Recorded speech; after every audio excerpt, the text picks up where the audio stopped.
Niemand? Sanbano? Good morning, everyone. I hope you had a good evening. You can listen in on the translation if you need. To begin, we're going to have a bit of an icebreaker. You guys know what icebreakers are? Yes? Okay. So what I want you to do is get into a small group of either 2 or 3 people. They can be the people sitting next to you, and answer a few questions. So tell them your name, where you work, and your role. And then tell them what you ate for breakfast today.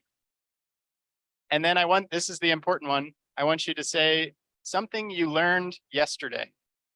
So get into a group of 2 or 3 people, say your name, your organization, your role, what you ate for breakfast, and then something you learned yesterday. Okay, and take about 5 or 10 minutes to do that.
Okay, testing this again.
That seems to work now. Now Now it works. Bana. Yes, now it works. Okay. Test. Perfect. Thank you.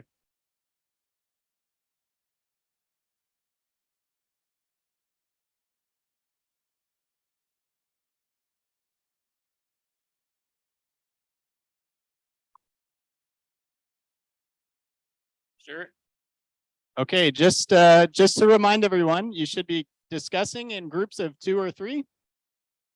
Is everyone understanding me, or do I need to speak Mongolian?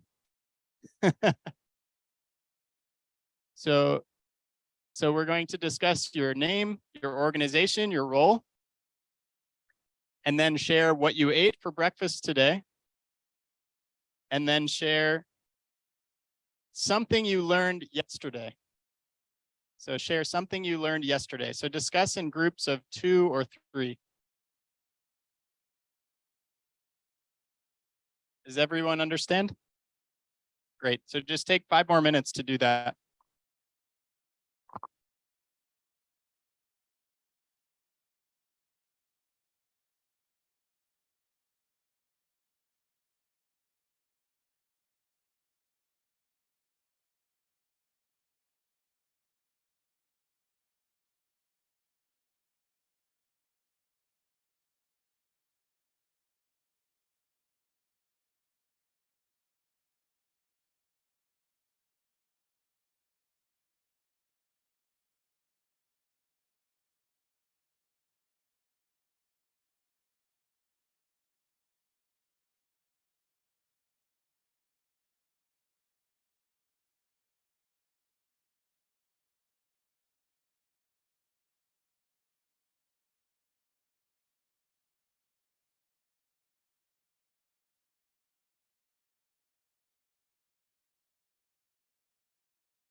Okay. Just 1 more minute of discussion. Okay, so finish up. 1 more minute.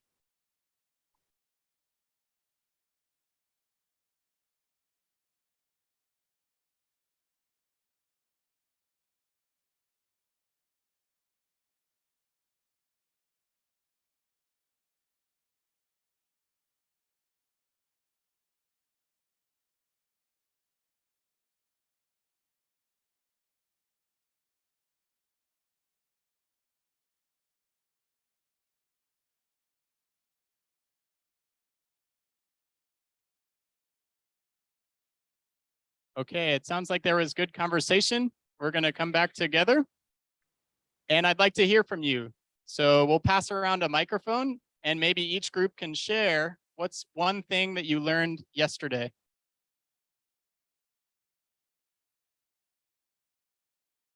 Jack is going to help me with the microphone. So share one thing you learned yesterday. Манайх ойлгосон уу групп болгоноос яг өчигдөр сурсан юмнасаа нэгийг хэлээч гэж байна. За 2 3-аараа гэхээр энд 2 групп байна тийм үү? Нэг групп. Энд нэг групп юм уу? Ингээд групп юм уу?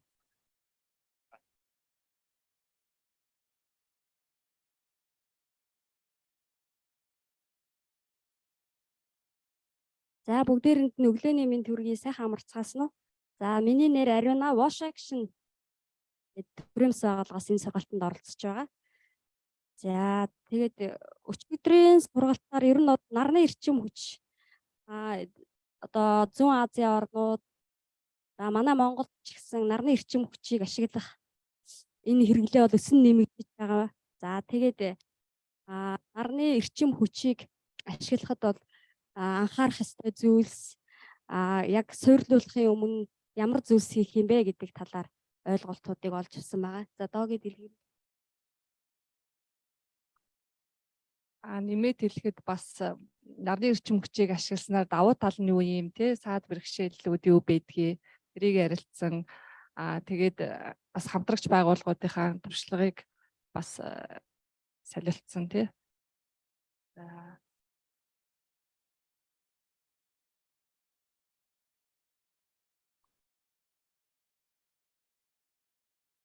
Нар зүг тойрч байна. Танаа багаас танад 2 баг байна уу, 1 баг байна уу?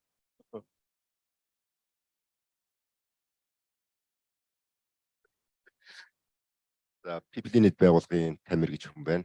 Тэсийн зөвлөх. Тэгээд ойр хавьд байгаа хүмүүсийн өглөөний цаанд юу устын асуулаа. Тэгээд дээрэс нь өчтөр байгаагүй хүмүүстээ бас нэг товчхон юуны тухай яригдсныг нь товчхон хийж өглөө. Тэгээд Монгол улсад бас нарны панел халтгууд ашиглахад харах тийм багш ирсэн байгаа учраас өөрөө мэдэрсэлтэй тэгээд бас тийм санал солилцсон.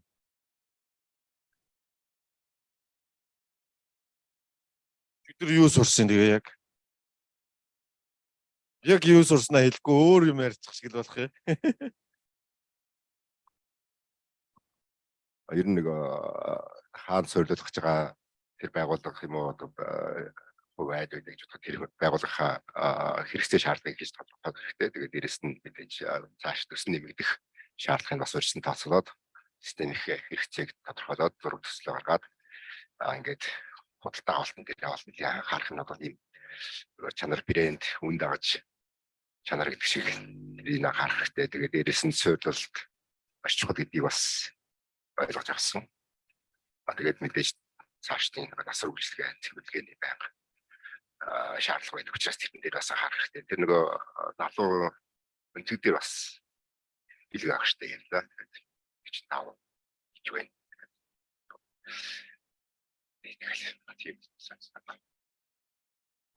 За баярлалаа. За манай энэ группээс За сайн байцгаана өглөөний минь. Миний хувьд бол өчигдөр би өөрөө байгаль орчны чиглэлийн хүн байж яг сэргийг эрчим хүч буюу нарны эрчим хүчийг мэддэг юм байна. Их олон мэдээлэлтэй болсон. Мөн Solar Hub буюу Water Mission гэдэг компани үйл ажиллагаатай их танилцаад ер нь цаашаад биднэрт ер нь нарны эрчим хүч буюу сэргийг эрчим хүч чухал хэрэгтэй юм байна гэдгийг л их сайн ойлгож авсан. За та бүхэнд энэ өглөөний мэндийг хүргэе. Тэгээд энэ сургалтыг зохион байгуулсан нүүбийн одоо мэрэгчдэнгүүд болон 2 багштай маш их баярлалаа. За өмнө нь бол мэдээж нөгөө нарны эрчим хүч гэхлээр хөдөө гадаа явж хахад нөгөө айлын гадаа ингэ байж идэг. Гэтэл яг өчигдрийн хичээл орсноос эхлээд яг ингээд энэ нарны төсөл хэрэгжүүлэх алхмуудыг 4 алхмыг бол мэдэж авлаа. Тэгээд бас би өөрөө гачир тусганы эрүүл мэндийн төв нийслэлээс аслагдсан 20-30 км зайд байдаг ийм эрүүл мэндийн төвийн дарга учраас ер нь бол бас манайх нөгөө ер нь бол нөгөө жилийнхэн 3 удиралд нь нарны одоо энэ төслийг хэрэгжүүлээд өвөлд нь мэдээж хүүтэн байдаг юм чинь тэр цахилгаанаа хэрэгжүүлэхдээ хостолох одоо 4 удирдлагын 3-т нь яг нарныхаа эрчим хүчийг тэгээд яг энэ төслийг өвөлд нь цахилгаанаа хэрэгжүүлж болдгийм болов уу гэдэг бас ийм сэтгэлдэлтэй байгаа. Тэгээд та бүхэнд баярлалаа. Бас их зүйлийг мэдэж авлаа. Okay. Check. Yeah, I think, but I'm not here about somebody get breakfast dim sum this morning. Okay, thank you so much. Thank you for your what you can share about yesterday, about what our learning about yesterday. But right now we want to grab discussion more deeper. So, but right now I want to make it a little bit mixed because I think this is not balanced. This is only 4 here. This is 5. There's more than 5 there. So to make it the group is balanced, I want to all of us is counting from 1, 2, 3 because this have 3 table. So 1, 2, 3, 1, 2, 3. So we will make a group 1 here, group 2 there, and group 3 here. It's okay? Okay, we can starting from Mr. Padnasan. 1, 1, 3, okay? 3, 1, 2, 3, okay? 1, 2, Professor 3, okay, good. And here, 1, 2, 3, and 1. Jack, you go inside. Okay. Okay. So you can moving the number 1 you can here, and number 2 you can sitting in that table, and number 3 you can sitting over here.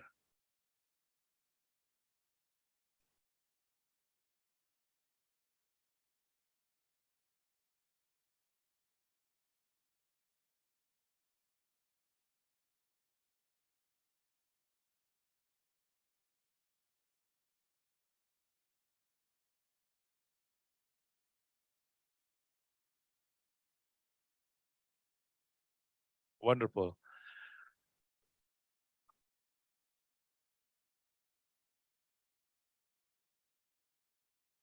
And right now, everybody is already sitting in the new group. We have some of the question. Maybe you can see in front here. They have a 5 question, and over there in the Mongolian version. So right now we will discussion about every question here in the small group. Yeah. So you can discussion 1 to 5. So maybe the first time you must choose from each group 1 for the note taker and 1 from later to give the presentation, short presentation.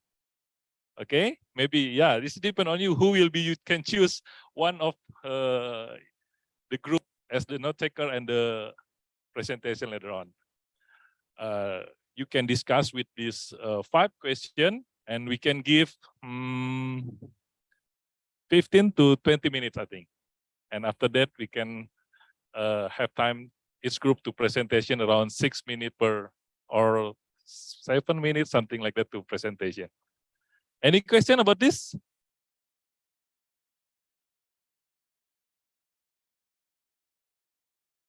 Yeah.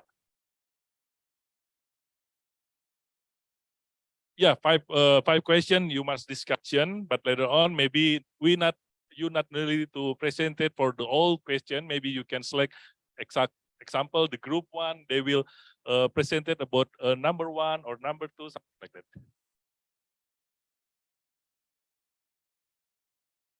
Yeah. But everybody must discussion about the 5 question. Oh yeah, 20 minutes.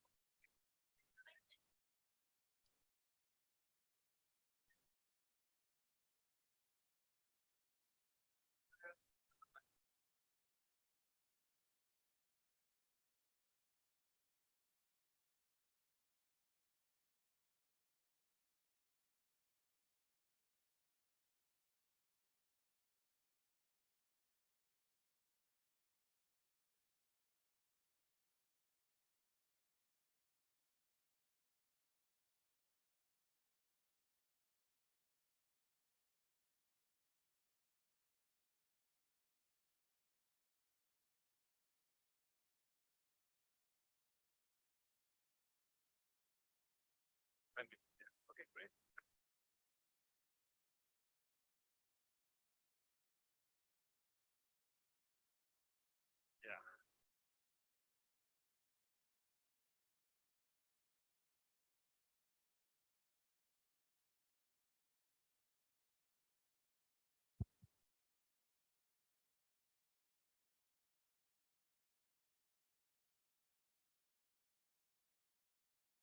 За тэгээд манайхаа өөрсдөө бас санаачлахтай байж янз янзаар юмаа харуулж болно шүү дээ. Зураг зурж болно, өчигдөр хүмүүс зураг мураг зураадсан, текстээр бичиж болно, яаж ч болно шүү дээ. Өөрсдөө креатив байгаараа. За.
They have expert photographers.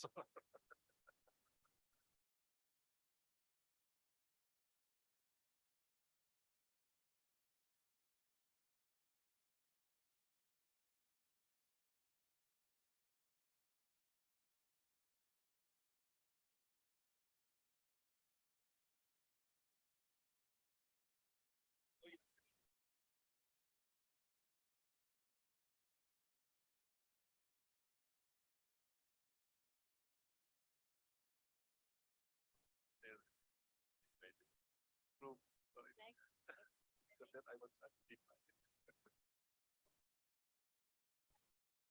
Yeah, yeah. Good. I will. I'm good. Yeah, yeah.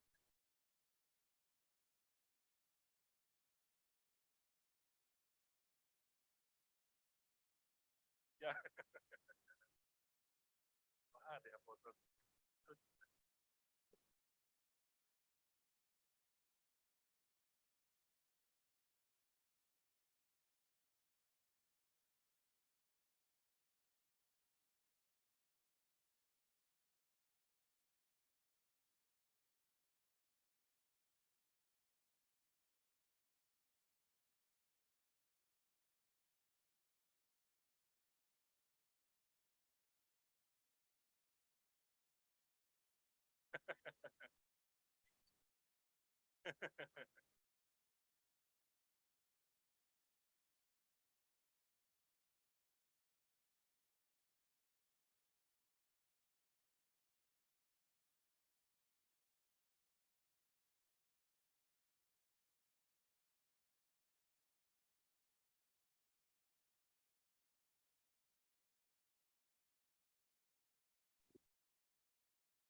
Okay, we still have 10 minutes more.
Okay, 5 minutes more.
Anybody is ready?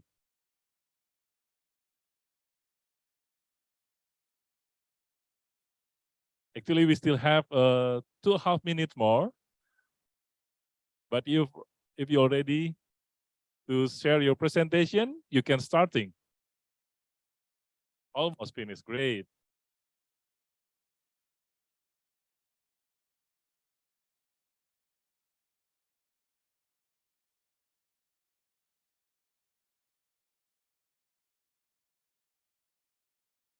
Okay. Yeah. Actually, we need there. They want to dig deeper in one thing, no problem.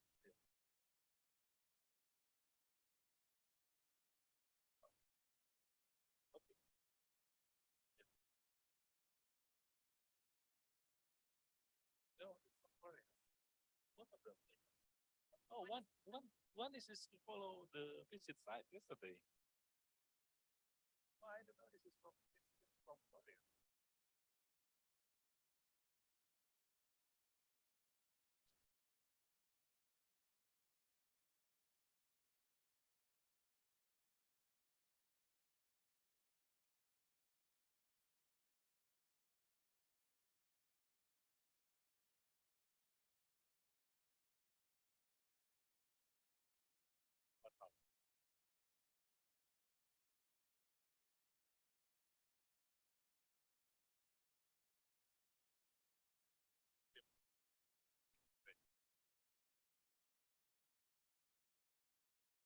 Three. In the morning.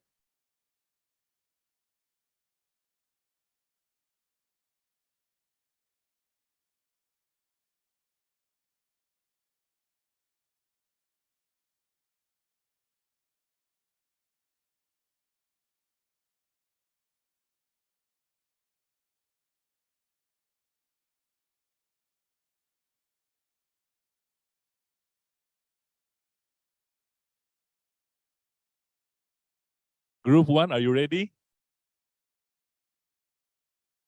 Almost.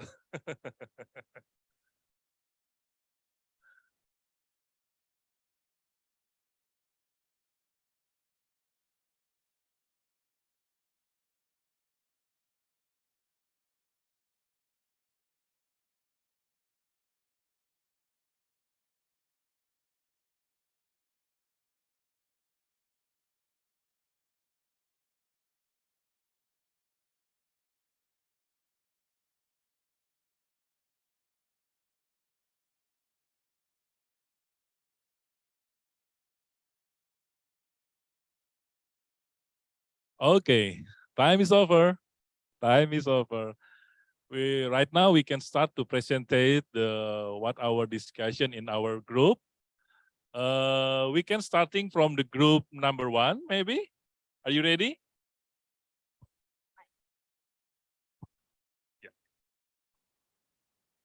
Yeah. They can bring the what you in За here. бүгдээрээ багийн таг маань өгсөн байгаа. Тэгэхээр нэгдүгээр баг өмнө гарч ирээд And Flip who will be the charts speaker? танилцсан. The speaker will come here too.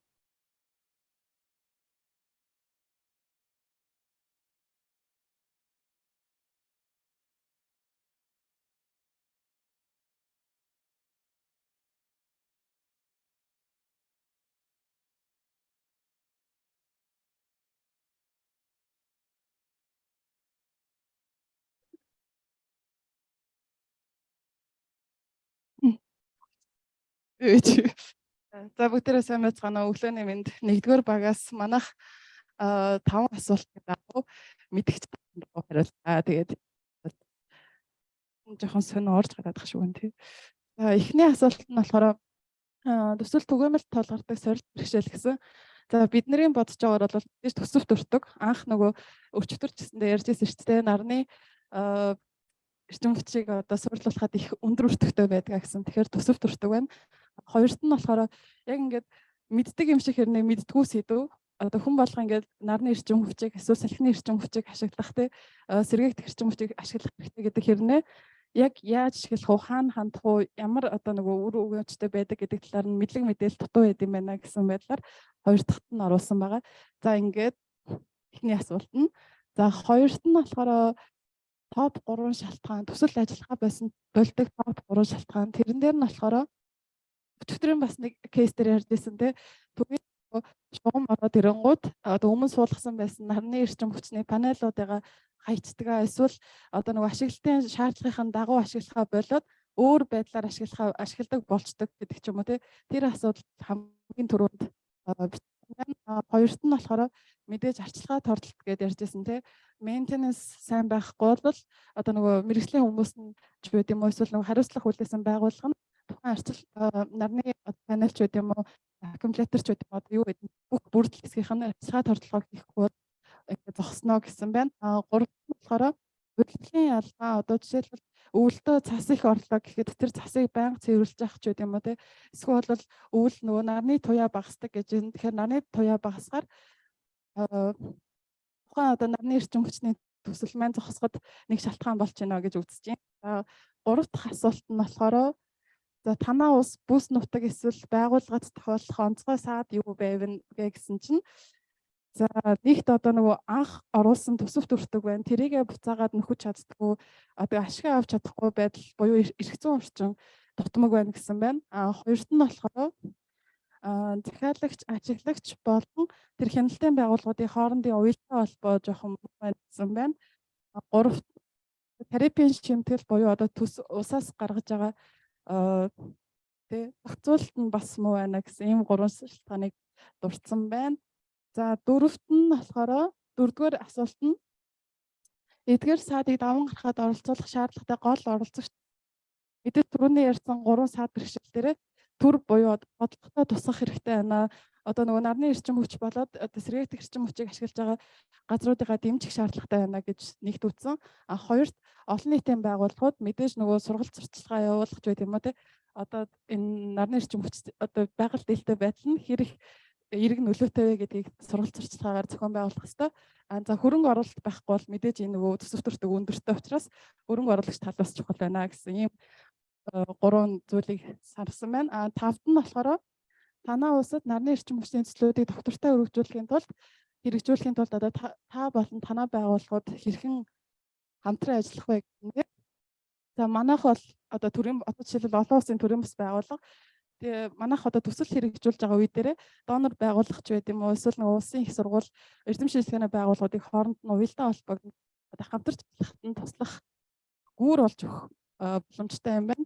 Эсвэл бол бусад байгууллагууд маань одоо мэдээлэл өгөхч байд юм уу те эсвэл харин үйлдвэрлэгч компаниуд маань сурталчлах ийм байдлаар л оролцож чадхаар байна гэсэн илэрхийлсэн байна. За тэгээ баярлалаа.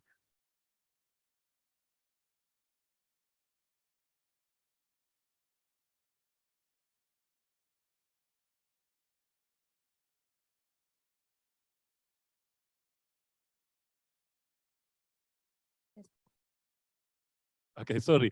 So any question or any thought from another group related to presented or already did by the group one, please. We more discussion. So if anybody want to asking about something their group one is presented.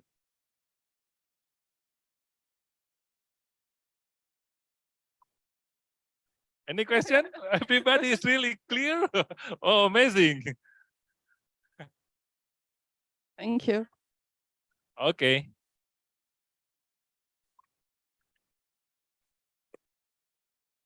Right now, the time for the group two.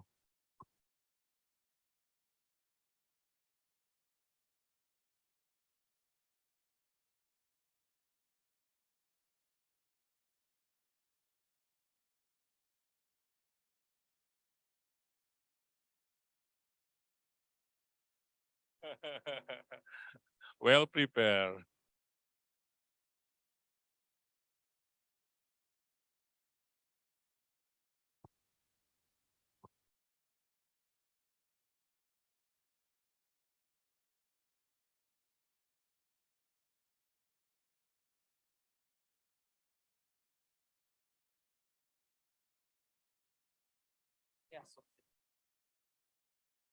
Нэг.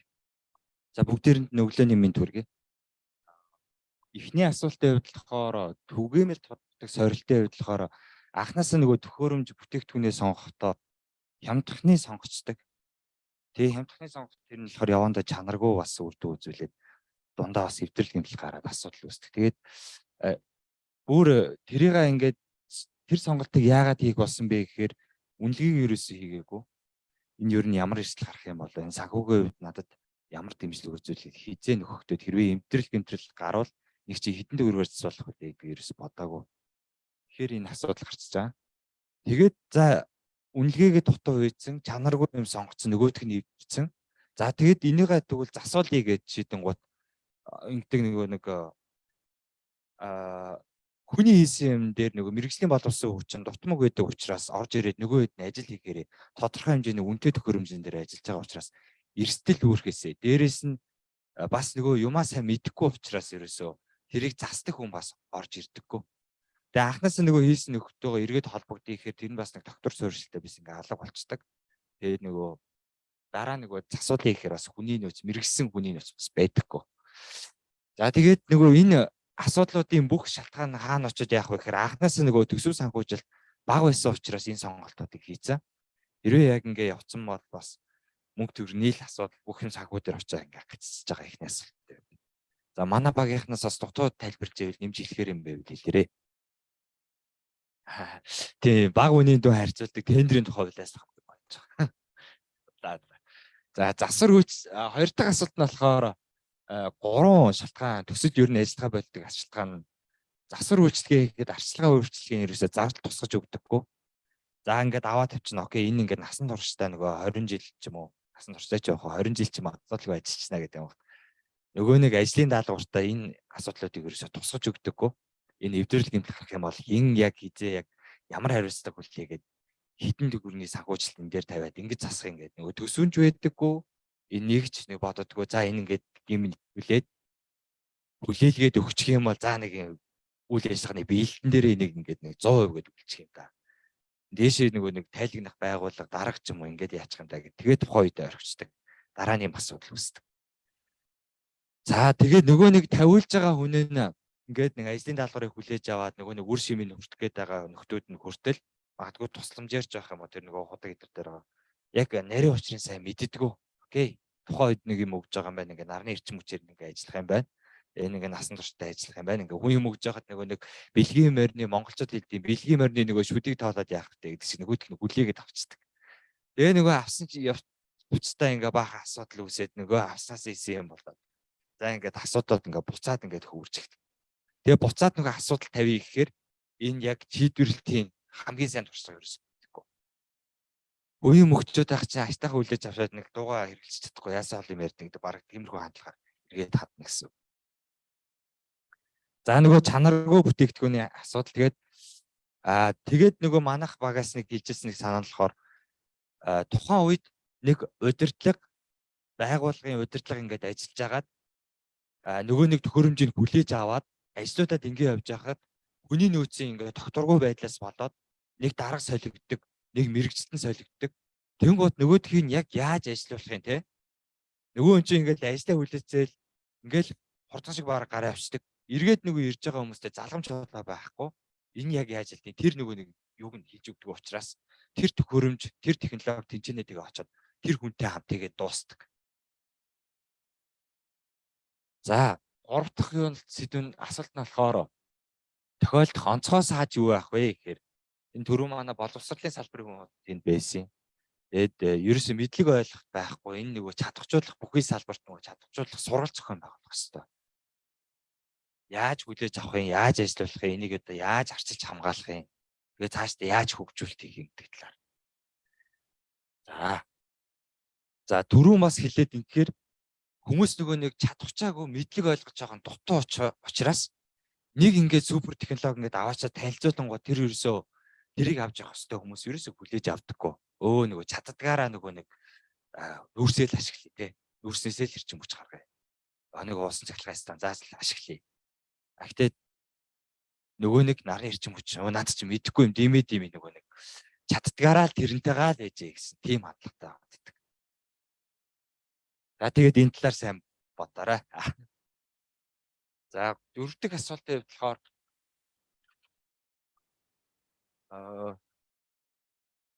энэ оролцогч талууд яг хэн байх юм бэ?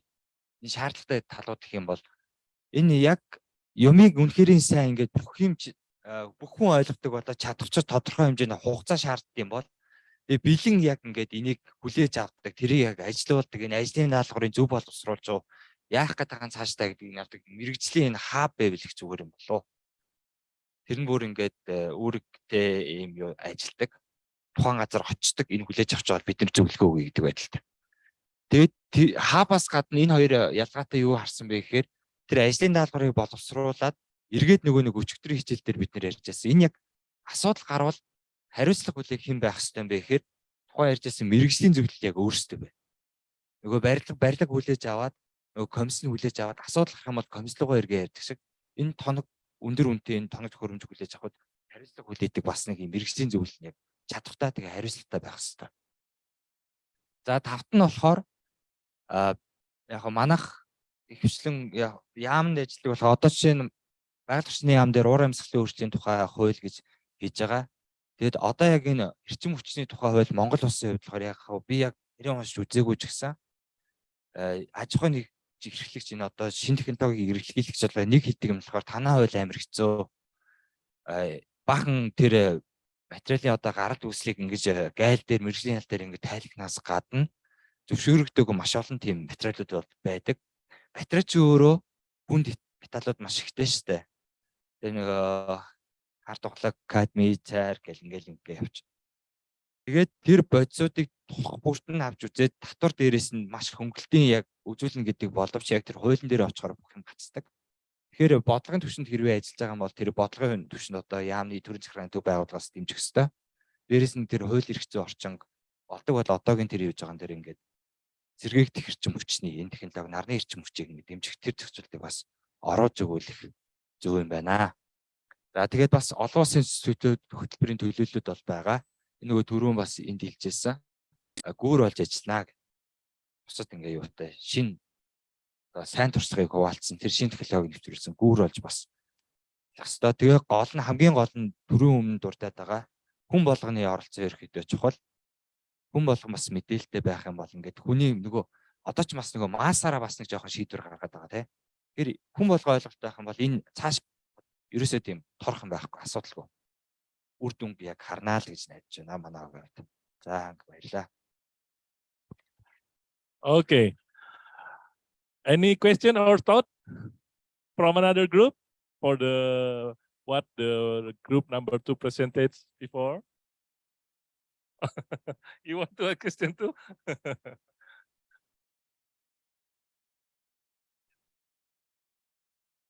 Тэр 3 дээр бас нэг гол бас нэг шалтгаан гэвэл нөгөө үн тарифын асуудал байгаа. Улсаас ингээд төрөөс тэр эрчим хүчний үнийг ингээд төвтөртэй барьчаад байгаа учраас яг зах зээлийн зарчмаар явахгүй яг хувь компаниуд энэ рүү орж бизнес их боломжгүй тийм нөхцөл байдал үүсчихэд байгаа. Бүр түүний одоо юу гэнэ сүлжээнээс зайтай газар байсан ч гэсэн одоо тусдаа бие даасан систем байгуулахад бас үнэтэй болцдог. Ялангуяа манай улс бол нөгөө ялангуяа хүйтний үед эрчим хүчний хэрэглээ маш өндөртэй байдаг учраас энэ нь бол Монголын нөхцөлд одоогийн байдлаар технологийн төвшөнд бас шийдэхэд арай нараар шийдэхэд бол арай хүндрэлтэй байгаа. Тэгэхээр зэрэг энэ тал дээр бол одоо энгийн хэрэглэгч авч хэрэглэхэд бас боломжгүй тийм шийдэл болж байгаа. Okay, thank you. Any thought from the other? No? Okay, if not, we can continue with the group number 3.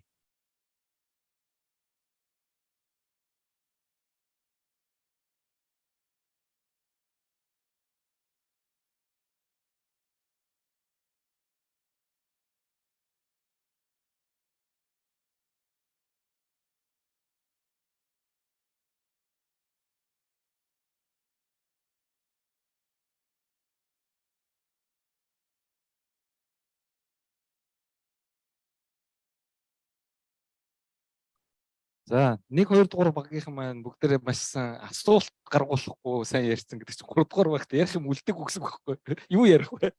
Ярих байхгүй.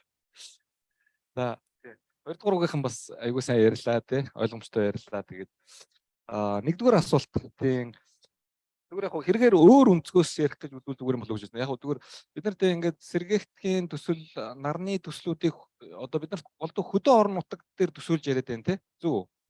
За яг тийм ингээд хөдөө орон нутагт бид нар нарлаг Монгол улс тий 365 хоногийн тий 250 хоног нартай байж идэг.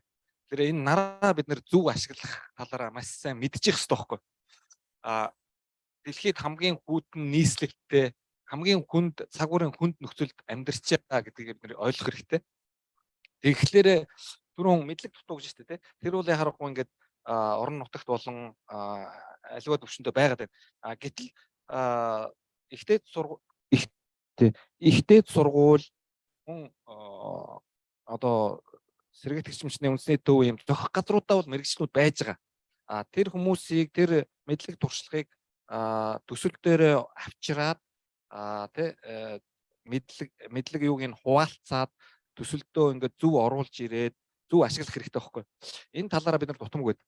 Тэгэхээр бид нар энд бэрхшээлүүд дээр юу гэж тодорхойлж байгаа юм мэдээж нэгдүгээр төсөв хангалтгүй байдаг бид нар тий. Тэрнээсээ болоод хямд худалдаа авалт хийдэг. Түрүүн 2 дугаар багийнхан гоё тайлбарлсан. Тэгээд 2 дугаар асуудал бол менежментийн асуудал байгаа. Энэ дээр яг хүүхлээр бид нар нөгөө нэгдсэн ойлголт муутай. Уул нь бол нэг юм гоё тий нарны зай гэж нэг гоё юм байна. Нарны коллектор гэж нэг гоё юм байна. Тэрийг ингээ аваад тавьчихсан гэж боддог байхгүй. Гэхдээ тэр талаараа ерөөсөө дор бүрнээ энд ондоо бодол санаатай явцгаагаад байдаг. Тэгэхээр энд нөгөө нэг зорилгоо одоо тодорхойлоод юунд зориулсан юу авч тавиад тэр нь яах гэж байгаа ерөөсөө нэгдсэн ойлголтгүй төсөлмөс хэрэгжүүлчих гэдэг байхгүй. Өчигдөр бидний ярианаар гарч ирсэн засаг захиргаатай ч юм уу дарга нартай нь яриад явхлаар ард иргэдэн шаал ондоо ойлголтоо сууж яадаг ч юм уу. Эсвэл ингээд авцалдахгүй байх гэдэг. За энэ бол бас айгүй том бэрхшээлийн нэг шүү. Яг үнэндээ бол. За тэгээд яг мэдээж хоног тохиромж дээр чанарын асуудал яригддаг. Чанартай юм олж авч авчирна бэлэн байна. Тэ ингээд хамгийн зөв сонголтыг хийн гэдэг нь өөрөө мэрэгжлийн өндөр ур чадвар шаардсан ажил байгаад байдаг.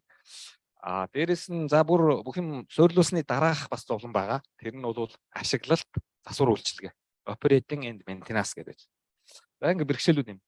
Тэгээд эдрээсээ тэ ер нь бол яагаад ийм болцоод байдгийг гэдэг шалтгаанаа гаргаж ирж тэ харах энэ бэрхшээлүүдийнхаа үндсэн шалтгаан нь юу юм гэдэг дээрээ бол бидний тодорхойсноор бол менежментийн л асуудал байгаа юм. Тэ ингээд яг тэр юмаа зөв зохицуулж хийж гин үгүй юу? Төслийн удирдагч өндөр түвшинд ажиллаж чадж гин үгүй юу гэдэг асуудал байгаа болов уу гэж бод.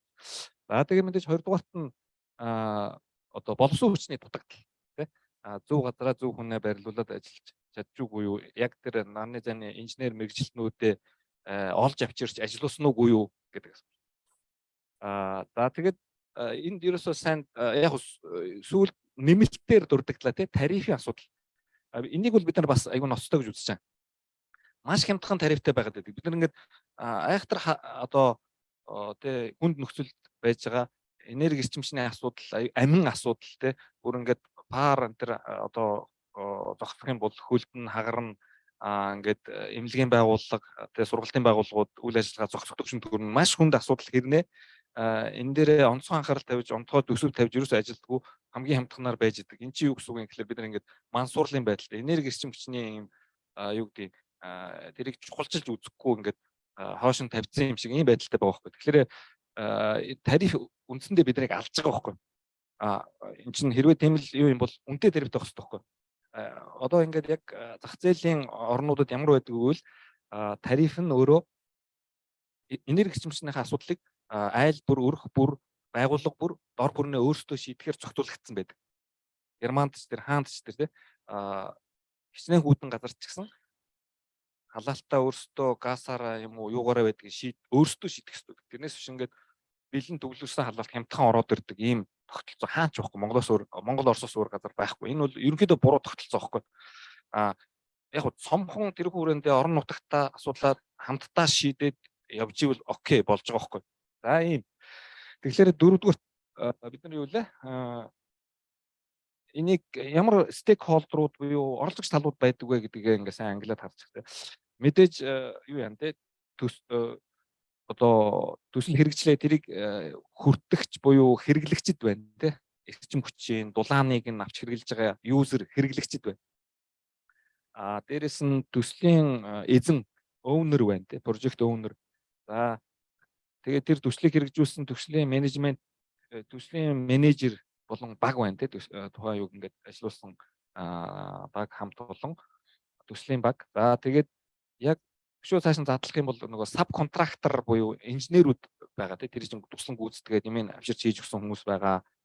За тэгээд ашиглалтанд орсны дараа операторууд байна, мейнтенанс хийдэг хүмүүс байна те. Эдгээр чинь бас нэг стейкхолдер байхгүй юу? Тэрийг ингээд яг олж харах хэрэгтэй.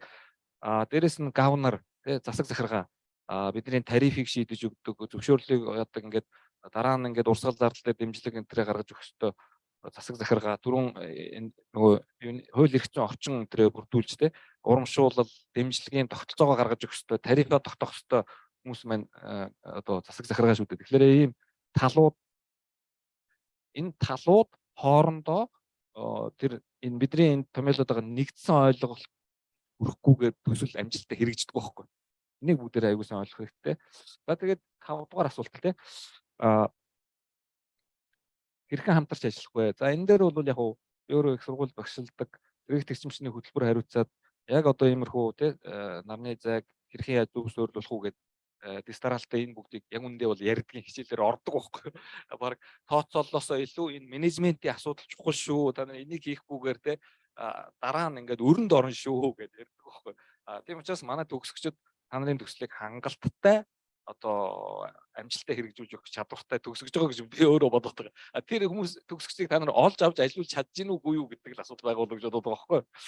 Тэгээд их сургуулийн зүгээс бол хэрэглэгчдэд хандсан анхан шатны суур ойлголтыг зөв өгөх сургалт гэж юм тий анхан шатны сургалт гэж юм байх ёстой. За энийг бол бид нар хийдэг, орон нутгаар явдаг, ажилдаг саб контракторууд тий туслан гүйцэтгэгчид мэрэгжлийн төвшөнд хийх ёстой төвшин гэж байгаа тий эднэрт бас дунд шатны сургалт явуулж болж өөрөө агсан төвшний тий advanced агсан төвшний инженерийн нарийн тооцоололттой нарийн тий бүр гэрчилгээтэй тусгай сургалтууд хүртэл байж болно. Ийм 3 төвшний тий 3 төвшний сургалтыг бол зохиох боломж нь байж байгаа, зохиодог. Жишээлбэл юун дээр бид нар зохиож ийнө гэвэл одоо бид нар энэ асуудлууд дундаас энэ уучлаарай 3-ыг онцгой саадаа хаяцаар тавьж өгч байна. Онцгой саад дээр бид нар чинь ингэсэн шүү дээ. Бусад ширээнүүд яаж тогтоосон бэ? Бид нар бол энэ heating demand буюу те бид нар халаалтнаасаа болоод зовоод байна. Те ингээд халаалт өндөр гингүү тэрэнд зориулсан нарны зайг бэлдээгээ тооцоолчихлоор айгүйх мөнгөн дун гарчаад тэрийг хин ч хизээч хэрэгжүүлж чадахгүй төвшөнд очичод байна гэдэг асуудал байгаа байхгүй тий. Тэгээд бас нэг тэр тэрийгэ дагсан том саад яг ардлынх нь нүдэнд харагддаг саад нь бол энэ тарифын асуудал байгаа тий. Өөрөөр хэлбэл энерги эрчимчний салбарын зах зээлийг чөлөөт өрсөлдөөн түвшинд нь аваачих тавих асуудал. Улс төрчид хизээч тарифыг нэмэгдүүлэх талаар ярьж чаддаггүй байхгүй. Тийм учраас тогтолцоогоороо зөв урамшууллын тогтолцоогоор те ингээд эвтийхэн тарифа одоо зах зээлийн зарчим ажиллахуй түвшинд нь аваачих шаардлагатай гэдэг нь бид нар энд гол томьёол болгоод байгаа. Заавалчлаараа тэгээд 5 руу эргэж ороод ерөнхийдөө зөв баг бүрдүүлж ажиллах ёстой шүү. Тэгжиж хамтран хэрхэн хамтарч ажиллах уу гэдэг тийм. Төслийн баг бүрдүүлэлт гэж аягүй чухал. Менежментээ сайн хийх ёстой, мэрэгжлийн хүнээ заавал оролцуулах ёстой, сургалтаа заавал явуулах ёстой гэдэг ийм зүйлүүдийг хийж иж юм гоё төгс болно шүү л гэдгийг хэлмээр байна. Тийм. Тэгээд энэ дээр энэ хамгийн онцгой саад энэ тийм юу байгаа байхгүй юу? Халаалтын хэрэглээ өндрөөс болоод хамгийн болоод байна гэж юм те. Тэгээд яг энэ дээр одоо бид нар манай лаборатори манай баг хамт олон маш их ажиллаж байгаа. Би өөрөө нарны зайн мэрэгчлэр Японд сурч судалж ирчээд тэгсэн ирнэ пассив барилга яриад байгаа байхгүй юу? Яагаад үг гэхээр одоо туслан дээр ч бай хаач бай халаалтын асуудал гингүүд халаалт бүгдээрээ идэвхтэй актив халаалтайгаа явчихдаг байхгүй юу? Халаагуур хаана байна? За наад халаагуур чи хэдэн метр квадрат талбайг халаах уу гэдэг ингээ буруу ойлголтойгоо явж өгдөг байхгүй. Хэдэн метр квадрат талбайг тэр халаагуур халаах вэ гэдэг чинь дулаан сайн дулаалгатай байвал 1 ондоо, нэмэгхэн дулаалгатай байвал бүр ондоо байх юмыг бид нар буруу ойлголтоор яриад зарж байгаа ч асууж байгаа ч буруу асуугаад зарж байгаа нь хүртэл бүр буруу ойлголт өгөнгөө зараад байдаг байхгүй. Тэр энэ халаалтан дээрх сууд барилгын физикийн суурь ойлголт энэ дулаан яаж урсаж тархаж алга болдог тэгээ дулаан алдагдал хаагур яаж үүсдгийг иргэн тэр одоо барилга барьдаг хүмүүс нь архитектур дизайнерууд нь бүх төвшөндөө аягүй сайн ойлгох хэрэгтэй байхгүй.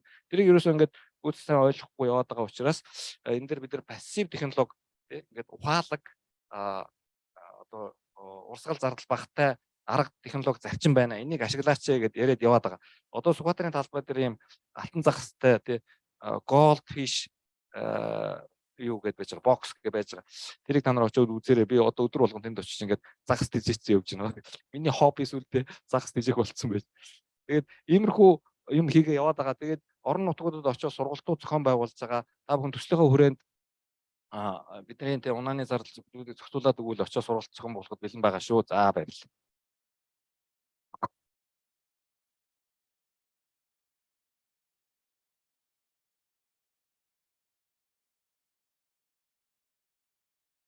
Тийм энэ нөгөө нэг яг амар хоёр багшийн хэлсэн шиг манад болохоор яг халуун усны хэрэглээнд бол энэ нарны коллекторыг ашиглаж болоод байдаг. Халаалтын системд бол ашигладаг байхгүй. Бид нар халуун ус хэрэгцээний халуун ус бэлтгэх юм бол системийн үр ашиг нэг 60-70% одоо бид нэр хэрэглээнийхээ 60-70%-ыг нараар аваад болгоод байдаг. Халаалтын систем дээр энэ бол 30-аас дээш гарахгүй аюу хэцүү байдаг. Тэгэхээр энэ дээр бол за тэгээ нөө мөн адилхан нарны эрчим хүчээ бид нэр усанд ингэж шингээж нөөцлөдөг. Тэнгүүд усан шингэн гэдэг маань нөөцлөөр сав тавих хэрэгтэй болдог. Тэгээ нөөцлөөр савны маань эзлэх нь айгу том хэмжээтэй учраас нэг техникийн өрөөний угтралтын орон зай, тоног төхөөрөмж байрлах орон зай бас айгу том болчдөг. Тиймэрхүү шалтгаантай. Тэгээд фотовольтаик гэж цахилгаан үйлдвэрлэлийн гингүүд нэг хэрэглээгүй үедээ яах вэ гэдэг асуудал гарч ирнэ. Тэнгүүд хэрэглээгүй үедээ сүлжээр нь нөлөөлөе, төвийн шугамтай холбочих гэсэн тийм хуульд байгаа. Тэгэхдээ бол төвийн шугамтай холбоолох дурггүй. Ягаад тэгэхээр чи нарны эрчим хүч чи өөрөө үйлдвэрлэл нь юм тогтворгүй болохоор төвийн сүлжээг бас юм тогтворгүй болгочдөг. Тэгэхээр улс бол бас нэг тэгж том хэмжээтэй юунуудыг айлуудыг хэрэглэдэг бас холбоолох сонирхол нь бага байдаг. Ийм нэг шалтгаантай. Okay, thank you. Thank you for the thought. Right now, we still have one group. So they will present it. Come on.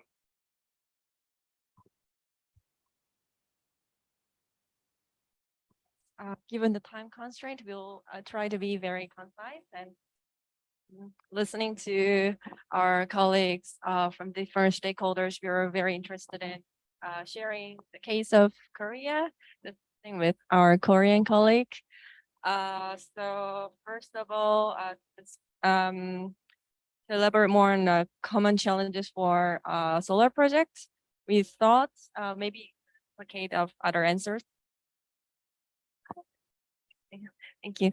The find a right place for installation could be difficult for specific individuals or small organizations with less expertise, and sometimes some feasibility studies could be needed, even though the project is not really okay. Even though, oh yes, that's better.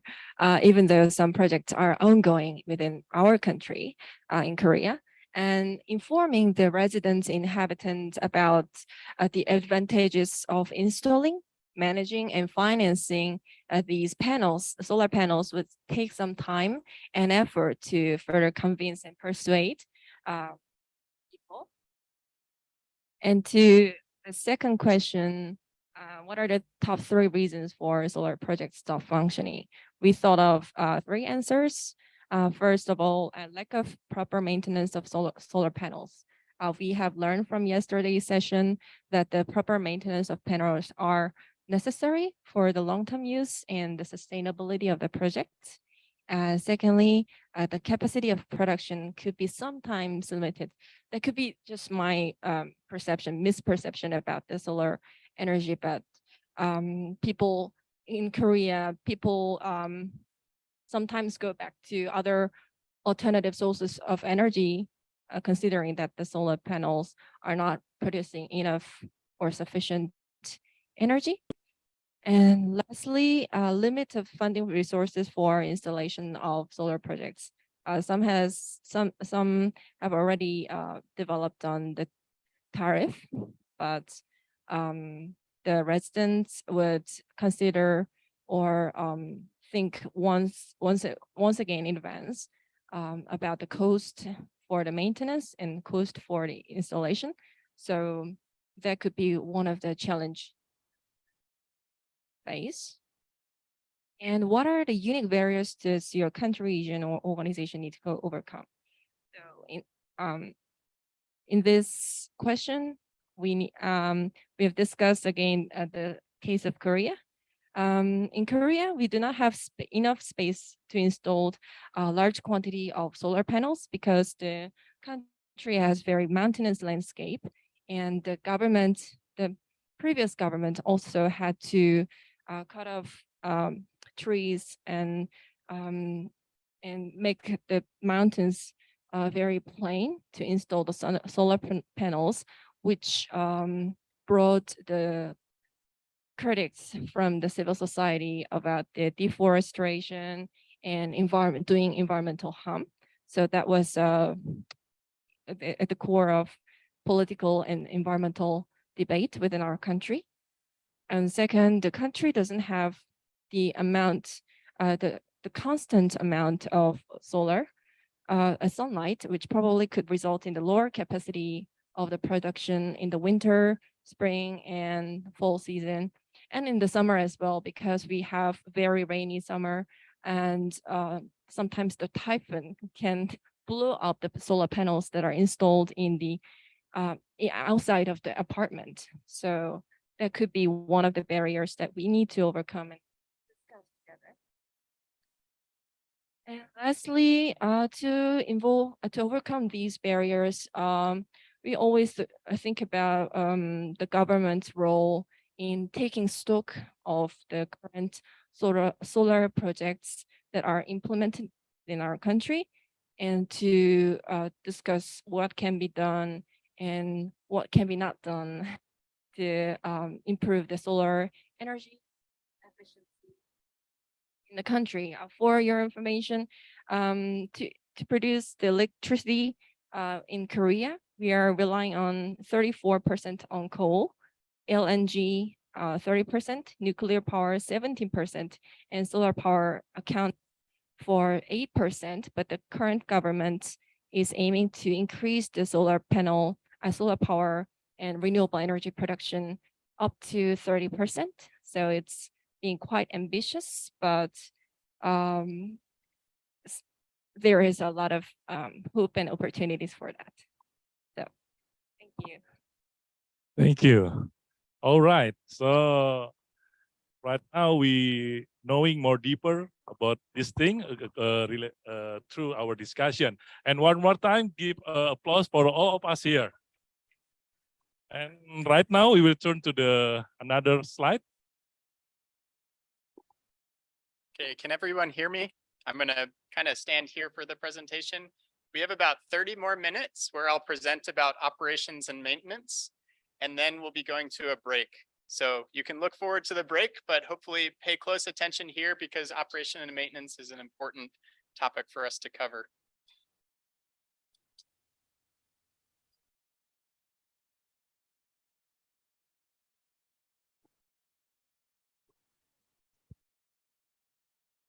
Okay, so in this session, we're going to discuss the importance of operations and maintenance for projects, the recommended frequency of maintenance for project components, and the essential management practices for sustainable operations and maintenance. So in terms of arrangements for operations and maintenance, the feasibility depends on ownership of the system assets, whether it's a water system or solar system or educational facility or healthcare facility. So the important question is who owns the assets long-term and what are their responsibilities? This must be established for proper O&M.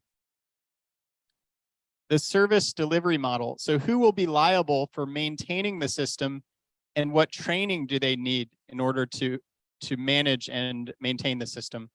And lastly, the technology and equipment. So this is a little bit less important than the others, but knowing the using durable equipment that can last for a long time is very important. And knowing about the level of maintenance and replacement that's required for the system equipment. So arrangements for community projects, these would be like rural settings or in the countryside. The feasibility of O&M for these projects depends on the community ownership. We talked a lot about education and making sure that we, people like common people understand the system and understand solar. So that's important to get community ownership. As well, the capacity of the community. So training and education is very important for this as well. So these O&M arrangements are essential for projects to continue working as they were designed and providing essential services to beneficiaries. As we just discussed here, many projects fail after commissioning due to failure of defining responsibilities, incorrect operations, component failure without maintenance, and insufficient funds for operations and maintenance. You all did a great job identifying those challenges here in Mongolia. So to quickly review, for solar projects, some of the simplest and most impactful ways of doing maintenance are routine and frequent cleaning of the solar panels and maintaining the site around the array.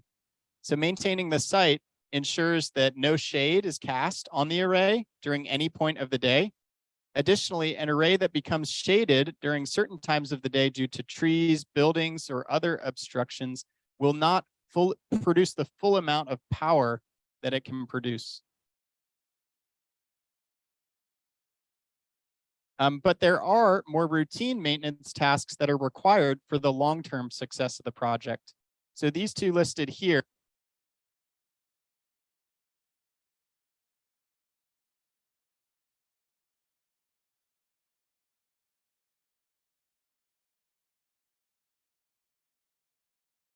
Can you guys hear me now? Okay, this one's loud. But there's more routine maintenance tasks that are required for the long-term success of the project. So let's discuss some of those. So with routine operations and maintenance schedules, scheduling routine O&M tasks is key to the ongoing operation of the project. And not performing these routine operations and maintenance tasks can lead to costly system repairs or even system failure. So we can think of these as both short-term operations and maintenance tasks and long-term. So let's talk about the short-term ones here. It's important to develop day-to-day operations plan for clear understanding of responsibilities. This is a plan that can be given to the operator so they know clearly what's required to maintain and operate the system. There's simple tasks with great benefits.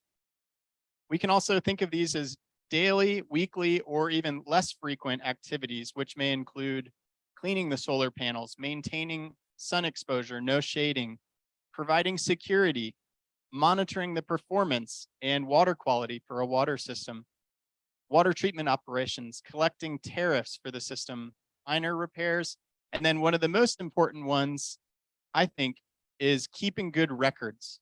So keeping good records is very important for operations and maintenance, because when something goes wrong and you bring in a professional to fix it, but there's no record of what the problem was, what the equipment that was installed is, it's very hard for that professional to be able to address the issue that's present.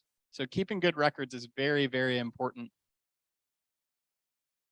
All right, let's think about long-term operations now.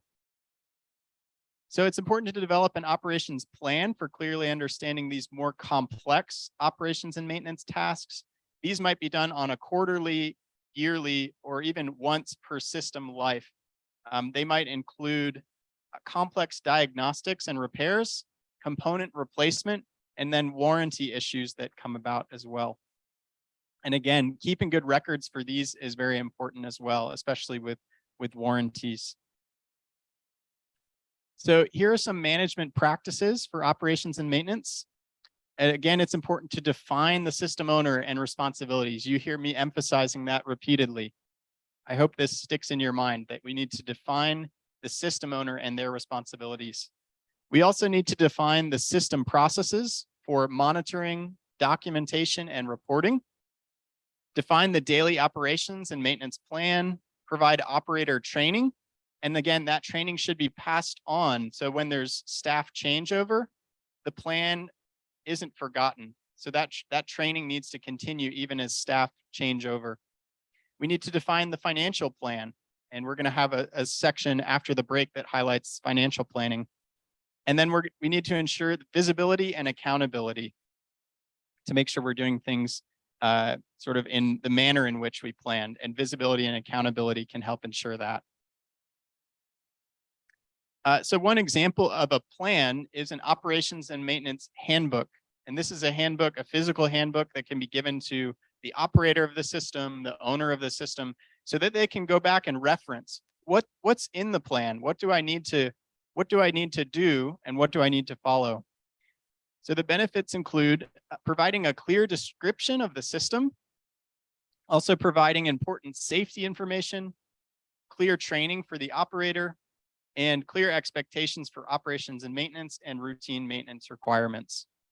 So Water Mission, we've developed an operation and maintenance handbook for solar powered water system.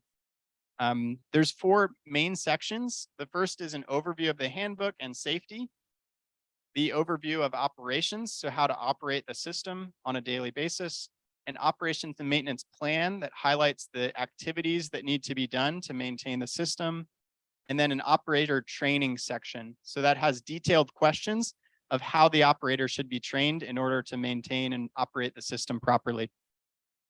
And then there's additional sections at the end that highlight example reporting forms. So these are like templates that should be filled in either every day or every month to document what's been going on with the system. And then also technical specifications of the equipment that was installed. Again, having a physical copy of this is very important when anything goes wrong. You can always go back to reference the technical specifications or documentation of the equipment. So just going over each of those sections briefly. The handbook and safety, they should use identifying symbols that are used throughout the handbook to highlight important safety warnings, such as electrical shocks, chemical hazards, or fall hazards. The operations and maintenance handbook also has an overview of the operations. So this might include a system diagram, as you see in the top right, that shows an overview of what the system components are and how they're connected. That's especially important for wiring diagrams, making sure that people know how that's connected. And then it should also cover the general operating procedures.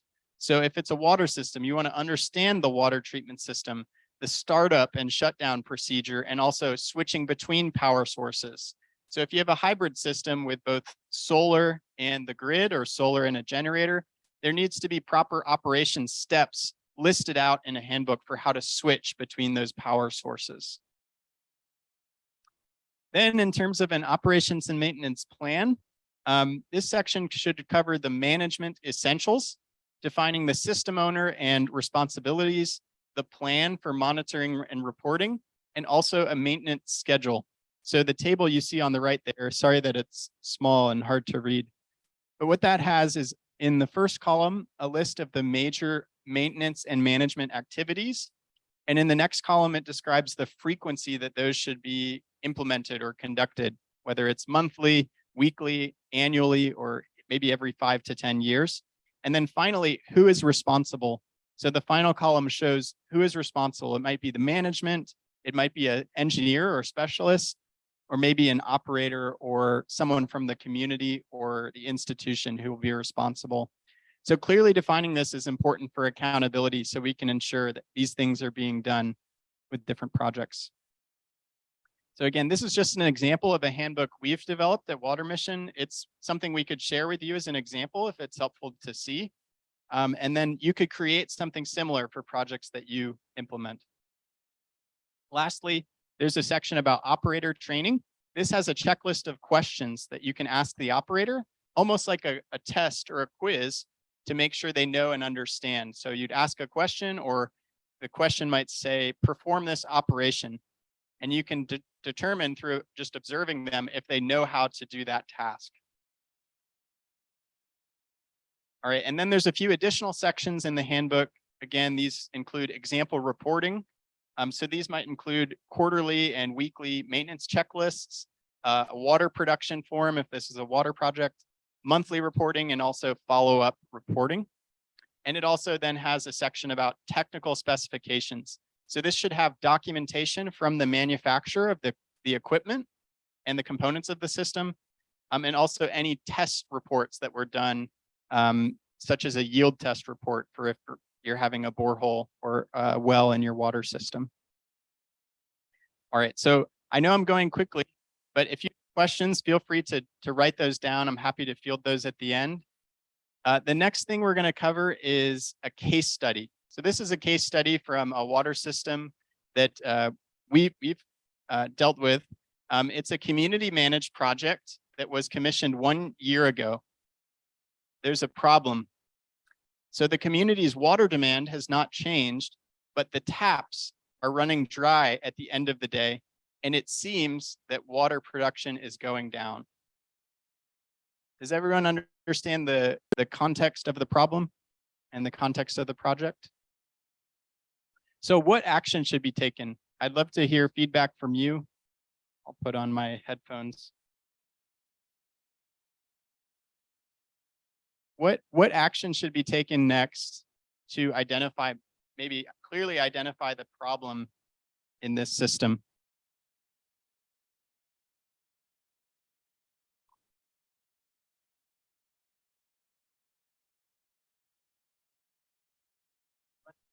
Anyone?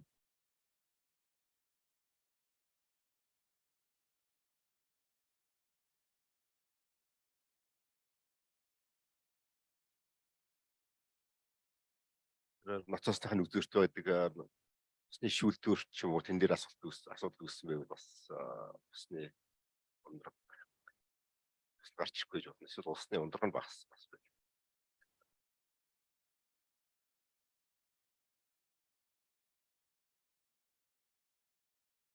Great feedback. Any other ideas?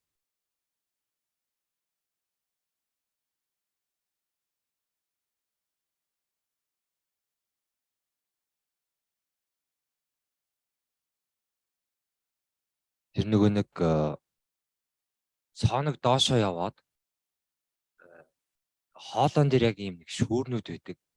Тэгээд насаас шалтгаалаад тэр нөгөө өдөржингөө ингээд сорчингууд тэр нэвчих процесс нь жоохон муу болоод усны төвшөөрөхгүй түрүүн бас яг хэлж байна. Тэрнээс гадна бас магадгүй яг мөчний юутай холбож ярьж байгаа юм чинь. Орой нөгөө өдрийн төгсгөл гэхэрч одоо магадгүй нарны юу бас жоохон ингээд тэр нэг төхөөрөмжийг ажиллуулах хангалттай хэмжээний энерги, цахилгааны энерги орж ирж чадахгүй байж магадгүй. That was a great point, because we remember this is a solar project. And so maybe the irradiance is going down or something like that. Ямар арга хэмжээ авах вэ гэж байна. Нөөцийн сав тавих хэрэгтэй юм болов? Нөөцийн сав тавьбал шөндөө усаа хэрэглэн гэсэн үг. Мөн яг усгүй болсон үед нөөцийн саваа дүүргээд тодорхой хугацааны дараа усан буцаас хэрэгдэг учраас яг тэр цаг үед нь угаа сав боломжтой гэж.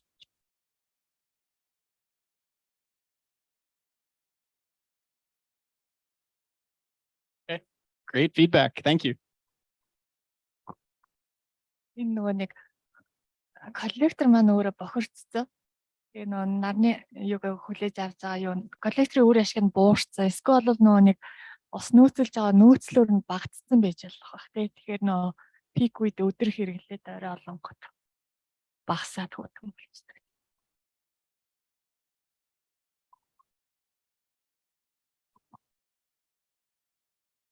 Болгол юмнуудыг дөртчих шиг болоод үлдсэн гэвэл жишээлбэл нарны зайны урд нь ингээд өг сургаад сүйдэрлээд тэгээ эрчимчний үйлдвэрлэл нь багассан байж болно. Цэвэрлэгээ ихгүй байвал тэгээ бохирдоод эрчимчний гаралт нь муудаж болно тий.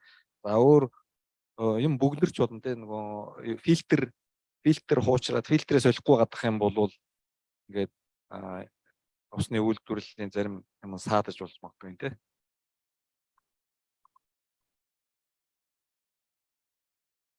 Ашиглалт үйлчилгээнийхээ хуваарийг харах ёстой, хизээ засвар хийх ёстой, цэвэрлэх ёстой, хин хариуцаж хийх ёстой гэд энэ талынхаа юмнуудыг бас эргэж харах ёстой баг. Эргээд нөгөө тайлангаа хараад бас хэдийн үеэс эхлээд буурч эхэлсэн байна. Энэ нь нөгөө ашиглалт үйлчилгээнийхээ хуваар нөгөө хин хариуцаж хийх энтертэйгээ холбоотой байх болов гэж. Awesome. Any others?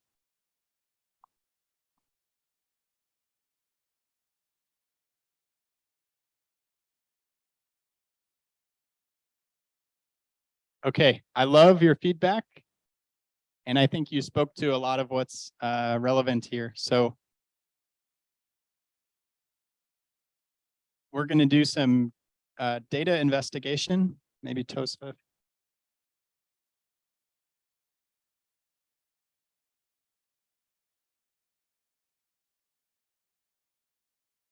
So when we do data investigation, you first would maybe call the operator and ask to see the water production log.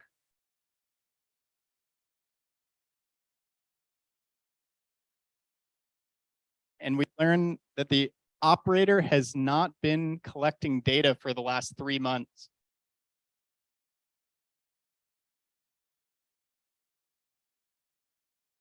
So there on the far right side, you see there's no data. But before that point, you can see a downward trend in water production. So now that you know this information, what action should be taken next?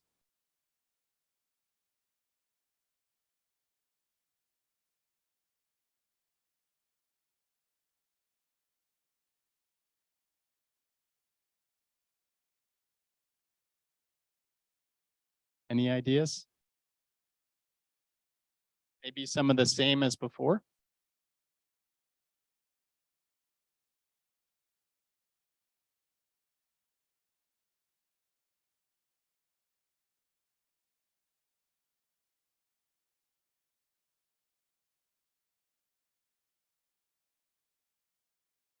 Тэр заавал бүртгэл байх албатай биш. Бас нөгөө хэрэглээний тал дээр нь ямар нэгэн усны тоолуур энэ төр байдаг бол эсвэл ямар нэг байдлаар төлбөр төлөгддөг бол тэрүүгээр нь үзлээд тэр усны хэрэглэж байгаа усны хэмжээ тогтмол байж юу, буурч байж юу гэдгийг бас нэг зарчим томьёогоор харж байна.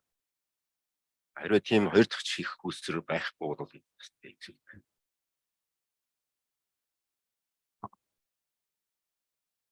Yeah, thank you. Any others?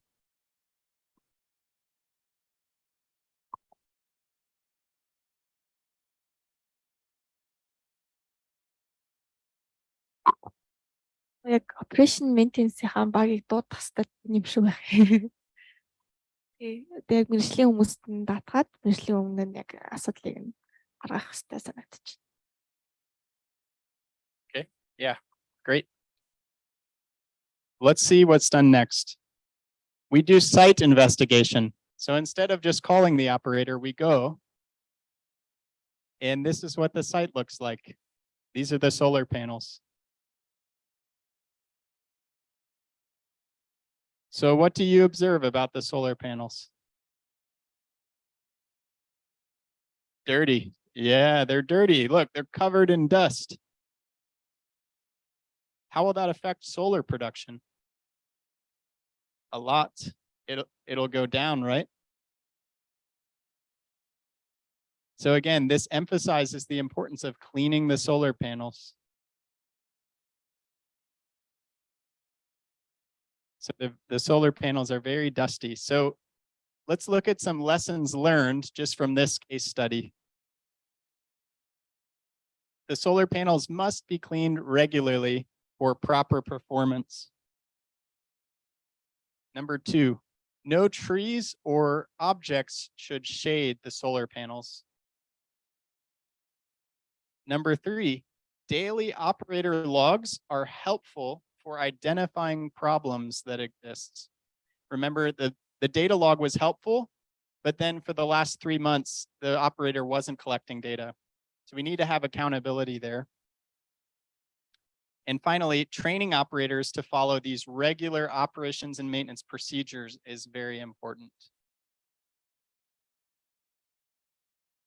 Okay, we do some further investigation because water production drops again.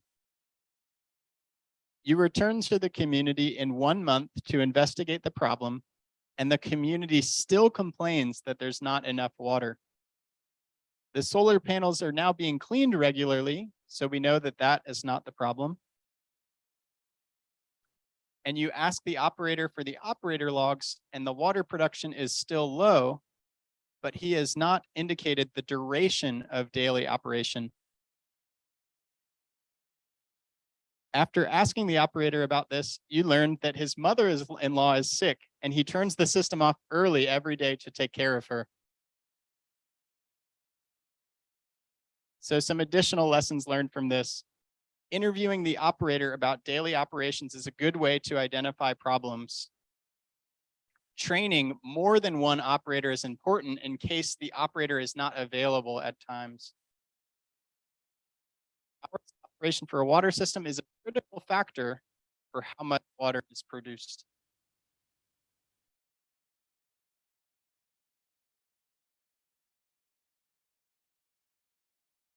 So now I want to highlight an operations and maintenance tool, remote monitoring. Who has heard of remote monitoring before?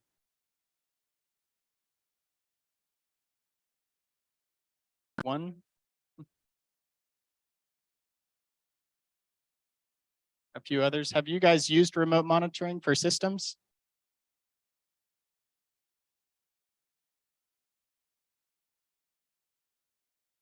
Okay, so remote monitoring allows us to monitor systems in remote areas through satellite or cellular data. And there's a lot of different things that can be monitored for water systems. Water production is the most common. You could also monitor groundwater levels and other parameters like water quality. And how does this help us? Remote monitoring water production can quickly alert us to problems for fast responses. More consistent support, it can provide more consistent report for project operations. And it allows us to proactively maintain systems with fast responses. So here's an example of a typical water project that's powered by solar.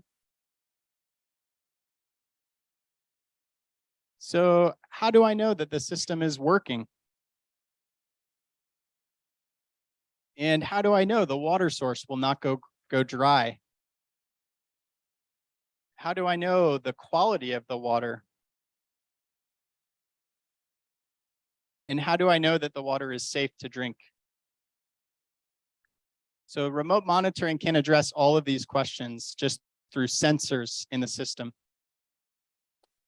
For example, we might have a water meter in a room that allows us to track the water production. We could also install a water level sensor in the borehole. There can be water quality sensors in the system that measure the level of contaminants, and we can make sure that those are low through water treatment. And we can have that both before treatment and after treatment to see how we improve through water treatment. So then this is communicated through satellite, and it's then it can be viewed on a computer through the cloud. All the data can be stored on the cloud, and you can access this at any point. So from my laptop right now, I could look at a project in Indonesia that Water Mission has done and see the performance actively. So this is a very, very useful tool. So a quick review of the importance of O&M. Proper operations and maintenance is essential for projects to continue working as designed, providing essential services to beneficiaries. We also need to follow maintenance schedules. It's important to define these short-term and long-term maintenance plans for each project. And then with management practices, we need to implement management practice for the importance of success of project transition, which includes defining ownership, responsibilities, and an O&M plan for each project. So that's a quick overview of operations and maintenance. Again, I can't understate or I can't overstate the importance of operations and maintenance for solar projects. Again, we identified here in our discussions, that's one of the reasons that projects can fail over time because of improper operations and maintenance. So as people who will be implementing these types of projects, it's important to understand these concepts and implement them in your own practices and in your own projects. So I think we'll go to a break now. In the next section, we'll talk a little bit about financial planning and sustainability. So you can look forward to that, but let's take a 15-minute break and come back together around 11 o'clock. And I think there's snacks and coffee in the back.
Okay, let's all come back together now. Maybe if there's people in the hallway, if we can bring them in.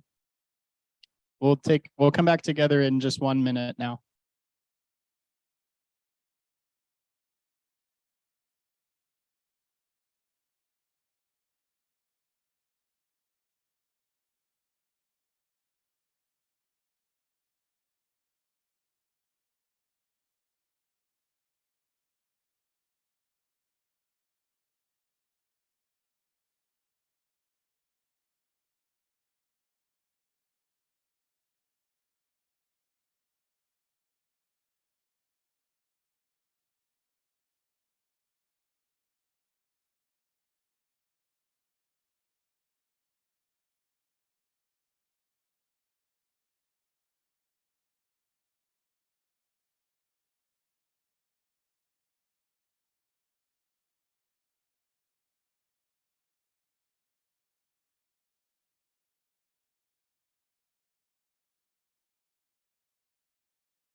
Okay, I think we can begin now.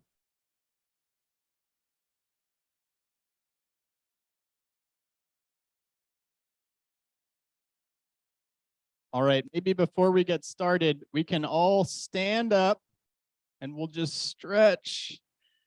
Make sure we're all alert and ready to continue on.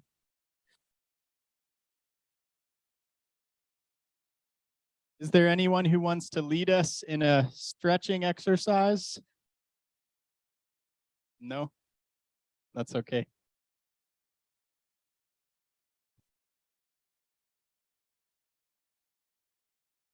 All right, you can have a seat. Thank you.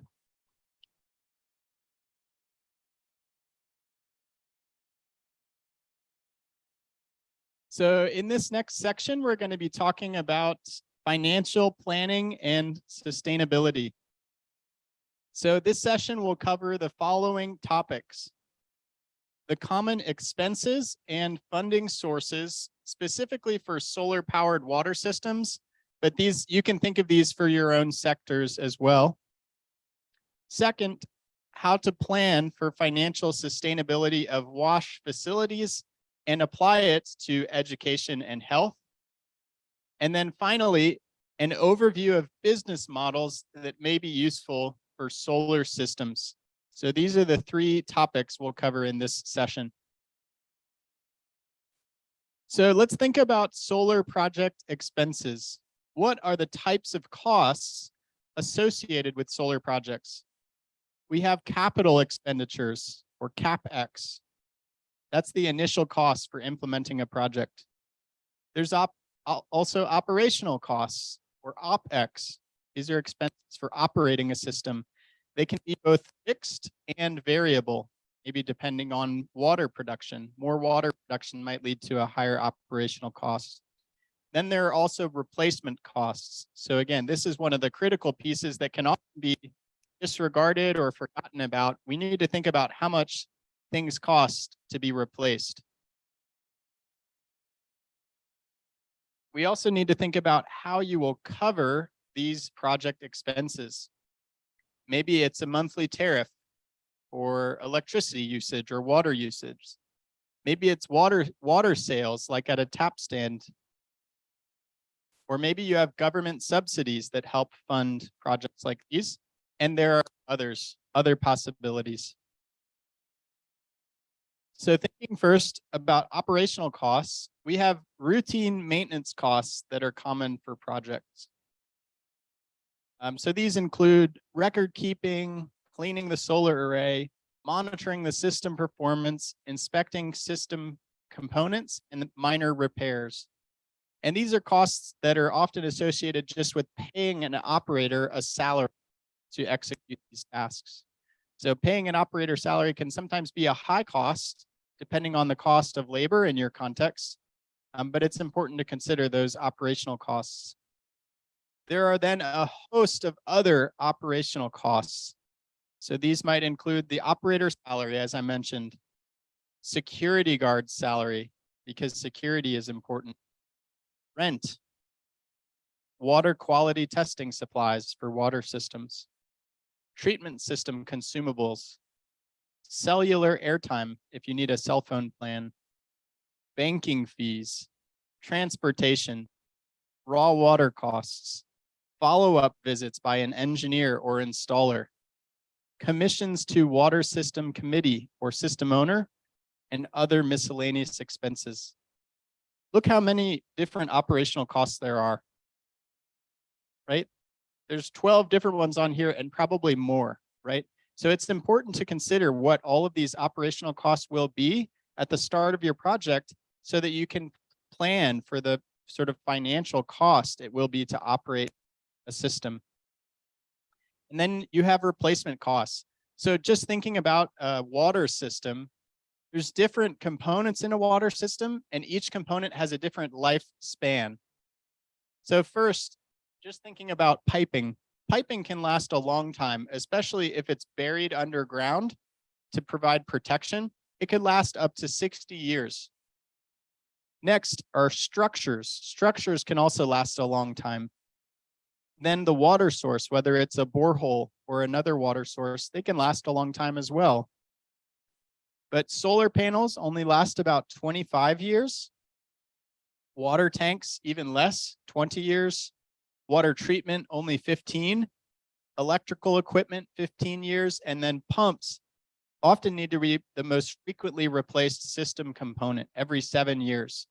So if we just think about a typical project and a lifespan of about 60 years, look how many times each of these system components needs to be replaced. So solar panels might need to be replaced up to 3 times in just 60 years, and water tanks 4 times. Water treatment even more, and then look, pumps need to be replaced frequently, every 7 years. So it's important to consider these replacement costs when you're planning for the financial sustainability of your project. If you don't consider this, what might happen? If the pump can't be replaced, the system won't run. The same is true if an electrical component fails. The system won't be able to convert solar energy to electrical power. So again, this is so important when we consider the financial sustainability of a project. So we need to do proper planning to account for all these things. Some ways of recommended methods for financial planning. Water Mission has developed a financial sustainability worksheet to plan for ongoing project expenses. Here's what that looks like. It's an Excel spreadsheet that has different inputs that you can put in based on your context, that uses project design data, estimates ongoing costs, and helps plan for financial sustainability. So there's different sections of this financial sustainability worksheet. At the top, we have user data. Next are operational costs. After that are replacement costs. And then we have a break-even price. So this helps us establish a tariff. And depending on what we establish the tariff, the price of water might be high to enable us to generate income from the project, or maybe it doesn't need to be very high because we've planned ahead and we've looked at all the different expenses that are included in the project. So zooming into each of these sections, the user data has general information about the community and the users of the system, such as the population, the estimated daily water usage, and how much the committee or the system owners will collect as a commission for water sales, as well as some other factors. And then we have an operational cost section. So this can examine the both fixed and variable operational costs, such as how much chlorine you need to treat the water, if there's any fuel necessary for the system, electricity consumption. You might also have salaries for your operator or salaries for your distributors of water, as well as a few other fixed costs. And then finally, we have a section about replacement costs, which informs our target monthly savings. So in order to be able to fund and pay for parts that need to be replaced over time, we need to have savings each month, savings that can go directly into a bank account that can account for these replacement costs when they're needed. And the way that we consider this is we look at the lifespan of each system component and then the cost to replace it. So for example, if solar panels, the power supply needs to be replaced in 15 years, and we know the cost of solar panels, we can estimate how much we need to save each month for solar panel replacement in 15 years. Does that make sense how we do replacement costs? Great. And then finally, the tool will automatically tell you a break-even price point. There's two different methods for how this could be collected. So thinking of water sales, it could be on a volumetric basis. So per container, a container of a certain size, you might charge a certain fee, or just a monthly household fee. Maybe if you're distributing water directly to households, they might pay on a monthly basis.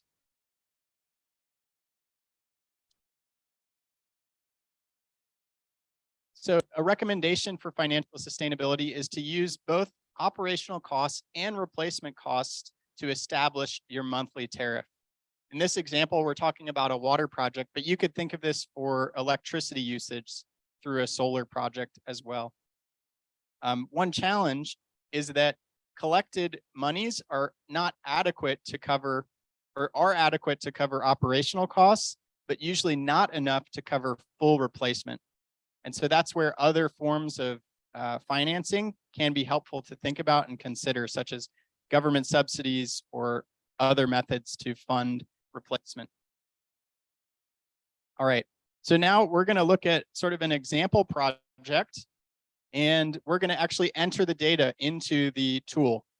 So could I have a volunteer to read the description of the project here? So you can just read from the slide.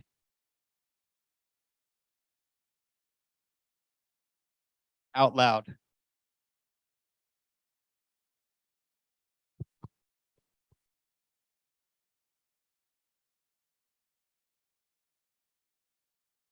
Any volunteer to read from the slide? Over here, over here.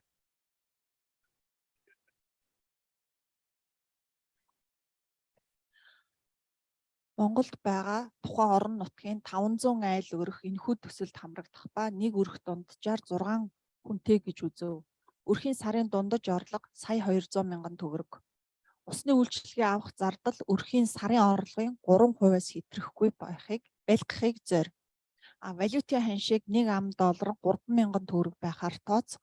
Усны сав буюу контейнерийн хэмжээг түгээмэл болох 20 литр байхаар тооц. Ус хангамжийн системийн талаар оролцогч талуудтай хэлэлцэж тохирсны үндсэн дээр удирдах зөвлөл усны борлуулалтын нийт орлогын 5% шимтгэл, ус түгээгч мөн 5% шимтгэл тус авах нөхцөл тавив. Нийт айл өрхийн 60% төсөлд хамрагдана гэж тооцоолсон. Нэг хүний өдрийн усны хэрэглээ 12 литр байхаар тооцоолсон. Орлого буюу усны төлбөр авах үр ашгийн хэмжээг 80% байхаар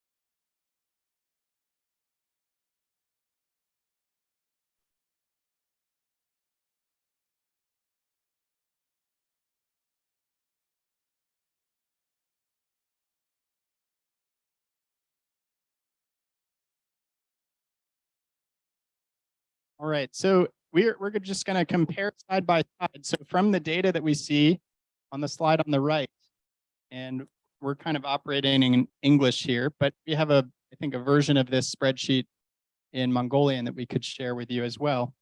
But we enter information about the community. So there's 500 households, 6 people per household, which is a total population of 3,000. If there's any water users outside this community, we could consider them here. If there's additional revenue sources, maybe from an institution like a school or a healthcare facility that might pay a fee to use water from the system, we could enter yes, if that's applicable there. You'd enter the local currency, the foreign currency, which both will appear in the tool here, the average monthly household income of a member of this. So this is important because we don't want to charge too much for the water. We don't want water to be 50% of the household income. So that's helpful for informing that. And this here is where we set the percentage of the maximum expenditure we want from the household income. And we say a general recommendation is 3 to 5%. Don't want to go above that. The exchange rate, the container size, and then here's where we have commissions. So commissions could go to the management committee from water sales or to the tap operators. So if there's people who stand at the taps to collect fees that come in, they might receive a certain percentage of commission from the water sale. We also know that not everyone in the community will come collect water. So even though the water is available from this, they might go to other sources. They might come to this project. So the penetration rate is a percentage of what percentage of the population in the community we expect will collect water. The anticipated individual usage. So how much will people collect? How much water per person? And then finally, there can be losses in revenue collection, whether it's tap operators who keep some for themselves, or if they're just money that's lost in the process. And then all of that leads to a total daily production. So just an overview of this tool again, these blue cells are where you can enter information about your project. And then cells that are in white, the tool will automatically calculate for you.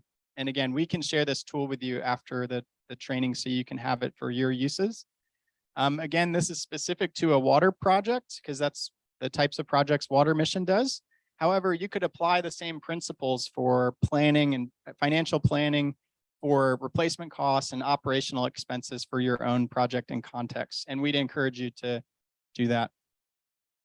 All right, next slide, Tosa. Could I have a volunteer read next slide, which is about operational expenses?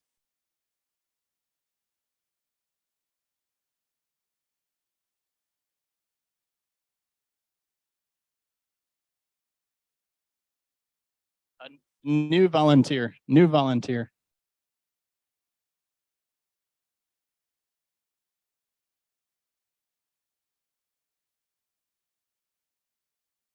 Would you read for us? Thank you. За төслийн хүрээнд ус хангамжийн системийг нарны захилгааны үүсгүүртэй холоороор халдваржуулах, ус цэвэршүүлэгчтэй байхаар төлөвлөгдсөн тус систем нь генератор эсвэл ЭС сүлжээнд холбогдоогүй гэж үзнэ. Удирдах зөвлөх оператор цар тутамд 1,200,000 төгрөг төлөхөөр шийдвэрлсэн. Төсөл түрээс төлөхгүй холоор туршилтын материалын сарын зардал 60,000 төгрөг, ус цэвэршүүлэх холоорын зардал өдөрт 120,000 төгрөг, операторын гар утасны хэрэглээ сард 120,000 төгрөг, удирдах зөвлөл банкны данс нээсэн ба данс хөтөлтийн зардал сард 60,000 төгрөг байна. Урсгал засвар үйлчилгээний зардал сард 90,000 төгрөг байна. Зураг төслийн инженерийн хувь та өөр бусад төрлийн зардал гаргах эсхийг мөнгө тооцоолон гаргах хэрэгтэй. Thank you very much. So next, I need your help to fill in this section. So thinking about the operational costs, is chlorine applicable for this project? Yes or no? Yes. So from this dropdown, we can just select yes. What about fuel? Is anything mentioned for fuel? No. So let's select no. What about electricity? Some say yes, some say no.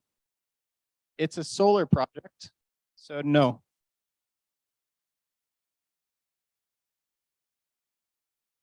Okay, and next, let's look at the salaries. So what is the salary for the operator for this project?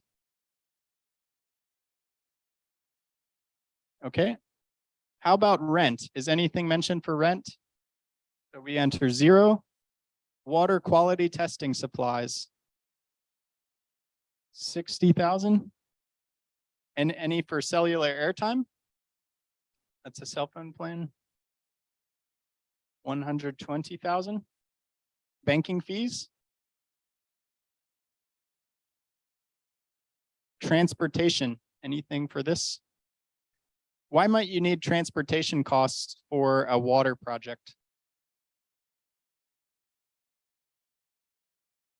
Maybe for delivering water, if you deliver water to households, like trucking water. And what about routine maintenance and upkeep costs?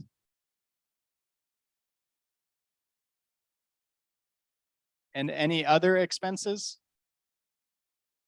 0. So this is an example of how you could fill in the operational expenses for your project. All right, let's go to the next slide. And again, would like a volunteer to read. These are the replacement costs. Could anyone read down this table, replacement costs?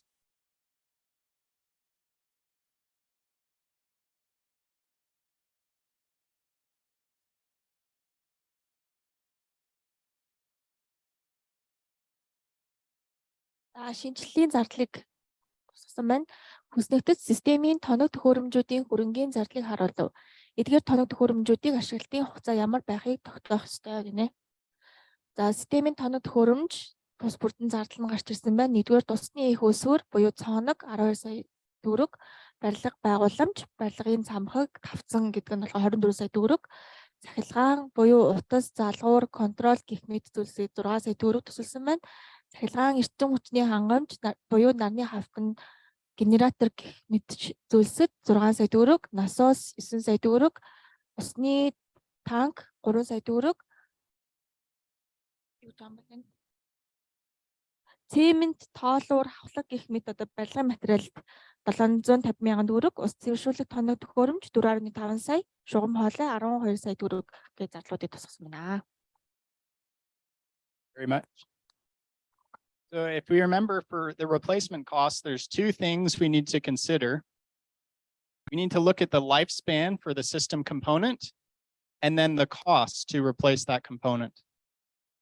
So I'm going to ask for your participation here. For a water source, do you remember from the previous slide I showed, how long do water sources typically last? How many years? No, that's a pump, but for a water source, like a well, how long should a well last? 10 years? 60? Yeah, I think it's around 50 years. So a pretty long time. What about structures? How long do buildings last? Like enclosures, towers, platforms? 20, 50, 40? Yeah, it depends on the quality of the workmanship, but yeah, we could say 40 years. And how about electrical wire? How long does that last? 15 or 20, yeah. And power supply, these are solar panels. 25, yep. And a pump, 7, good job. Water tanks, 20 years maybe. Tap stands, 10 years. These can actually, the valves, if they're not quality materials, can be very short lifespan, maybe 5 years, yep. Treatment equipment, 15. And piping, 60 years, great. So this is how you could fill in the table for replacement costs. And again, these numbers just come directly from the table on the right side, which you would know for when you implement your project, you know the initial costs for the system components. So you can use that information to inform your replacement costs there. Okay, great job. Let's go next to, is there another slide, Tosa? Yep. Could I have a volunteer to read this slide?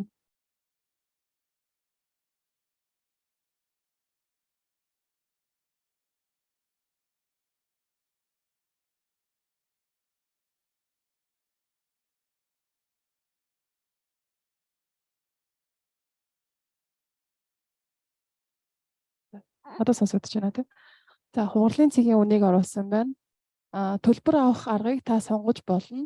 Өрхөөс сар тутам төлбөр авах эсвэл контейнер буюу усны сав тутамаас төлбөр авах. Усны үний хамгийн их байж болох хэмжээ болон 2 өөр хувилбарыг ашиглан тооцоод усны үнэ тодорхойл. Усны үйлчилгээний үн тарифыг орон нутгийн иргэд болон оролцогч талуудтай зөвшөлдөх ёстойг анхаарна уу? Зарлалын талаар гаргасан шийдвэрээ тайлбарлахын тулд санхүүгийн тооцоогоо ангийнхандаа үзүүлэхдээ бэлдэнэ үү? Thank you. Okay, so now we're going to decide what the price of water should be. And it's going to be based on everything we've entered above in our worksheet. So again, there's 2 different methods for setting a price. There's a per container, that's kind of a volumetric water price, or a monthly household. So you can decide for our example project, should it be per container or a monthly household fee? Per container. Okay. And then from this, we get a recommended maximum water price. What is influencing the maximum water price? Do you remember? Household income. Remember, we don't want to charge households too much. So this gives us a recommended maximum. So the container size again was 20-liter container, like a jerry can of water. And the maximum fee is around 667. Is that very expensive for water here? I think water is pretty inexpensive here, right? So we then get a recommendation for the water fee option 1. This is covering operational expenses, but not replacement costs. So you can see it's a lower price than water fee option 2. Water fee option 2 covers operational expenses and replacement costs. So it allows us to save money each month, be able to replace parts of the system when they break down. But look at the difference. There's only a small difference between these. So this shows by just increasing the price slightly, you can save for replacing parts of the system. And I think maybe even these prices are they a bit high for the Mongolia too, or a little bit high? But what does that mean? Why are the prices high? It's expensive to run a system, right? At least in this context, which maybe is a remote area, it's expensive to run a system. So the final step is we have to set a water fee. So what do you think the water fee should be for this project? Remember, we want to cover operational expenses and replacement costs.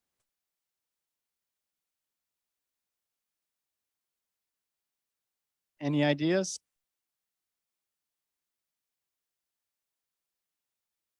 Well, we could make it 157, but this will change the tool, and I'll explain why in a second. So this now goes up. The reason this went up is because as the water fee goes up, there's commissions from each water sale that go towards maybe the system management committee and the operators. So now we need to set an even higher price maybe. What should we try now?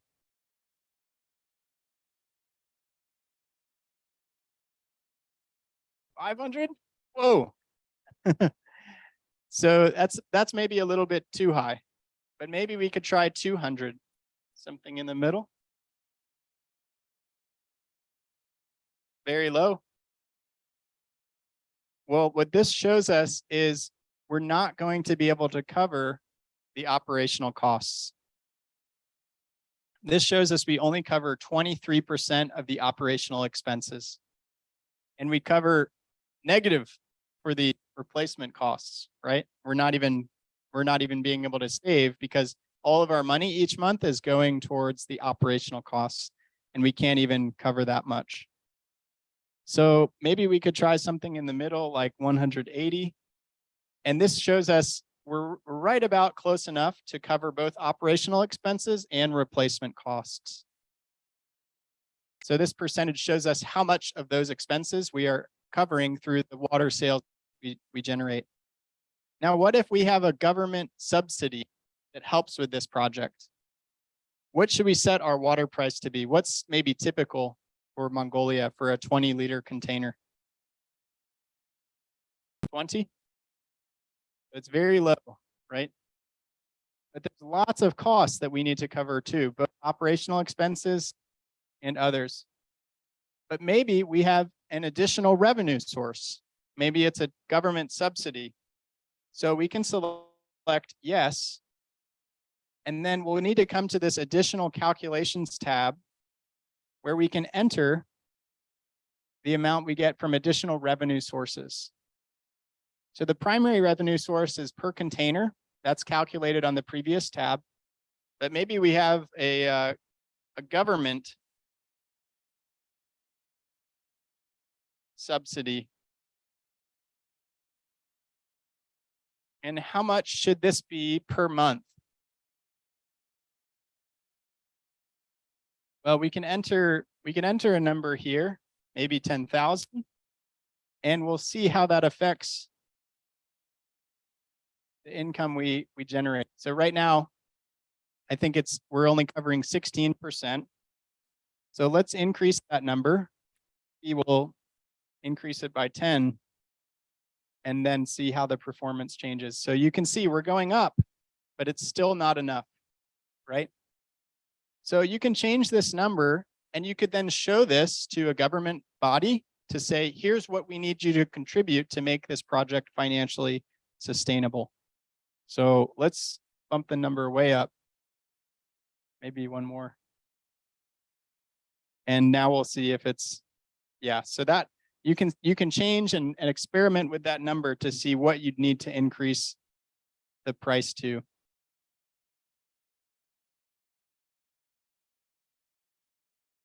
One more zero. So we're still not close enough, maybe 0.6.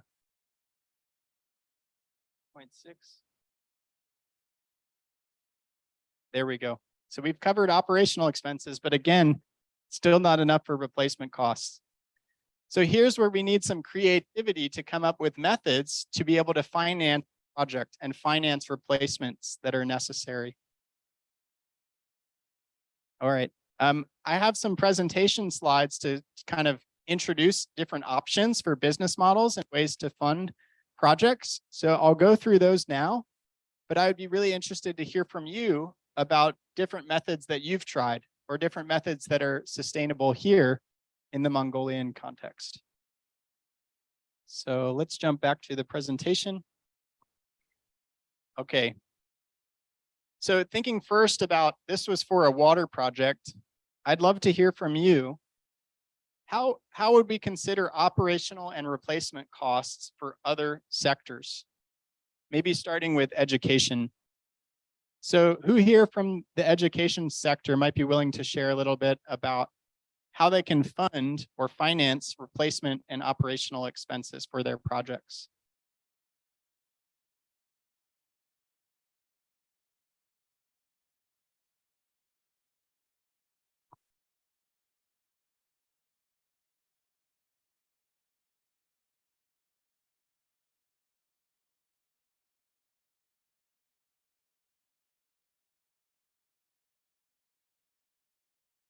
Any volunteers from the education sector?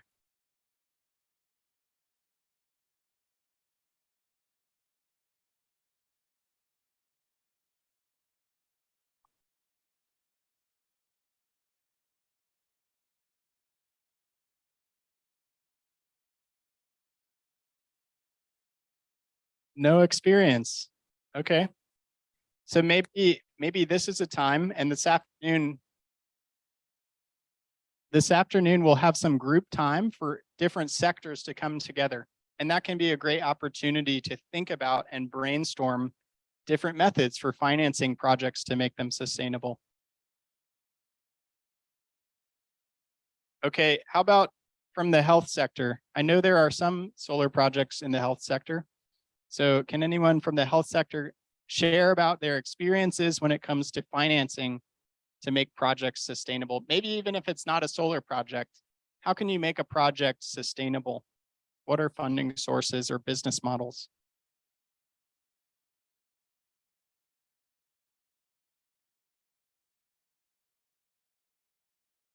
No experience? Okay, so financial sustainability is a big need and something important to consider. So let's go through a few different models that could be used. So for solar powered water systems, water can be sold to generate a profit. These are typically most helpful for off-grid contexts. So in a rural setting where there is no electric grid, maybe there's scarce water, you could implement a solar powered water system and sell water to generate income. For healthcare facilities, these are providing power for the healthcare facility, but they could also integrate a water system and have water sales maybe to a nearby community to generate other forms of income. And for schools, again, you could integrate a water system to make these viable as well. And one of the things that's kind of helpful to consider with these is the way that consolidating services can be a way to fund projects. So maybe if water sales are low, but you can generate income through sort of the hospital, that those funds from the hospital and consolidating those services can be used to fund sort of the whole services together as one. Does that make sense?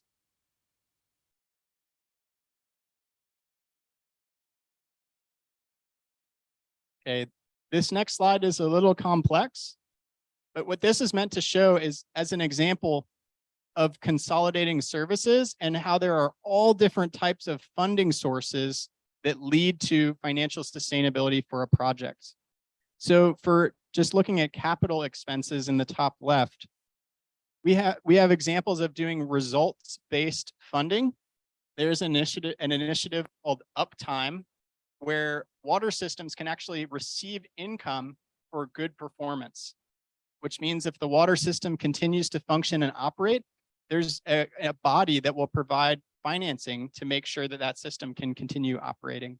But it's results-based. One needs to demonstrate that the system is operational. There could also be carbon financing, again, to cover operational expenses. Some different sources for OpEx. So operational expenses might be tariffs or results-based funding again, or O&M subsidies. And then all of these sort of funding sources provide for service providers, whether that's authorities, private utilities, national water and sewage corporations, private operators, or community-based service providers. And then again, looking on the far right side, we have other forms of financing, whether that might come from authorities like the Ministry of Water and Environment or district water authorities. And then there are also customers that can provide financing. Those might be households, public facilities, or private facilities. So in this example, this is highlighting a private utility model that's highlighted in the color orange there, where there's a customer service feedback loop where good performance leads to greater funding for the private utility. There's system performance data that can show and verify the performance of the system to then be able to get results-based funding. And then financial accountability and increased cost recovery help that utility improve their service. So I know that's a complex slide, but this is just mainly meant to illustrate that there's funding sources that are available and out there, and sometimes collecting those funds from all different sources can be a creative way to make a project financially sustainable. So this shows a bit of, it's a little hard to read, but it shows the history of different financial models. So in the past for water projects, we've mostly used community-based models where a community management system, community management committee is established to manage the system.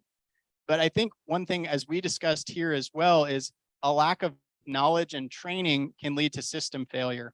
So if community members don't have the education and training that's necessary to know how to manage the system, when something breaks, they won't know what to do and they won't be able to repair the system. So there's a trend that's sort of moving towards a more utility-based model or approach. So for water systems in particular, a very remote community will have high cost to implementing that system. We mentioned as well the high cost of transportation to even get materials to a remote community. But if that's integrated with a service through a utility provider with larger communities where it's a bit more cost effective to implement the project, those can be consolidated together just like a utility provider. So an example of utility provider here might be the power utility that provides power, electric power to all the buildings in the area. Those consolidated services can be grouped together to make a project more financially sustainable. So in general, the sector and industry in WASH is moving towards more of a utility scale approach rather than community-based models. Looking more at those financial models as well, we see as population changes where we have low populations on the top that then, low populations on the bottom where it's rural and highly dispersed, moving to rural and then even small centers and towns. Across the right side, we have different sort of models for the service provider. So on the far left, we have a voluntary service provider, and then it's semi-professional and fully professionalized. And those different boxes appear sort of in different parts of the matrix, where self-supply is voluntary based and used mostly in rural settings or highly dispersed settings. Whereas on the far right side, a public sector utility would be fully professionalized, but only used more in towns and city centers. So that's just a little bit about different sort of financial models for services.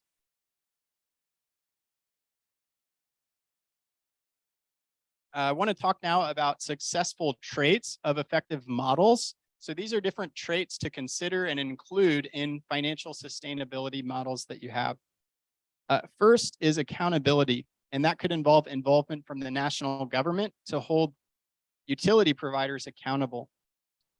You also need a support-based approach where maybe NGOs support service providers through innovation and strengthening of accountability. I think I heard people speaking earlier about an NGO that acts as a bridge between the government. And so this can be a support-based approach where NGOs have a bit more flexibility to innovate and then can share ideas.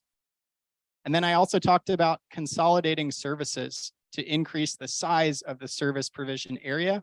And again, it allows for areas where there's a better return on investment to help cover the additional costs for areas that are more remote. It's also important to have a high level of cost recovery that can then cover capital management expenses and replacement costs. There could also be performance-based incentives where if a organization or a utility provider can show that their system is operational, there can be sort of income that's generated from that performance-based approach. There could also be tax exemptions, and then finally, supporting typical community-based management projects with government regulations, public utility provision, and private sector participation. So these are all important successful traits of effective business models for renewable energy projects. But there's also great challenges that come with these projects, as we all know, maybe from our experience. And some of the challenges of financial models, as we've found through our projects, community-based management fails to adequately support established communities. There could be a lack of incentives for organizations to adopt renewable energy. I think that might be common here too, just because of the large reliance on coal. There's not incentive because coal is so cheap. There's not incentive to switch to renewable energy.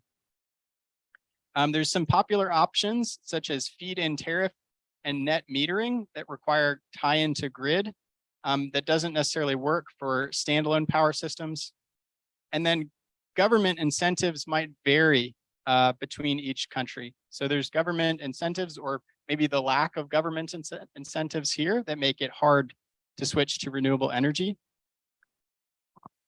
And then some government incentive programs are not as gradual, which is challenging for small arrays and micro consumption. And then, of course, financial corruption can destroy any of these models. So that's a challenge too. So some examples of business model options. Different circumstances affect the success of each business model, and it's recommended to use local contextual understanding when determining the business model that you use. So one example is a community-based model, or CBM. It requires good scale, a scale of good service. There's also then CBM Plus, which is a community-based model with government or private sector becoming involved in the long-term financial sustainability. There's a feed-in tariff where you can sell back power to the utility. I think that might be used here in some settings. And then there's net metering, which is similar to feed-in tariffs, but it's sold at a retail rate back to the utility. And then finally, government investment subsidies allows NGOs funding to be put towards operation and maintenance.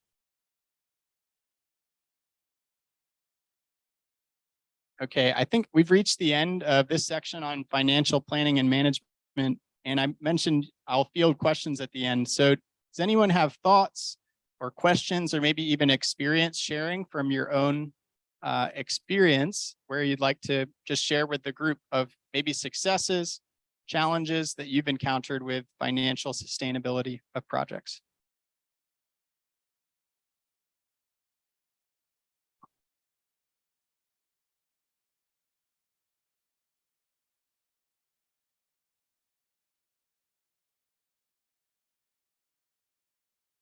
I know maybe we're all hungry for lunch, but it'd be really great to learn from each other. I know yesterday there was some exciting discussion that was happening where people got to share from their own experiences.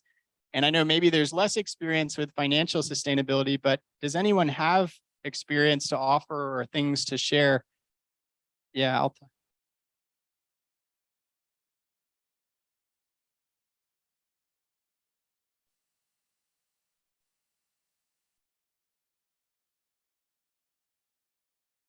Би яг ийм төсөл хэрэглэлтэнд бол оролцож байгаагүй л дээ. Зүгээр төслийн нөгөө техник эдийн засгийн урьдчилсан ийм үнэлгээ хийж яхад юу гарчээ байсан бэ гэхээр сэргээгт хэрчим хүчний нар байгаа те агаар агаарч магаар систем газрын гүний дулаан энэ дээр бол агуугийн доктортой байдал ерөөсөө хангахдахгүй юм бэл. Bankable буюу те financially viable бол ерөөсөө болохгүй байсан.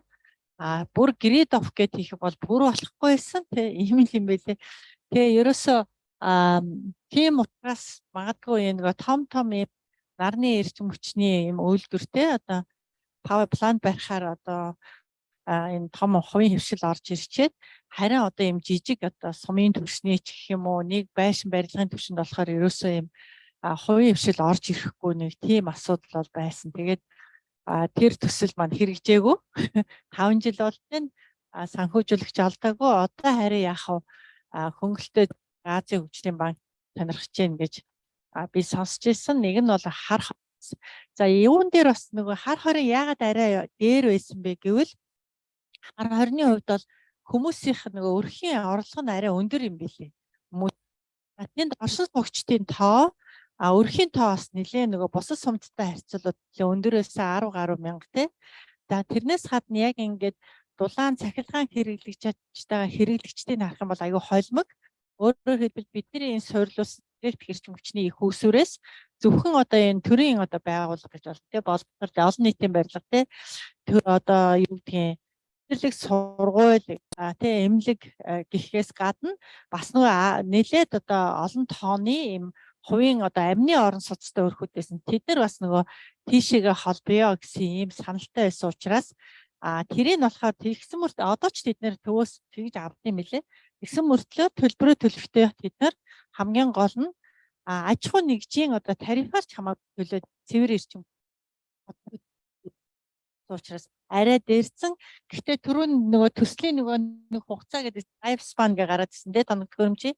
Яг тэр 20 жилдээ хизээч capex буюу тэр анхны хөрөнгө оруулалт бол эргэж төлөгдөхөөргүй. За энэ бол яг айгүй нөгөө нэг ер нь бол цахилгаан дулааны эрчим хүчинд оруулсан хөрөнгө оруулалт бол хизээч иргэн төлөгддөггүй тийм л юм билээ Монголд угаасаа үнэн хямдхан болохоор гэж харсан.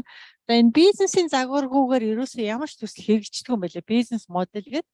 За тэрэн дээр юу вэ гэхээр үе хөвшил ч юм уу community based эсвэл төрийн оролттой гэдэг нэг хэлбэрээр ерөөсөө ч тэр болохгүйсэн.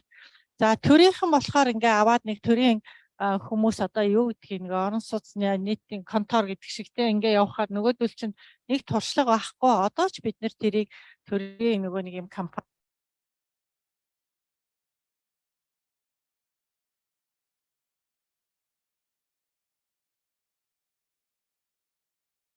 байна.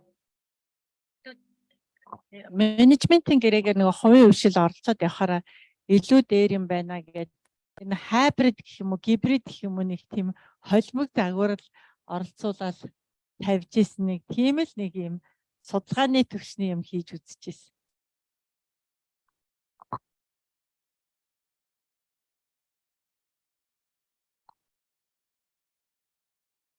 Дагаа төслөд яг энэ одоо solo powered wash те.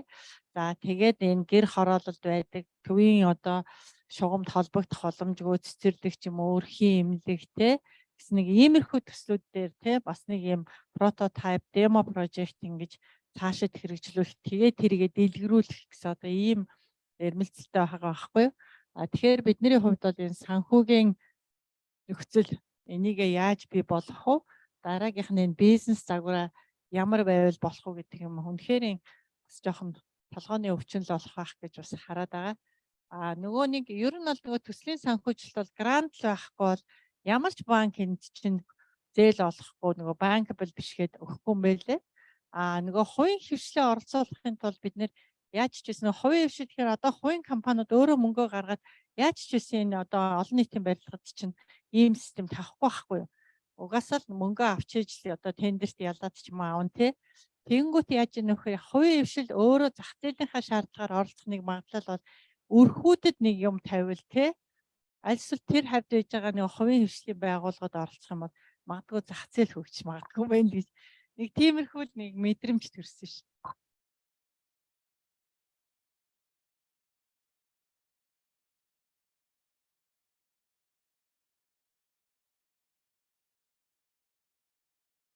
За юу нарны зайн төслүүд дээр бол өнөө хүртэл Монголд хэрэгжүүлж ирсэн дөрвдөө том төслүүдээс аваад үзвэл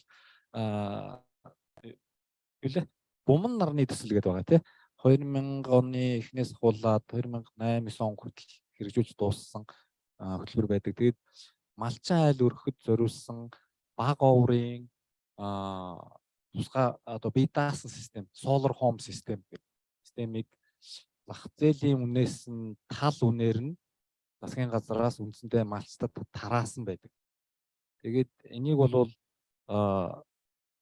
одоо бүгд орнуудын одоо тусламжийн байгууллагуудаас голдуу ихэнхийн жишээлбэл Япон, Хятад, Солонгосын бүсэлтгөө тусламж ODA-гээр манай улс бахан одоо solar home системүүд аваад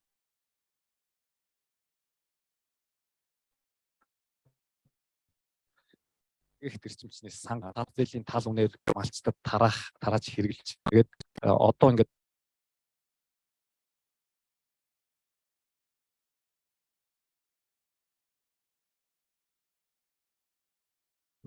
малчин айл болгон шахан бол нарны зайтай болсон ийм амжилт бол байгаа.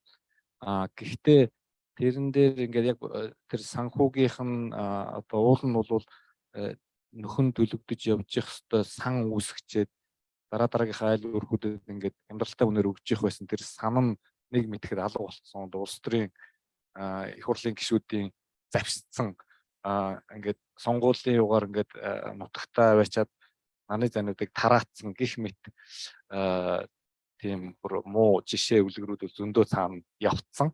Гэхдээ эцсийн үр дүнгээрээ бол нарны зайгаа малчин айлууд аягүй сайн хэрэгэлдэг болцсон байгаа. За энэ бол нэг бидний нэг жишээ, сайнтай муутай жишээ. Зүгээр их сургуулийн зүгээс бол олон улсын шилдэг сайн туршлагыг бол судалдаг. Хамгийн сүүлийн гоё жишээ бид нар Монголд хэрэгжүүлмээр байгаа Америк жишээ байна. Жишээлбэл нэг жишгийн сургуулийг Америкт бол одоо сургуулийг барьдаг бүр ийм корпорац байдаг юм л зөвхөн сургуулиудаа барайл байж байгаа корпорац. Тэр корпорац бол пассив аргаар сургуулиудаа барих хөтөлбөрийг ингээд төлөвлөөд хэрэгжүүлээд эхэлсэн байгаа байхгүй. Тэгэхээр одоо бид нар бол одоо ингээд бага уурын амны орон сууцыг ингээд янз бүрийн хэмжээсээр хийгээд прототипуудыг хийгээд уншаад Монголынхоо цаг уурт нэлээд нийцүүлээд туршлагачсан байгаа. Одоо дараагийн түвшний асуудал бол цэцэрлэг, сургууль тий тэгээд хөдөө орон нутагт бол уул нь бол зочид буудал тэгээд камп одоо бус бүх төвшөндөө загвар тийм зүйлүүдийг туршаад явчих хэрэгтэй байхгүй. Энийг ингээд төр засах нь тогтолцоогоор дэмжиж ерөөсөө явдаггүй. Нүүрснийхээ энэ одоо түлшнийхээ систем дотор баригдчаад шин нэмийг хийх сонирхолгүй идэвхгүй байж идэг. Тэгэхээр тэр ийм байжтэй гэдгийг бүр ингээд ард иргэдэд бүр доороос нь хэрэглэгчдэд ойлгуулж байгаа. Тэгээ шаардуулж байгаа. Тэгээд их хурлын гишүүдийг сүүлд нь нэхэд ирэхлээр аяндаа хийдэг тэр төвшөнд нь л аваачихгүй бол өөр арга байхгүй байхгүй. Тэгэхээр тийм цэцэрлэг сургуулийн загвар гарах дээр бол хөрөнгө мөнгө нь байвал зохиомжлол хийх тэрийг яг ингээд хажуунаас нь туршаад нотлоод ажиллах энэ бүх ажил дээр их сургууль оролцоход бэлэн байгаа шүү.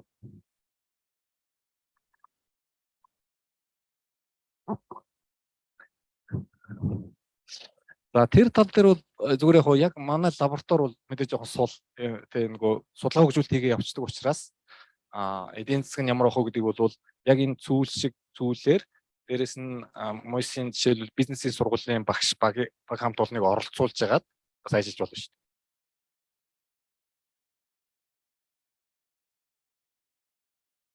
дээ. Дахин тэгэхээр өчигдөр бид нар 2 газар очиж үзсэн шүү дээ. Эрчим хүчний зохицуулахаараа нөгөөх нь нөгөө Чингэлтэй дүүргийн 83 дугаар цэцэрлэг байгаа хгүй 24 цагийн. Ер нь бол 800 хүүхдэд цэцэрлэгийн 260 нь бол 24 цагийн цэцэрлэгийн барилга байлаа л дээ. 260 хүүхэд явд юм байна. Тэгээд тэр 264 хүүхэд явдаг 24 цагийн цэцэрлэг нь одоо газрын гүний дулаанаа шийдвэрлээд одоо тэрбум төгрөг Дэлхийн банкнаас гаргаад ингээд шийдсэн байж байгаа. За эрчим хүчний зохицуулах хорог болохоор нөөбийн хөгжлийн хөтөлбөрийн наама төслөөр шийдсэн байгаа байхгүй юу? За айгүй сайхан зүйлтэй болсон байна. Тэгвэл яг нэг жилийн хугацаанд гэлөө баталгаад нөгөө гэрээ хугацаанд Монгол төлшгөө тэр суйрлуулсан компани маань үйлчилгээг 83 дугаар цэцэрлэг дээр үзүүлж байна. За энэ эрчим хүчний зохицуулах ороонд бол нөгөө G-Power тэрийг тавьсан байлээ. Тэгээ одоо G-Power сайн дураараа очиж мен үйлчилгээ үзүүлдэг гинэ. Тэгээд 83 дугаар цэцэрлэгийн хувьд бол хамгийн гол асуудал хэн хүлээж авах нь огт тодорхойгүй. Цаашид энийг яаж одоо энэ operations maintenance management-ийг хийх вэ гэдгээ огт шийдэж чадаагүй. Тэгээд нөгөө сантехникийн хүн нь л нөгөө Монгол төшийн хүн ирэхэд бичээд аваараа зургийг аваараа гэж санд минь зургийг аваад нэг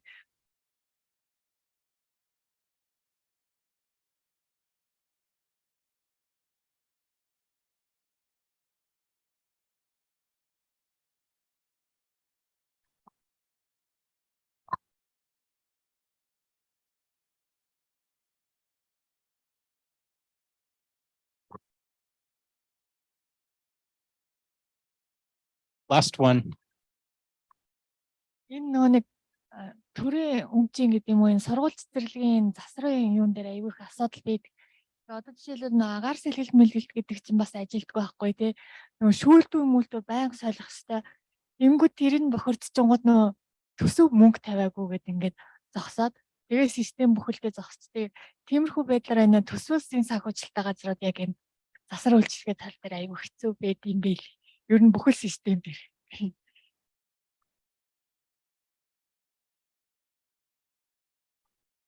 Great. Thank you so much for sharing your experiences. I want to just give you a sneak preview of what's ahead. So in the afternoon today, we're going to look at a few examples from the following sectors. So we'll look in the WASH sector, education sector, and health sector of different tools and projects that have been done or are being done related to solar energy. And I think there even is a local expert here who's going to talk a little bit about other forms of renewable energy that are specific to the context in Mongolia. And before we go to lunch, I'm going to put back on the screen the attendance form. Just in case you didn't fill out the attendance form yesterday, there'll be a QR code that you can scan during lunch just to fill that out. And that's just helpful for us to have your contact information so that we can keep in touch and support you in whatever needs you might have related to solar. So thanks so much for your great attention this morning. We'll have lunch now and come back together in 1 hour. Thank you so much. холбоотой нэг ганц хоёр зүйл хэлье. Тэгээд бид нөгөө 3 багт ингээ хуваагдсан байж байгаа тий. Ус ариун цэврийн байгууллагын баг бол яг одоо solar powered wash гэдэг нэртэйгээс тий нарны эрчим хүчний дэмжлэгтэй суурилсан ус ариун цэврийн байгууламжийн тухай ярих нь шүү дээ. Ямар кейс байх вэ гэдэг дээр манай нөгөө ус ариун цэврийн байгууламжийн батнасан ахлагчтай одоо баг маань бас кейсээ ингээ сонгоод тэгээд тэр баг маань одоо энэ дээр ишлээ тийм ээ. За боловсрал дээр бол бид нэр одоо нөгөө ярьж ирсэн өчигдөртэй хонхорт яах вэ ч гэдэг юм уу те. Тэрийгээ бас нөгөө нэг ингээд ярих гэж бодож байна. За эрүүл мэнд дээр өчигдөр нөгөө гачууртын эмнэлгийн байсан шүү дээ те.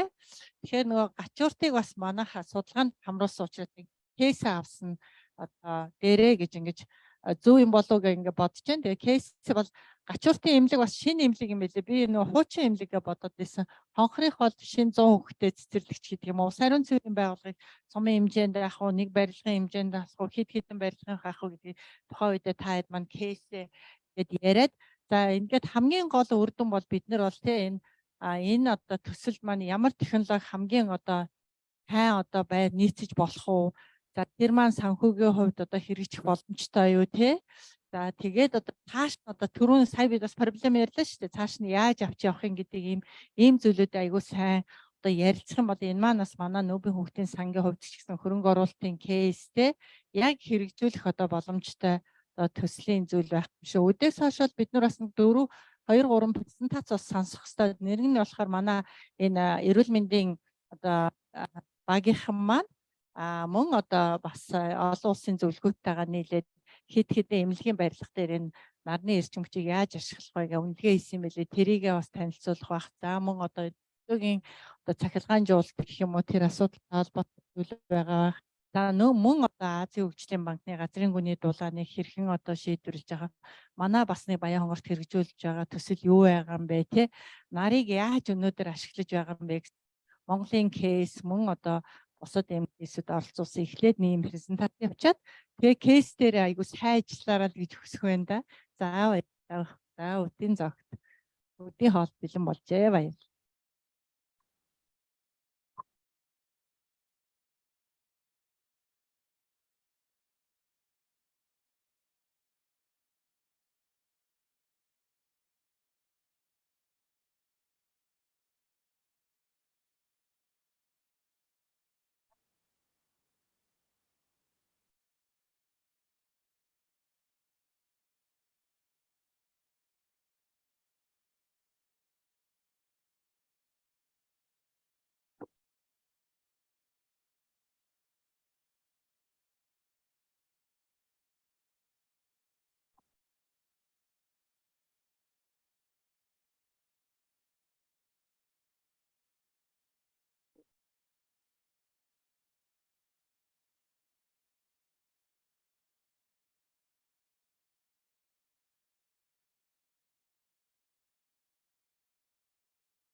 Check.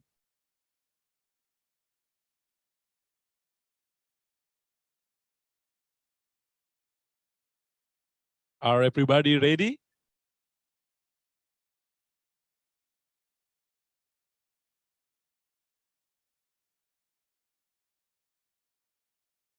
How about the food? This land is good.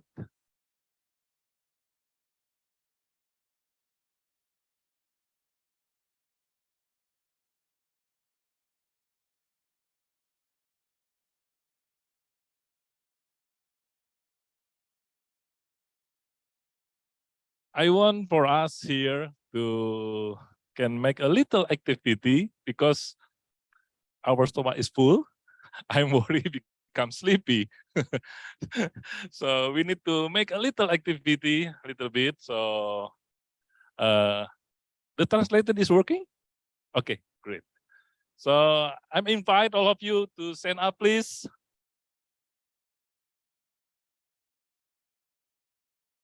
Could you stand up, please? Okay. So this is just like icebreaker, something like that. So during the lunch, I'm sitting in this table. So I hearing the conversation between the people in the table. So I just know. So some of the people here still not knowing one each other, right? Still knowing just one of the people. Oh, maybe I just 1, 2, 3 the people knowing. And how about there's another table? Not really. So I just want to invite a little bit activity. So like the game is just like this. Example, I will appoint someone and the people which one I point it, just telling the name and the could be the background like organization or something like that. Easy, right? Example, I point you, you can tell your name and the organization. Ready? Okay. Or we need the another mic. When you point somebody, you can give the mic to the person. Check. Okay, this sound is good. Okay. За бүгд өнөөдрийн минь намайг бүжил хам гэдэг Eureka компаниас төслийн минь. You give it to the people which one you still didn't know. Аха. За сайн мэцхан уу. Ариун дэлгэр гэдэг British Mongolia-гийн үйл ажиллагаа хариуцсан менежер. Great. Өдрийн минь дэлхийн зоолын улсын байгууллагын төслийн мэрэгчлэн долгор сүрэн. Okay, you can give to another one. Which one you still didn't know? Okay, great. сайн байцгаана уу. Тэг удаан жаргал шинээр нэ.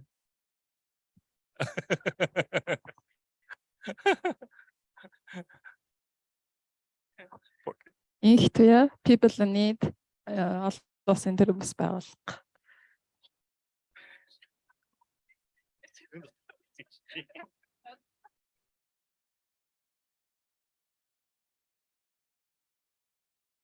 Их туяа баян зүрх дүүргийн бодос билээлсэн. Nice.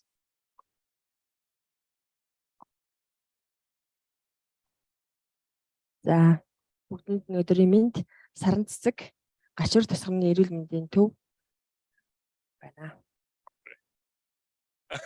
You give maybe you can give to another in behind, no problem. Everybody you still didn't know, you can give it the mic. Зоригч гэдэг байгаль орчин аж ахуйн яамны мэрэгчлээ. Өдрийн минь их жаргал боловсролын ерөнхий газрын мэрэгчлээ.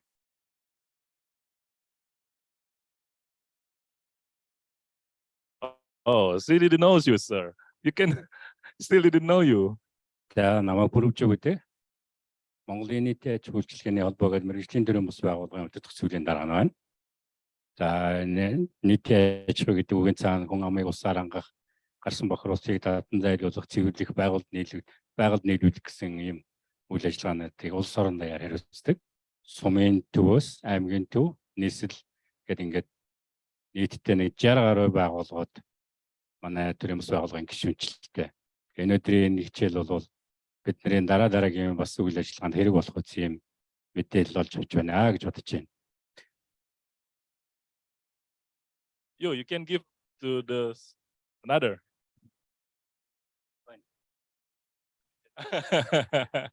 You can select which one you still didn't know.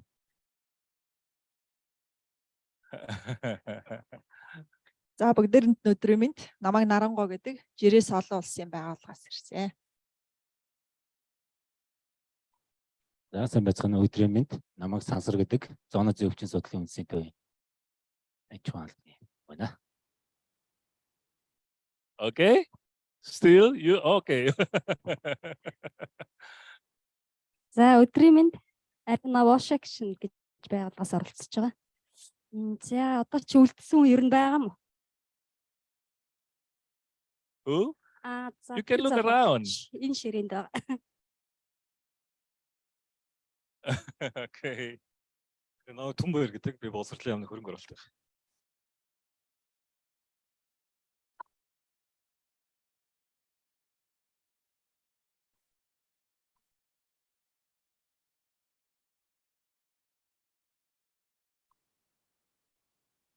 За сайн байцгаана уу. Намайг Амар Баяр гэдэг Монгол Улсын их сургуульд хэрэглээний шинжилгээ ажлын сургууль багшилдаг сэргээгт хэрчимчний хөтөлбөр хариуцсан багш. Тэгээд манай төгсөгчид сэргээгт хэрчимчний инженер мэргэжлэр төгсдөг байгаа. Тэгэхээр энэ төслүүд дээр манай төгсөгчдийг одоо авч ажиллаж болно. Шүтээс бас адилхан сэргээгт хэрчимчний хөтөлбөр байгаа тийм. Тэгээд боловсон хүчин бол тодорхой хэмжээгээр бэлтгэгдэж байгаа гэж бодож байгаа. Тийм учраас багаар сайн бүрдүүлэхтэй ингээд анхаараарай гэж хэлмээр баярлалаа. Okay. Everybody of knowing one each other. This thing declared for me because nobody give me the mic. So I think everybody already know me. Oh. Okay. За бүгдэнд өдрийн мэнд хүргэе. Намайг Бэлгүн гэдэг. Би нөө Шотисын барилгын эрчим хүчний хэмнэлтийн төвөөрт ажилладаг. Тэгээ манайх болохоор яг нөө эрчим хүчний хэмнэлттэй бүтээгдэхүүн технологиг хөгжүүлээд судлаад нийтэд түгээх яг тэр тал дээр ажилладаг байгууллага байгаа. Okay. Good job. Okay, please be seated. Please be seated. Okay. Thank you. Everybody is already here. We can continue to another topic in this afternoon.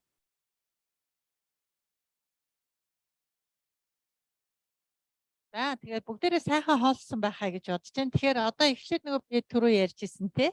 Эхлээд нөгөө нэг Монголын болон одоо олон улсын кейстэй холбоотой ганц хоёр илтгэл явна гэх. Тэгээд нөгөө хамгийн түрүү нөгөө хувийн хвшил ер нь дандаа л инновацийг эхэлж яадаг, тэргүүлж яадаг те.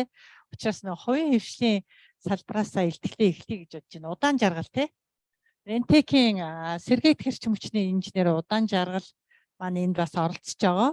За мэдээж удаан жаргал биднээс буюу энэ сургалтаас сурах юм бага байсан баг. Гэхдээ ийм олон одоо коллектэй болж байгаа юм чинь бас хэрэгтэй байсан болоо гэж бодож байна. Тэгээд удаан жаргалгаа урьж. Энэ дээр тийш яах вэ? Яаж орох вэ? За энэний дараа нөгөө ням цэцэг ирж байгаа тийм.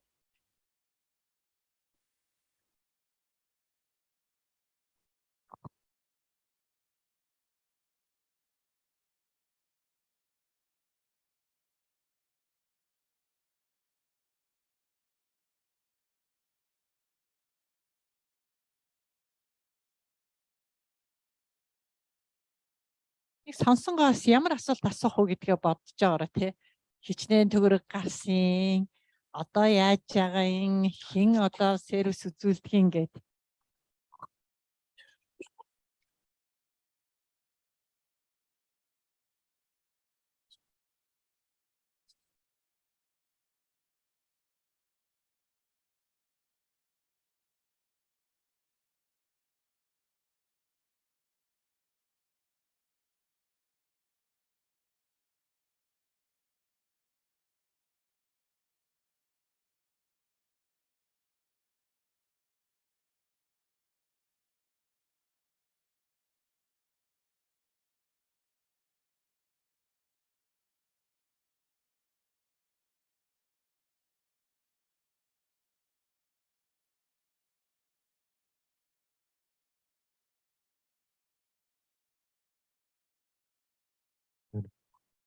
За мэдсэн үү?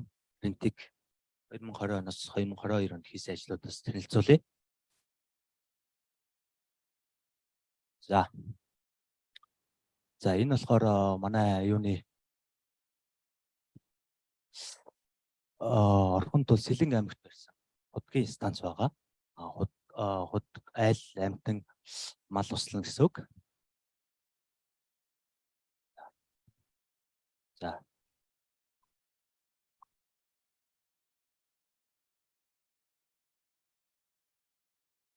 Нэг. За тэгээ манай компани нь болохоор ийм онлайн мониторинг хийдэг. Энэ болохоор худад дээр хийх боломжгүй. Ахуй айл өрхөд хийсэн юун дээр станц дээр ийм мониторинг хийдэг. За одоогоор манайх нийт айл өрх болон албан байгууллага нийт нэг 27 станц барьсан байгаа. Тэр бүгдийгээ онлайнаар ингээ хийнаад 10 жилийн баталгаа өгдөг байгаа. За энэ манай хийсэн ажлуудаас самбар угсралт ингэж явагддаг. Газар дуулах боолт, газар дуулах болон хийсэн ажлуудаас ингэ танилцуулсан зургнууд байгаа. За энэ болохоор юунд тэрэлжийн амралтын газар баригдсан асаа алах зориулалттай 380 ийм дэлгэц байгаа. Станц байгаа.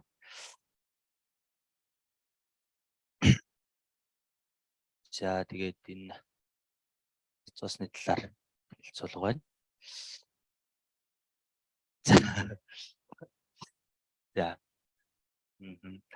За манайх эхлээд айл хүмүүстэй харилцаад мэдээллийг авна, хэдий хэмжээнд хэрэгэлдэг ямар айл байна гэд эхлээд өөрийнх нь цэглэгаан хэрэглээний мэдээллийг авна. Түүгээрээ бид нар нийт дизайн гэх програм дээр тооцоо хийж судалгаа хийж тэр судалгаан дээрээс үндэслэн цааш ажлууд явагддаг байгаа.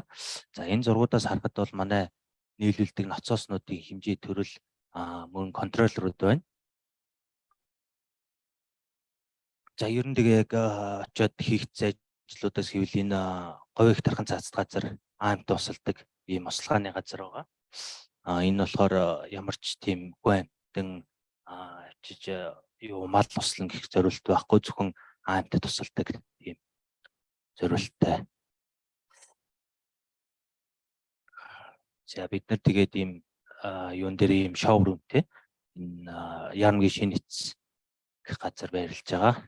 Тэр ирээд манай төхөөрөмж, тоног төхөөрөмж ажилтай танилцж болно шүү. Энэ болохоор энэ сайн шанд баригдсан үйлчлэгээний байгууллага дээр 3 давхар үйлчлэгээний байгууллага. Нэг давхартаа дэлгүүр болон дэлгүүр, 2 давхартаа голомт банк, тэгээ 3 давхартаа юу гэдэг лээ нэг юм байт юм. Ямар ч зүйл үйлчлэгээний байгууллага урагшаа болон бар урагшаа гэх 2 байрлалаар ингэж нарны дэлгэцээ тавьсан байгаа. За тэгээд энэ тэрэлжид хийгдсэн ажлуудаас гэвэл энэ тэрэлжийн ажил байна. Энэ эхлээд бид нар ийм зураг төслөө ингэж гаргаж яг зураг төслийнхаа дагуу хэмжээгээр явдаг байгаа. Энэ болохоор зам үдэд баригдсан хутгийн их үсгэр.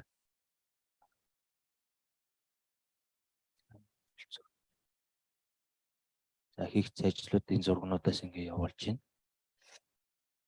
Энэ болохоор Баян зүрх дүүргийн нөгөө модны үрээлэн гэх газар хийгдсэн ийм бас юуны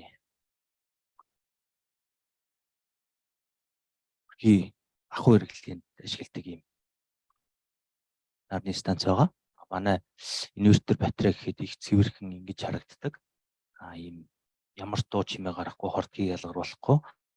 Энэ батарей нь болохоор өөрөө 5 кВт-ийн батарейтай. Батарей нэг иймэрхүү гаднах хайрцаг нэг иймэрхүү харагддаг. Гаднаас энэ болохоор 10 кВт-ийн батарей нь болохоор ингээд 2 давхарлцсан. Гэхдээ том тийм хамгийн ихний зурган дээр харагдаж байгаа. Энэ болохоор зүрх ууланд баригдсан хувь айлын юу ахуй хэрэглээний станц халаалтанд нь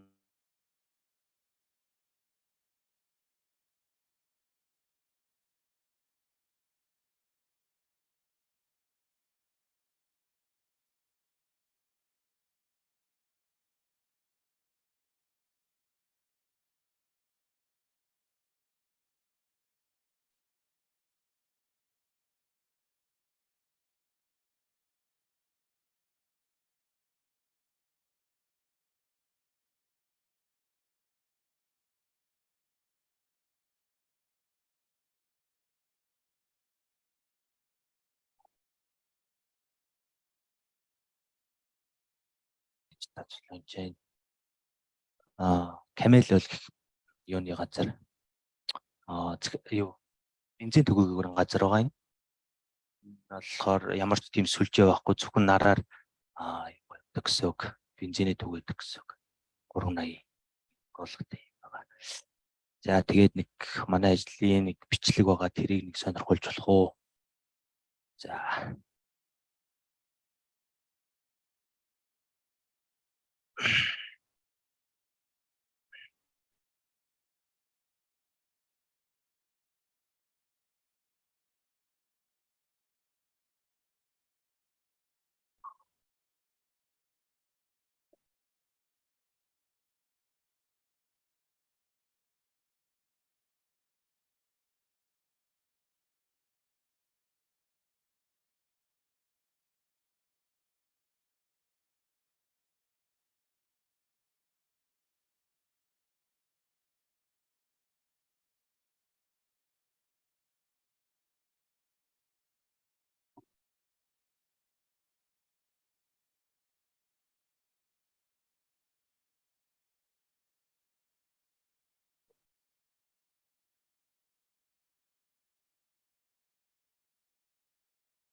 Манай нийт баригдсан станцуудын мэдээлэл нь удгийн хүйсгөр нэг иймэрхүү зачмаар аж.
За нэг иймэрхүү зарчмаар явдаг байгаа. Тэгээ манай яг одоо яг онлайн мониторингийг харуул энэ болохоор за нийт станцууд харъя. За нийт ингээ 27 станц байна. Нормал гэдгийг сүлжээтэй холбогдсон интернет нь асуудалгүй яг хэвээ явж байгаа станцууд гэсэн үг. Хоёрт байгаа notice гэж заасан байна. Энэ болохоор сүлжээнд холбогддог off-grid станцууд гэсэн үг. Off-grid станцууд нь дандаа юм анхаарлаа заасан юутай явдаг байгаа. EC connection байхгүй гэсэн алтаа заадаг. За offline гэдэг нь болохоор одоохондоо интернет холбогдоог байна гэсэн үг. За тэгээ хамгийн ихний зүрх ууллагч. За энэ рүү орч харъя. Энэ станц одоогоор яг яаж явж байгаа вэ?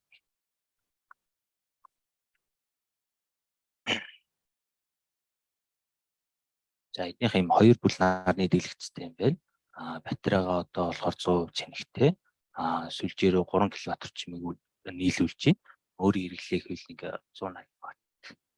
Бараг хэрэглээг ууших явж байна. Энэ өдрийн яг хэрэглээг цаг минутад мартаж байна. Дата үзүүлэлт байна.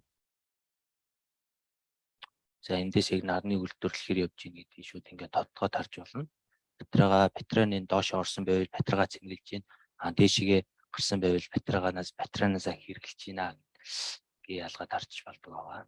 За энэ болохоор энэ нарны үйлдвэрлэл ер нь болохоор эднийх бол ийм хавар намартай 100% даасаа хэл гэж явж байгаа. Үйлдэл болохоор халаалт тийм байлаа. За нэг иймэрхүү л байна та. За тэгээ эргээд тулцтай илүү олон ажилтай сайхан унцгаая. Сэрэл тавья. Баярлаа. Мань удаан жаргалтай баярлалаа. Яг л удаан жаргалтайгаар ярьж танилцууллаа. Тэгээ асуулт байна уу манайханд тий? За баярлалаа. Энэ нөгөө суйрлуулсан төхөөрөмжүүдээ ингээд онлайнаар хянаад нөгөө эргэх холбоотой ажилтдаг нь айгүй сайшаалтай харагдчихэв. Тэгээд энэ суйрлуулсан төхөөрөмжүүд дээр ер нь эвдрэл гарвал ямар төрлийн эвдрэл гардаг вэ? Тэгээд ихэнхдээ тэгээд дээр нь хэрэглэгчтэй та бүхэн одоо нөгөө цаашид ашиглалт үйлчилгээнд дээрээ юу гол анхаараарай гэсэн тиймэрхүү зөвлөгөө өгдөг вэ? За эвдрэл гэмтэл гэвэл одоогоор миний мэдгээр бол нэг амар том тэгж ажилтгаа бүр болоод нэг тийм амар том эвдрэл гэмтэл одоогоор бол гараагүй. Миний нэг энэ үйл харсан нэг туршлагаас гэвэл манайх энэ Цонжин болдгийн нэг камп дээр хийцэн ажил байдیں۔ Тэн дээр болохоор манай университет иргэлийн шатсан байсан. Тэр нь болохоор юунаас болсон бэ гэвэл яг тэр университет батарей байрлаж байгаа тэр газар нь болохоор тийм галтгоо маягийн амар халуун тийм газар байлээ. Тэгэхээр их орчны температураас их шалтгаалсан гэж би бодсон. Тэгээд яг манай одоо байдаг инвертер батарейнууд бол байрлаж байгаа тэр өрөө гэх юм уу тийм газар нэг тогтсон температуртай байх гэж байх ёстой гэж би бодсон. Энэс л хамгийн том эвдрэл одоо тэр л миний харсан.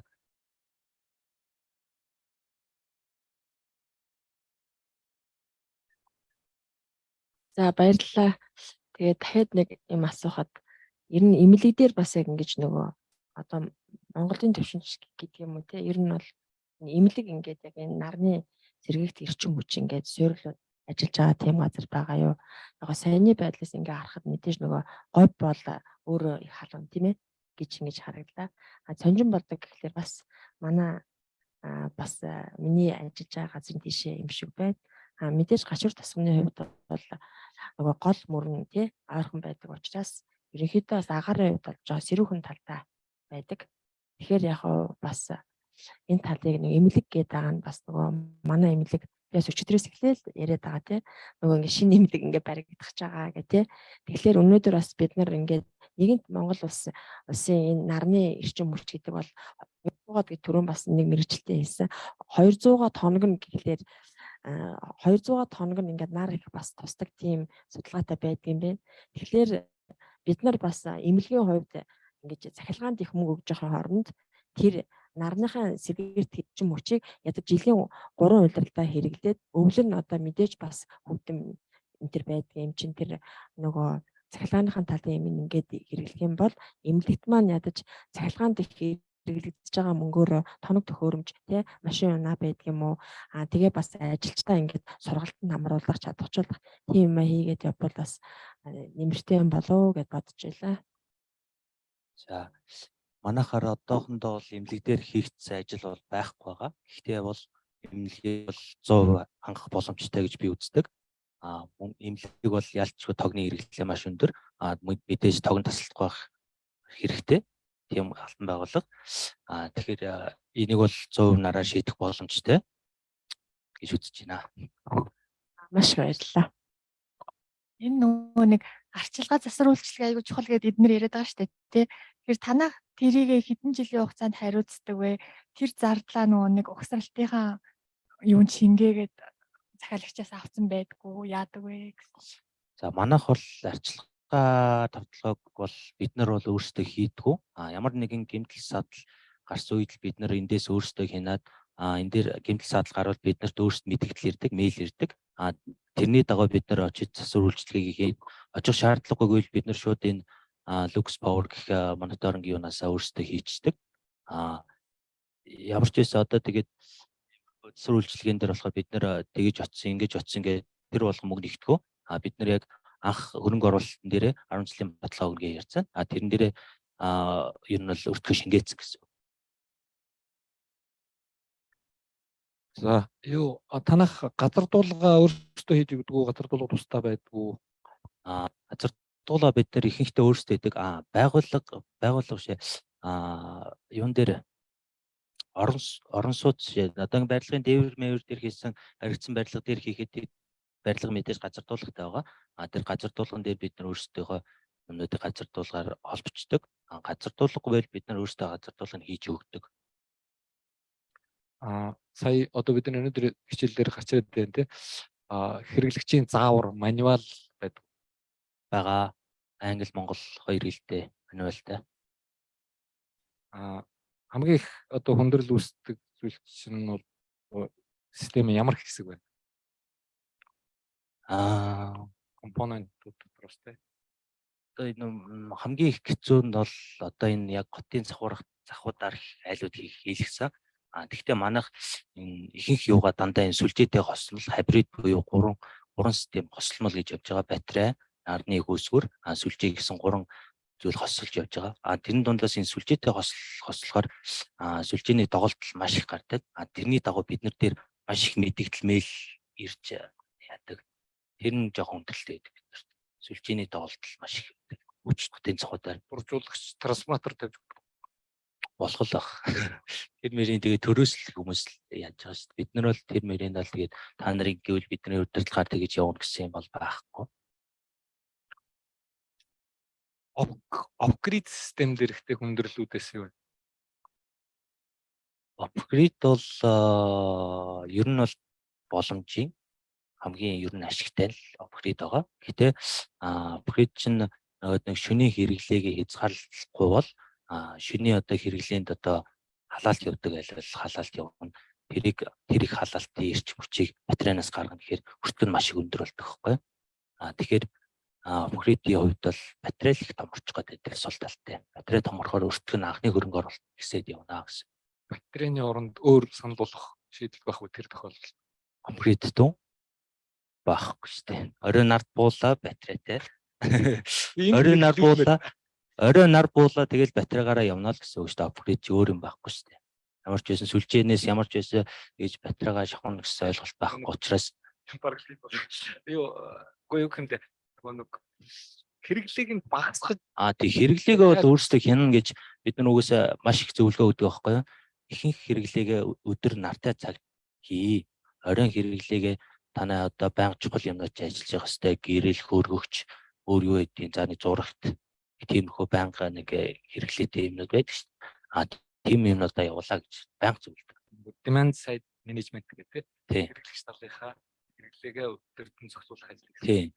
Ер нь манайхтай холбогдсон хүмүүс ер нь их цахилгааны бидлэг туршлагатай болоод тэгээд ер нь их менежмент эрчим хүчний менежмент хийдэг болдог тийм. Шүү бүр нэг том чухал юм байна. Юу байх вэ? Юу байх вэ? Зүгээр асуугаарай. Чатгаараа хариулъя. Би бас энэ ажилд ороод удааг байгаа жоохон туршлага боллоо шүү. Халаалтынхаа хэрэглэг 90% бууруулж бас болоод байна шүү дээ. 90% бууруулах. Байшингаа дулаалахгүй бол эхлээд дулаалчаад дараа нь халаалтын систем дээр нарны зэг ашиглахгүй болохгүй шүү гэдэг нэг дүрэн байгаад байна. Тэрийг бүгдээрээ суралцахгүй болохгүй наад. Нэг янз янзын ирэх ингээд тэр процесс нь хэр хүндрэлтэй байна. сүлжээнд холбоход бол бид нар гэтрэг гүйдэл гэж ярьдаг. Тийм гүйдэл хийхгүй байхын тулд би наа тиймэрхүү байдлаар үйд юм билээ. Зөвшөөрөл авдаг байдаг. Гэхдээ бид нарт бол тэр нөхцөл дээр тусдаггүй гаагүй. Тийм. Яг Улаанбаатар их өөрсдөө дуур чадвар суух яг ийм төсөл хэрэгжиж байгаа байхгүй. Японы JICA-гаас сүлжээнд холбоотой системийн өргөдлийг хэрэглэгчээс эрэхтэн те ямар маягтаар өргөдөл хүлээж авах уу? Тэгээд техникийн нөхцөл нь яг одоо тэр дистанц дээр бүрэн хангалттай байна уу гэдгийг ямар тооцоол хийх үү? Тэгээд ямар гэрээ байгуулж ямар нөхцөлтэйгээр ямар техникийн шаардлагыг хангаж өсөрт суйрлуулах уу гэдэг нөгөө уул нь бол хууль эрхтэн орчин бүрдчихэд байгаа хэрнээ манай чадвар дутагдж байгаа байхгүй. Яг одоо Улаанбаатар түгээх дээр ч юм уу орон нутгийн түгээх компаниуд нөгөө засвар үйлчилгээ хийх үед ч одоо ингээд тоггүй байх хэвээр юм дээр нарны зай тог ороод ирчих эхлэх чинь яах юм бэ бид нэр гар үүчлэхгүйгээд айж байгаа байхгүй шүү. Хэдийгээр цахилгааны мэрэгчлэнүүд ч гэсэн чинь аюултай биш шүү гэдэг. Тэндээс бүх юм хэлж байгаа. Тэр за сүлжээнд холбоотой нарны зайн систем ийм байна. Инвестор нь ийм хөнгөлтэй байдаг. Их одоо сүлжээний эрчим хүч унтарсан үед өөрөө автоматар ингэж унтардаг. Одоо хөнгөлтэй байдаг гэдгийг ойлгуулахаас ажил эхлэх хэрэгтэй байхгүй. Тэр юм нь одоо л явж байгаа. Хууль эрхтэн орчин бүрдсэн. Тэгсэн хэрнээ яг очиод гэрээ хийх гэхлээр тэрийг хүртэх процедур нэлээд төвөгтэй, нэлээд манайх бол бүр төвөгтэй болгоцсон байгаа. Жишээлбэл тусгай зөвшөөрөлтөө их сүртэй олон инженертэй компани тэр нарны зайг бол зургийг зурж өксөр зөвлөлтийг хийнэ гэдэг ингээд зооцсон байж байгаа. Тэгээд ингээд бэрхшээлүүд араасаа бол бэлэн байгаа шүү.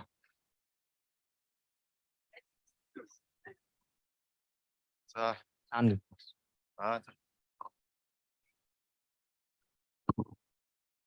За.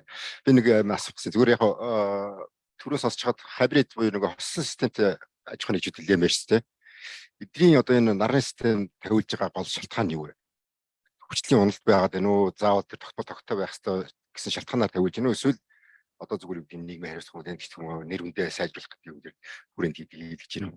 За зарим албан байгууллагууд бол нарны систем чинь өөрөө өхөн төлөвлөлт хугацаа маш урттай шүү дээ. Тэгэхээр зэрэг өөрсөнд нь бол үндсэндээ ашиггүй хөлбөр болт хийх юм шүү гэж байна. Хамгийн их тулгардаг нь бол одоо мэдээ цахилгааны төлбөрийг багасгах. Тэр нь бол ялч үнэн. Цахилгааны төлбөрийг баригдсан станцаас хамаарч хийдээс бол идэвхтэй хэмдэр багасгах боломжтой. Хоёрдугаарт гэвэл байнга ажиллаж явах ёстой төхөөрөмжүүд бас байгаа. Ялангуяа байгууллага дээр яг юм аягаа сууж тог тасардаг, компьютерүүд нь унтардаг, ямар ч ажиллах боломжгүй болдог. Тийм байгууллагууд бол яг тэр чухал компьютерүүд өөр эсвэл үйлчлэгээний байгууллага гэхэд юу вэ? Бүргөгч, хөлдөөгч өөр юу гэдгийг тиймэрхүү юмнуудад холбогддог байхгүй юу? Ер нь бол тиймэрхүү байдлаар юу албан байгууллагууд их хийлэгдэг тий. Иргэн төлөгдөх хугацаа юу? Тэрний хувьд бол одоохондоо манай төрөөс ямар тийм дэмжлэг татаас тийм юу байхгүй байгаа. Сүлжээ рүү өгсөн юу киловатт цагаараа буцаагаад мөнгө татах гэхээр одоохондоо тиймэрхүү манай төрөөс тийм дэмжлэг бол байхгүй. Гэхдээ бас яг ингээд хөөцөлдөд явал тиймэрхүү дэмжлэг авч болдог бас хүмүүс байдаг л билээ.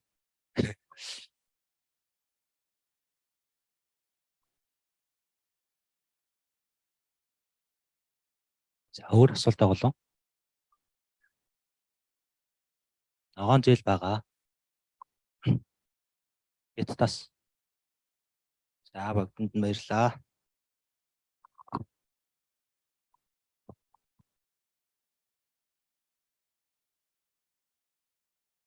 Тэгээд бид нар энэ дараагийн нөгөө илтгэгч маань онлайн орж ирж байгаа. Тэгээ энэ илтгэгч маань болохоор J тий.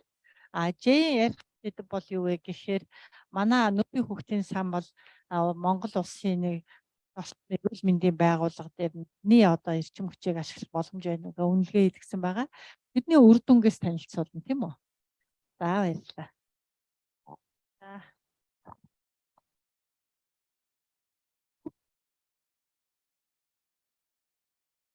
Thank you and hello everyone.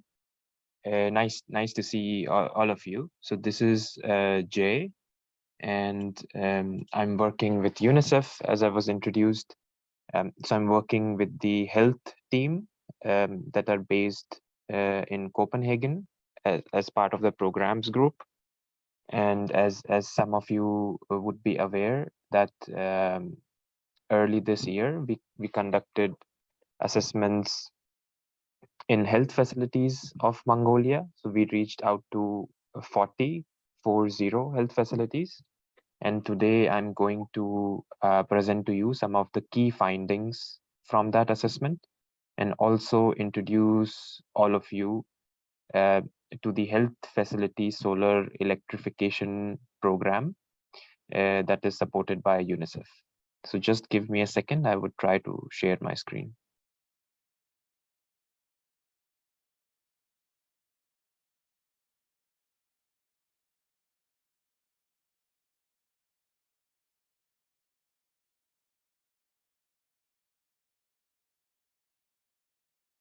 Can you confirm that you can see my screen?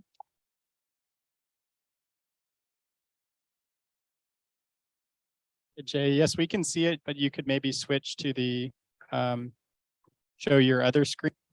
So swap display settings. Let me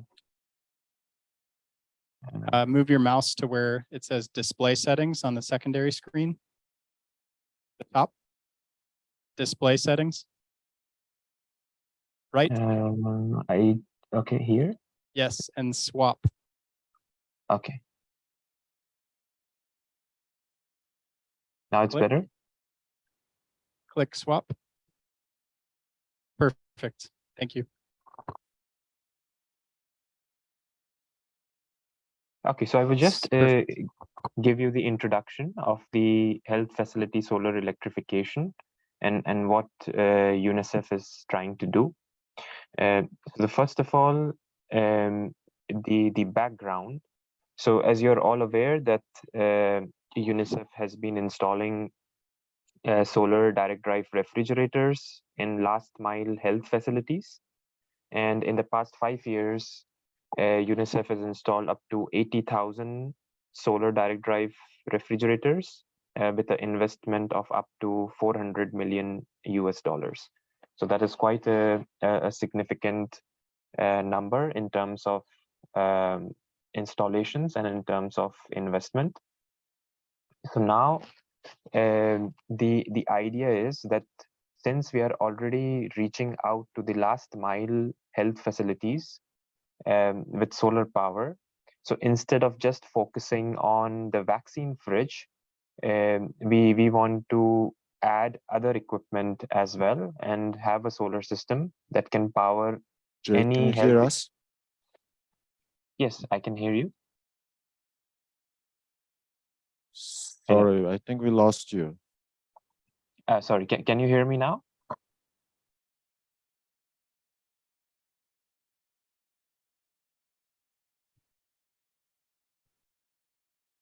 Can you hear me now?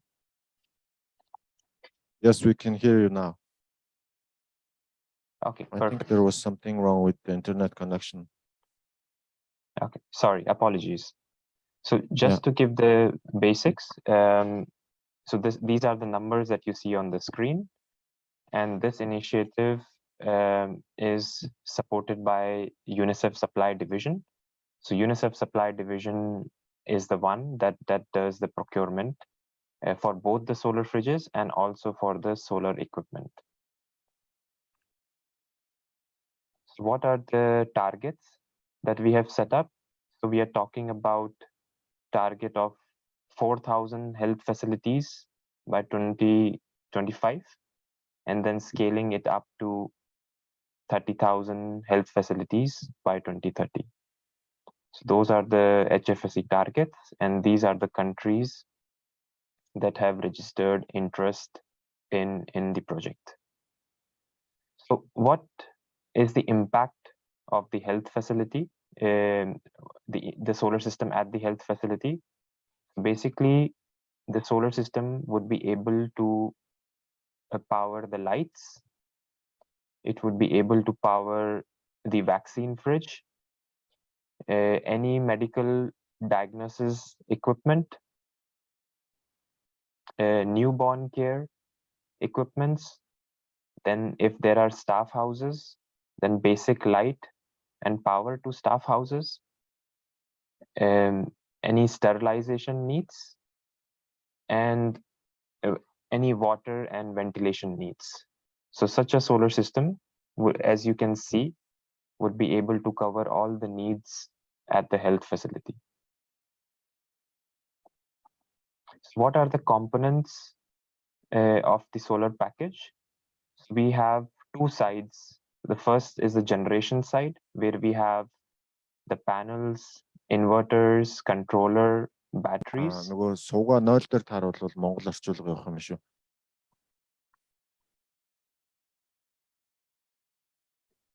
Perfect. And then on the distribution side, the HFSE initiative is also focusing on doing adequate wiring at the health facility, installing energy efficient lights, and making sure that the distribution board is adequate. So through HFSE initiative, we are focusing both on Jay, can you hear generation. us? I think we lost you again. Sorry, let me try to change my network. Just give me a second. No, it's Jay, I don't think it's you. I think it's Mongolia side. in Mongolia. Jay, are you still there? Okay, I see. Yeah, I think it's in Mongolia because we're not losing you. Okay, good to know. Thanks. Yeah.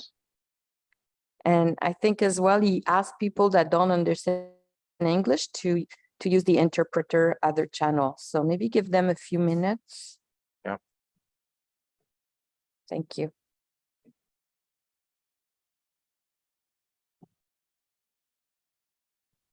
Okay, so the room, can you hear us? Can you hear me? Okay. So Jordan, can you hear Jay? Yeah, sorry, Isabel, we lost internet connection for a little bit, but we Okay. should be able to hear you now.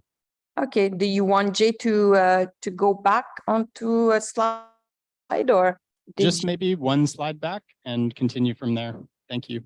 Okay. Thank you, Jordan. So in this slide, what the message that we were giving, that the solar package would be able to power all the needs that are at the health facility, starting from the lights to all the medical equipment and to basic water and ventilation needs. So that's the key message from this slide. And when we move on to the next slide, this is talking about that the HFSE initiative is focusing both on the generation side, which includes the solar components, but it is also focusing on the facility wiring. So very often what we have found that the wiring is not adequate at the facility level. So under this initiative, we are also trying to improve the wiring at the health facility, installing energy efficient lights, and making sure the distribution board is adequate.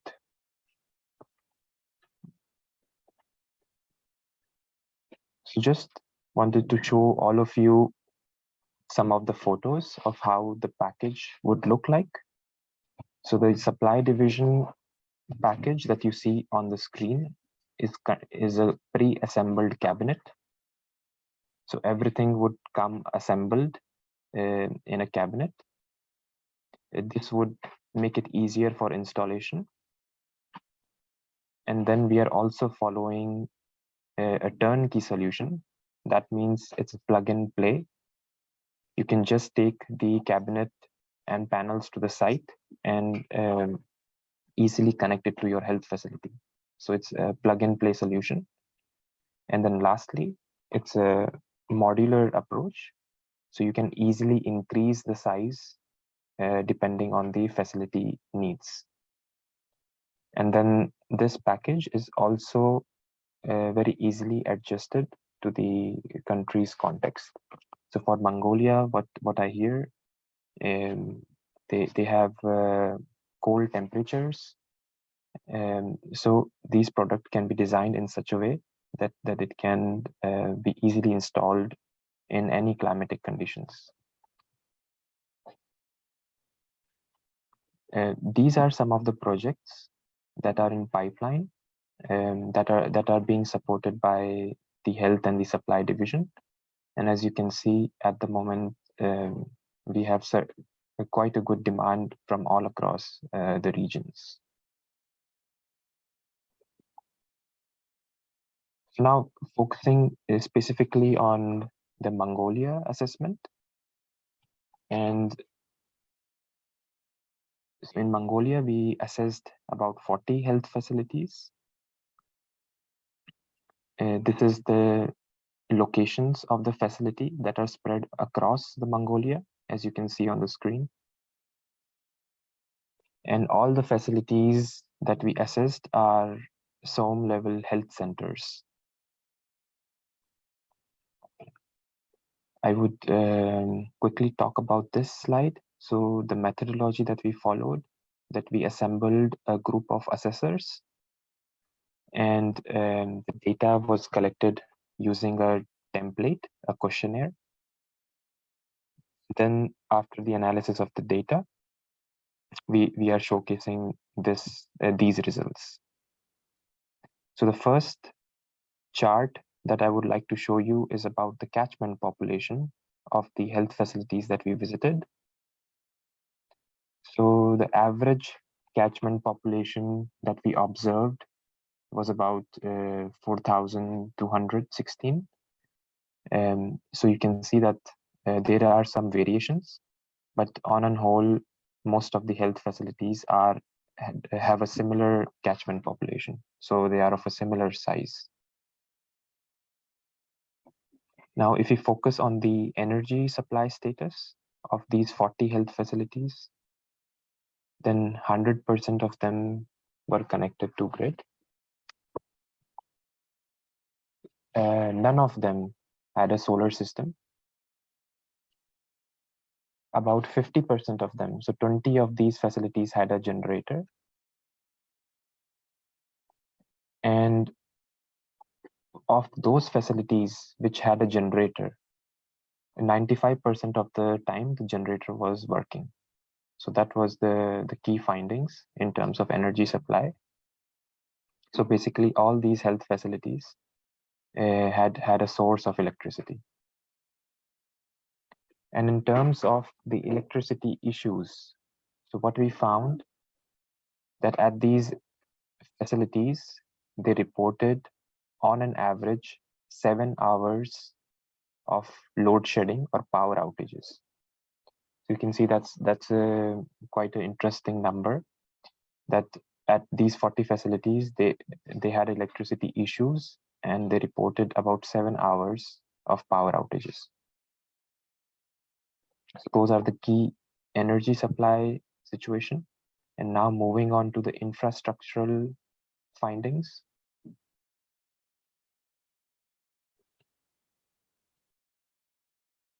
So 100% of the facilities had a good building structure. And by permanent, we mean that they had no plans of relocating the facility. So 100% of the facilities are going to be located at the same location. 50% of them reported that they need some sort of repair, constructional repair. And 30% of the facilities reported that they have new construction plans. So you can see that the key observation is that quite a good number of facilities are reporting that they are going to construct a new building soon. So that means that they have a plan of expansion. And if we look at how many buildings each health facility had, so on an average, as you can see on the graph, that most of the health facilities had just one building. There were a few which had more number of buildings, but mostly all of the facilities, they are in the range of one building per facility. Now, if I move on to the energy demand. So this is, let me skip this slide. Let me come to this one. If we talk about power demand, so on an average, we found that the power demand is 5.6 kVA of these health facilities. As you can see on the graph, that there are some variations, but the average number is about 5.6 kVA. Now, important thing that we need to consider here is why there are these variations. So we found that the sites that have high power demand, it is because they have a water heater. So that was the reason of some of the facilities having high power demand. And therefore, what we are proposing that in Mongolia, what we try to achieve, that we try to standardize the equipment that need to function at the health facility. So it should be a decision by the government, the health facility staff, and the UNICEF country office to determine what are the equipment that they want to power through this solar system. So that is one of the key observation that we have for these 40 health facilities. Now, in terms of what kind of solar package is needed for these facilities. So just focus on the summary on the right table. So you see that among these 40 facilities, there are 4 facilities that need a 3 kilowatt solar system. There are 11 facilities that need a 5 kilowatt system, 11 more that need a 8 kilowatt solar system. And then similarly, you can see 8 and 6 for 10 and 15 kilowatts. So you can see there is a wide range of different types of solar package that is needed for these facilities. Now, what is going to be the impact of these solar system? So we estimate that by putting solar system at these health facilities, we can reduce the electricity bills up to 90%. So that is quite a significant reduction in the electricity bills for these health facilities. So the next steps from our side, and for which we also need your support, is first of all to standardize the needs at these health facility. So if I can refer back to the slide, so the decision that needs to be taken is exactly which health equipment or which general equipment we need to power. So that is a decision that it needs to be taken. And then we need to verify the data. Some of the data we have outliners, so we want to verify that with the country.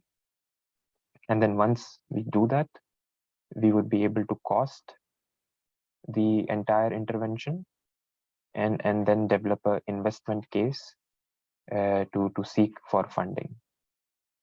So those are the next steps.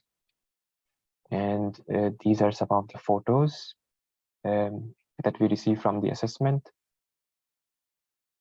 And that's it from my side for now. And I'm open to any questions that we have. Thank you. Thanks very much, Jay. Any questions for Jay?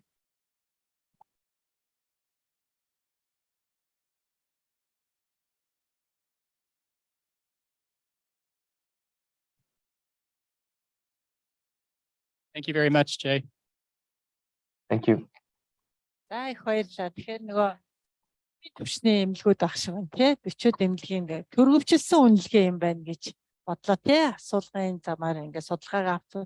Цаашаа бол хийх ажил нэлээд байгаа юм байна. За тэгэхээр одоо болохоор Азийн хөгжлийн банкны төслийн зохицуулагч сэргээгт эрчим хүчний инженер Ям цэцгийн нөгөө юм газрын гүний дулааныг баруун Монголын баруун аймагуудад хэрхэн одоо ашигласан бэ? Дулааны зорилгоор гэдэг нэлтгэлийг тавьж өгөөч гэж урьсан байгаа.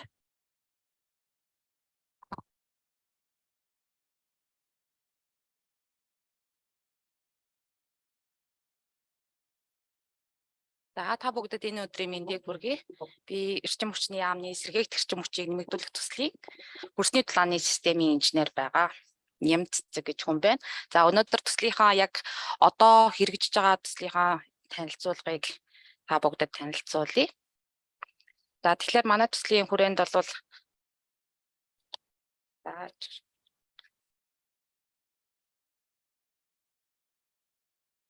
асаагүй.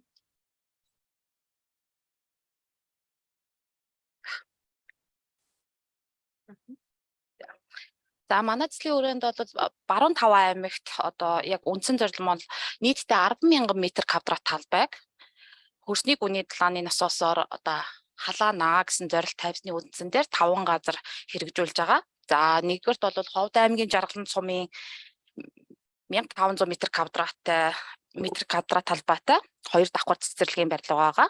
За үүнийг халаасан. За хоёрдугаар сайт бол Завхан аймгийн Улаастай сумын Жавхлан цогцлбор сургуулийн өргөтгөлийн барилга байгаа. Энэ маань бол одоо 4 давхар барилга байгаа. Дараачийн слайдууд дээр дэлгэрэнгүй мэдээлэл нь гарна. За 3 дугаар үе шатны ажлын хүрээнд Увс аймгийн Улаан гомс сумын 5 дугаар сургууль, Баянгор аймгийн Өлзийт сумын ахлах сургууль, за мөн Говь Алтай аймгийн Алтай сумын эмнэлэг болон захиргааны барилгыг одоо энэ хөрсний дулааны насосоор халаах систем байгаа юм аа. За энэхүү ажил маань бол одоо Азийн хөгжлийн банк стратеги уур амьсгалын сангийн буцалгүй тусламжийн хүрээнд хэрэгжиж байгаа. За нэг үе шаттай нэг дугтуутай тендерийг одоо дэлгүүр гардуулах нөхцөлтөөр хэрэгжүүлж байгаа төсөл байна. За нэгдүгээр үе шатанд бол одоо Ховд аймгийн Жаргалан сумын энэ дээд талд харагдаж байгаачлан Жаргалан сумын цэцэрлэгийн барилга байна. 2 давхар барилга 1500 м квадраттай барилга байна. За 100 хөрсний дулааны насосын системийг нарны дулааны коллектороор дэмжсэн систем байж байгаа. Энэ маань бол одоо системийн үр ашгийг дээшлүүлэх зориулалттай дизайн хийгдсэн байж байгаа. За хүчин чадал нь бол 135 кВт-ийн хөрсний дулааны насосыг 10 кВт-ийн нарны дулааны коллектороор дэмжиж ажиллаж байгаа юм аа. За энэ төсөл маань одоо хизээ яаж хэрэгжсэн бэ гэхээр 20 онд гэрээ нь байгуулагдсан. Нийтдээ 260,000 $. За энэ ажлыг Нар Energy, Silicon Metal болон Оросын холбооны улсын дулааны насос үйлдвэрлэгч Bosk компани түншлэлээр хийж гүйцэтгэсэн. За 2 дугаар шатны ажлын хүрээнд Завхан аймгийн Улаастай сумын өргөтгөлийн хичээлийн өргөтгөлийн барилга байж байна. Зурагт харагдаж байгаа 4 давхар барилга байна.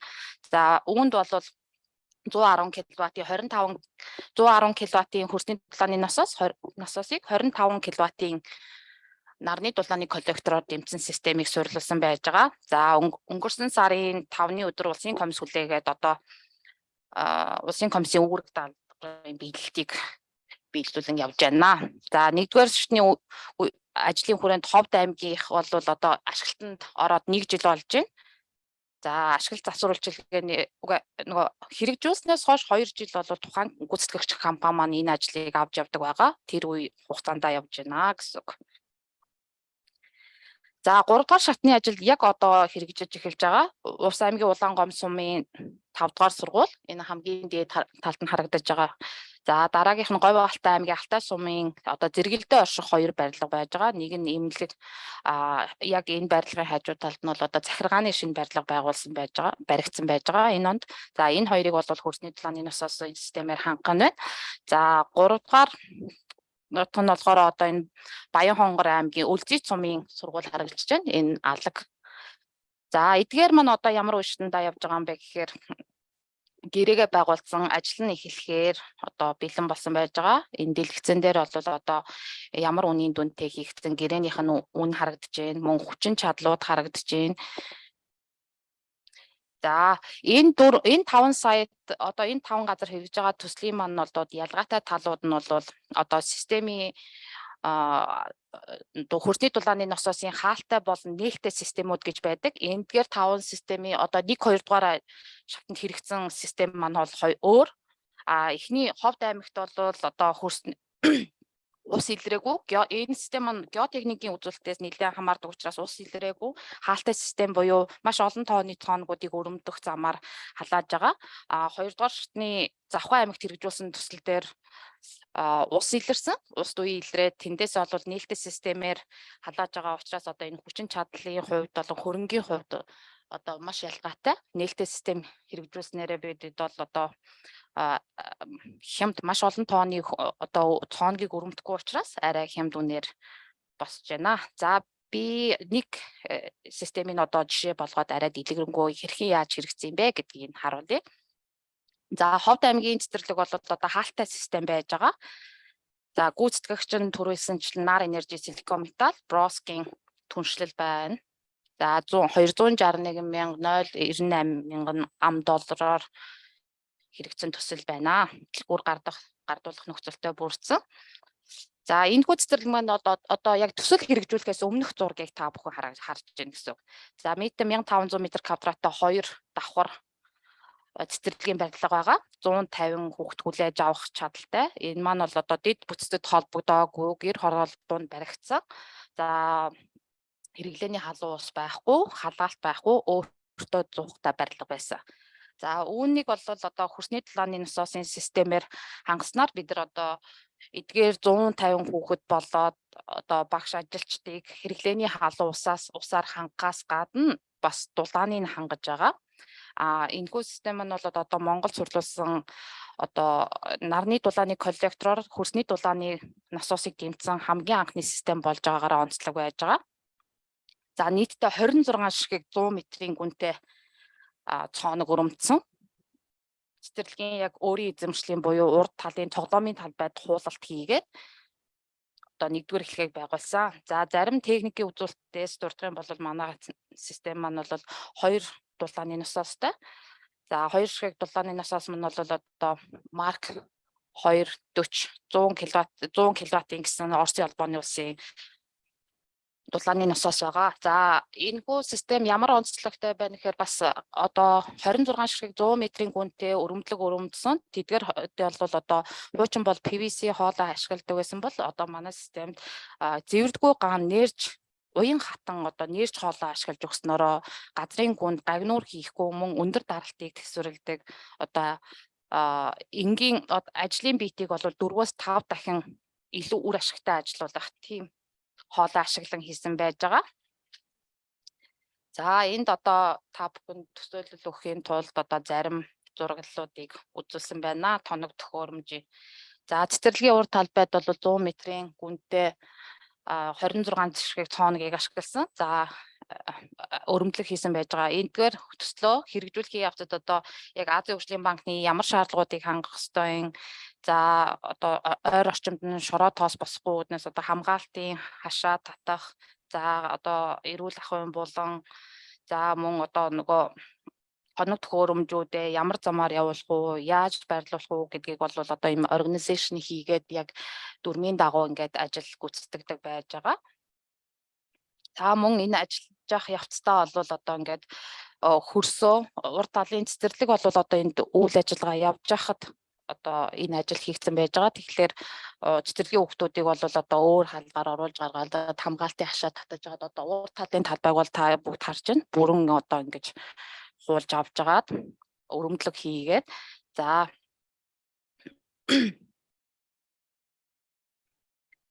тэгээд энэ өрөмдлөгөө хийж явах явцдаа бол бид нэр хяналтыг тавиад одоо уснаас нь дээж авах хамгийн ойр байрших худагт нөлөөлж гинүү усны дээж аавна. За шороо тоос хэрхэн яаж босч гин ямар нөлөөлөл үзүүлж гин гэх мэтчлэн бүх дээж аваад шинжилгээнд явуулаад дуу чимээ яаж гарч ийн бүгдийг хэмждэг. За цэцэрлэгийн үүслийн өрөөнд бол одоо эхний зураг дээр бол урд нь ямар байсан бойлероор халдаг зураг нь байж байна. За хоёрдугаар зурагт бол одоо манай дулааны носоос ийг суйрлуулад ямар байдалтай байж байгааг нь харагдаж байна. За тэгээд энэхүү системийг одоо ухаалаг дэлгэцээр удирддаг байж байгаа. Одоо температурыг хэд дээр тохируулах уу, хэдэн градус дээр байлгах уу гэдгийг бол хянах боломжтой.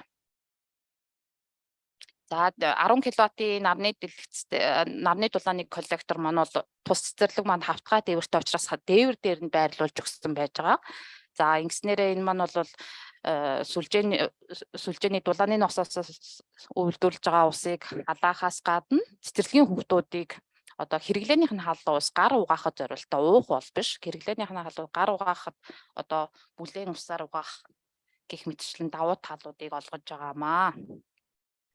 За тэгээд дараа нь бид өрөмжлөгөө хийгээс газар доор одоо байгууламжаа барьсныхаа дараа газрын нөхөн сэргээлтийг хийгээд дээр нь тоглоомынхын талбай ямар байсан, зүлэг, мод, хүлэмж, за тэгээд биеийн тамир спортын талбай, зүлэгжүүлэлт, одоо мод нэмж тариад одоо яг ногоон байгууламж болохоор бүх ажлуудыг шийдэж өгсөн байж байгаа. За тэгээд энэ төсөл эхлэхийн өмнө юм байсан байна. Төсөл хэрэгжээд дуусны дараа ямар байна гэдэг зураг нь бол энэ үн дээр харагдаж байна. За энэ бол одоо хэрэгжиж байгаа 5 төслийн маань зөвхөн нэг жишээ нь болж байгаа. За дараагийнх нь бол одоо нөгөө UNICEF-ийн ажлын хүрээнд хийгдсэн одоо Баян хонгор аймгийн төв одоо Баян хонгор сумын сонгогдсон барилгууд дээр одоо ийм системийн загварчил хийгдсэн байж байгаа. За би энийг ингээд хальт харуулаад гэх. Энэ дүүрсэн хөдөлгөөний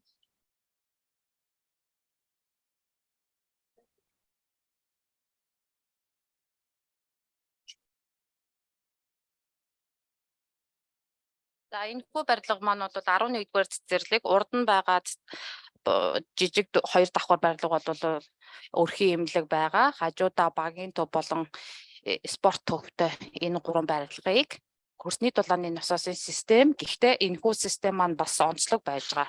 Та бүхэн зураг дээр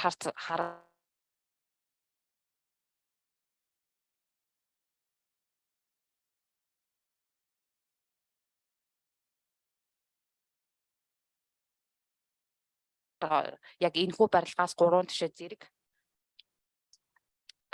зэрэг халах зорилттой бас хамгийн анхны шийдэл болсон онцлог байж байгаа. Эдгээр системүүд маань дотроо бол хэд хэдэн ялгаатай байгаад байгаа. За энэхүү газрын хажуу талд нь хөрсний шинжилгээ хийсэн. За геотехникийн судалгаа нь хөрснөөс хэдэн метр 100 метрийн гүнтэй нэг судалгааны цооног өрөмдөө түүнийхээ одоо ус дүй илэрх нөө хэдэн градусын температуртай байна. Тэрийг нь хэмжээд за тэрэн дээрээ үндэслээд бид нар системийнхаа загварчлалыг хийсэн байж байгаа. За энэ хүү 3 байгууламжийг халаахын тулд одоо 100-аас 120 метрийн гүнтэй 50 ширхэг цооногийг өрөмтгөөр тооцоологдсон байж байгаа. За нийтдээ одоо энэ дээр наривчилсан үзүүлэлтүүдийг үзүүлсэн байна. 180 кВт-ийн хөрсний дулааны насосыг 30 кВт-ийн нарны дулааны коллектороор дэмжсэн систем байх нь. За үүнийг бол одоо 46-аас 50 ширхэг цооногийг бариад нийт хөрөнгө оруулалт нь бол 500 мянган ам доллар байхаар тооцоологдсон байж байгаа. За та бүхэнд анхаарал тавьсан баярлалаа. Асуулт байвал хариулъя.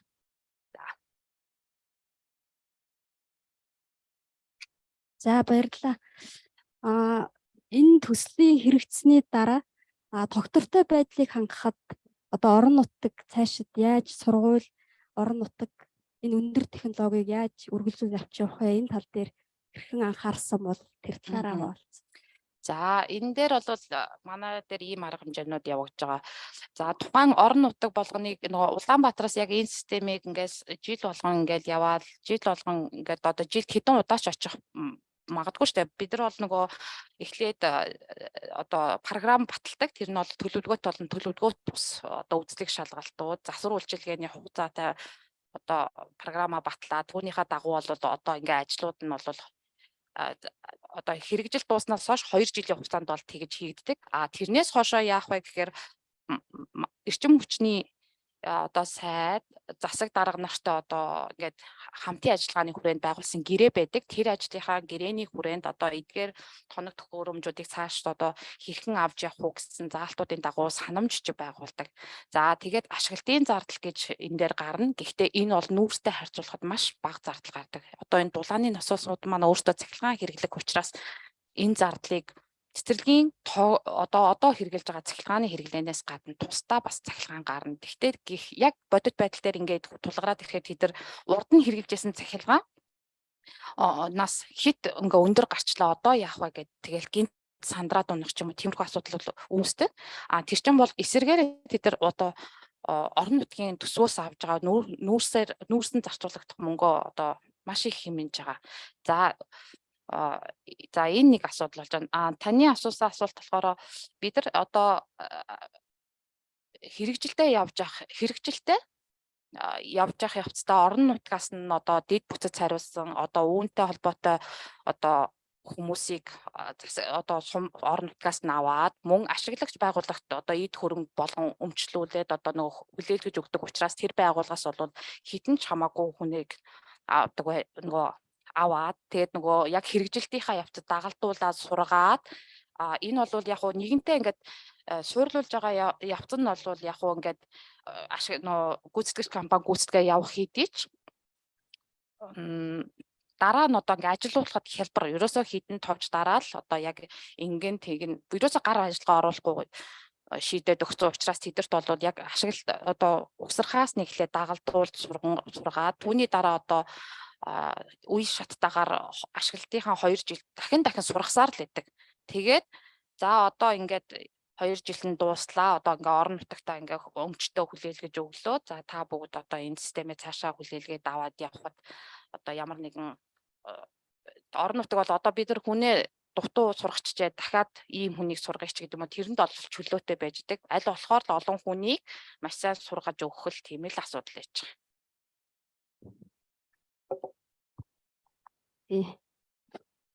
За энэ асуултыг яагаад асуусан бэ гэхээр энэ одоо нэг бараг 10 жилийн өмнө юм уу Төв аймгийн 100 мод хотод яг сургууль дээр яг энэ газрын дулааны ашигласан ийм хөрөмжийг тавьсан байсан бэлээ. Тэгээд тэр нь ерөөсөө төсөл хэрэгжиж дуусаад одоо ажиллахаа болцсон. 4-р сургуулийн сургууль дээр байж байгаа байхгүй. Тэгэхээр энэ хэрэгжих явцад орон нутгийн хүмүүсийг сургах гэх доктортой байдлыг хангах бол маш чухал юм байна. Тэр бол яг нөгөө хамгийн анхны систем байсан. Аль талдаа алдаа гарсан байхыг үгүйсэхгүй. Гэхдээ бид нар бол яг энэ алдааг давтахгүй бол одоо байж болох бүх арга хэмжээнүүдийг аваад орон нутагтайгаа яаж хамтран ажиллах нь уу? Одоо гэрээний дагуу яаж одоо ажлын сайн гүйцэтгэх вэ гэдэг дээр анхааран ажиллаж байгаа учраас ер нь бол цаашд бол давтахгүй байхыг л хичээгээд ажиллаж байна да. Би нэг асууж байна. COP-ийн хамгийн өндөртэй 4.5 байсан гэдэг хэлжтэй. Seasonal нь хэд байсан юм бол халаалтай удирдлын төлөв. Тэр нь бол одоо манай төслийн хүрээнд ингээ одоо ер нь бол урьдчилсан төлөвлөгөөр бид нар ингээд яг нөгөө харж байгаа л да. Гэхдээ нөгөө 5 төслөө хэрэгжүүлж дуусчаад бид нар онлайнаар ингээд датагаа авчаад тэрийгэ харьцуулаад энэ төслийн маань 3 дугаар үе шатанд нь одоо нөгөө яг систем үзүүлэлт маань хэд байсан бэ гэж тооцоологдож гарна. Одоо бол нөгөө ongoing project. Гэхдээ бид нар бол ерөнхийдөө бол одоо хэд байна гэд бол урьдчилан харж чадна. Одоогоор бол 2-той байгаа. Гэхдээ энэ бол яг аль биесны тоо биш. Дараа нь бүх өгөгдлүүд цугларсны дараа гарч ирнэ л гэсэн үг. Яагаад ийм бага байна вэ гэхээр манай гадна агаарын температур маш бага. Шөндөө ер нь бол гадна агаарын температур ингээд хас 30 руу ороод ирэхээр манай цахилгааны одоо цахилгааны хэдэн киловатт цаг идэж байгаа нь ингээд харагдаад температур хідээр унж байгаа. Одоо бид нар бол ингээд бүх мэдээллүүдээ ингээд хараа тооцоолж байгаа учраас энэ бол яг нөгөө дэлхийн зах зээл дээр одоо дулаахан орнуудад хэрэгждгээс бол бага гарах нь бол тодорхой. Гэхдээ бол нүүрстэй харьцуулахад бол маш их хэмнэлттэй харагдаж байгаа.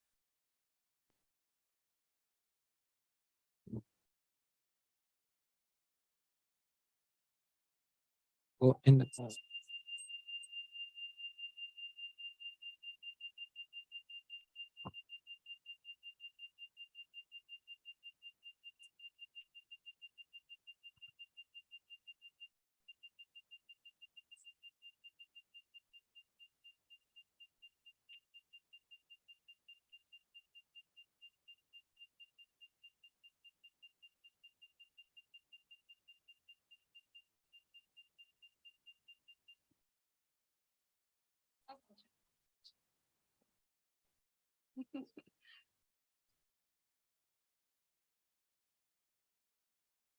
За юу нөгөө тухайн байшингийн тэ өөрийнх нь нөгөө эрчим хүчний зарцуулалт нь тэ ямар шүү төвшөнд байсан бэ? Тэгээд 435 кВт цаг гэд тоо байна те. Тэрийг юу гэдгийг одоо ингээд энэ төсөлд газрын гүний дулаанд ингээд хөрөнгө оруулах дулаалах тэ дулаан техникийн засварт зарим хэсгийн зарцуулбал жишээлбэл хэрэгцээ багассан шүү дээ тий.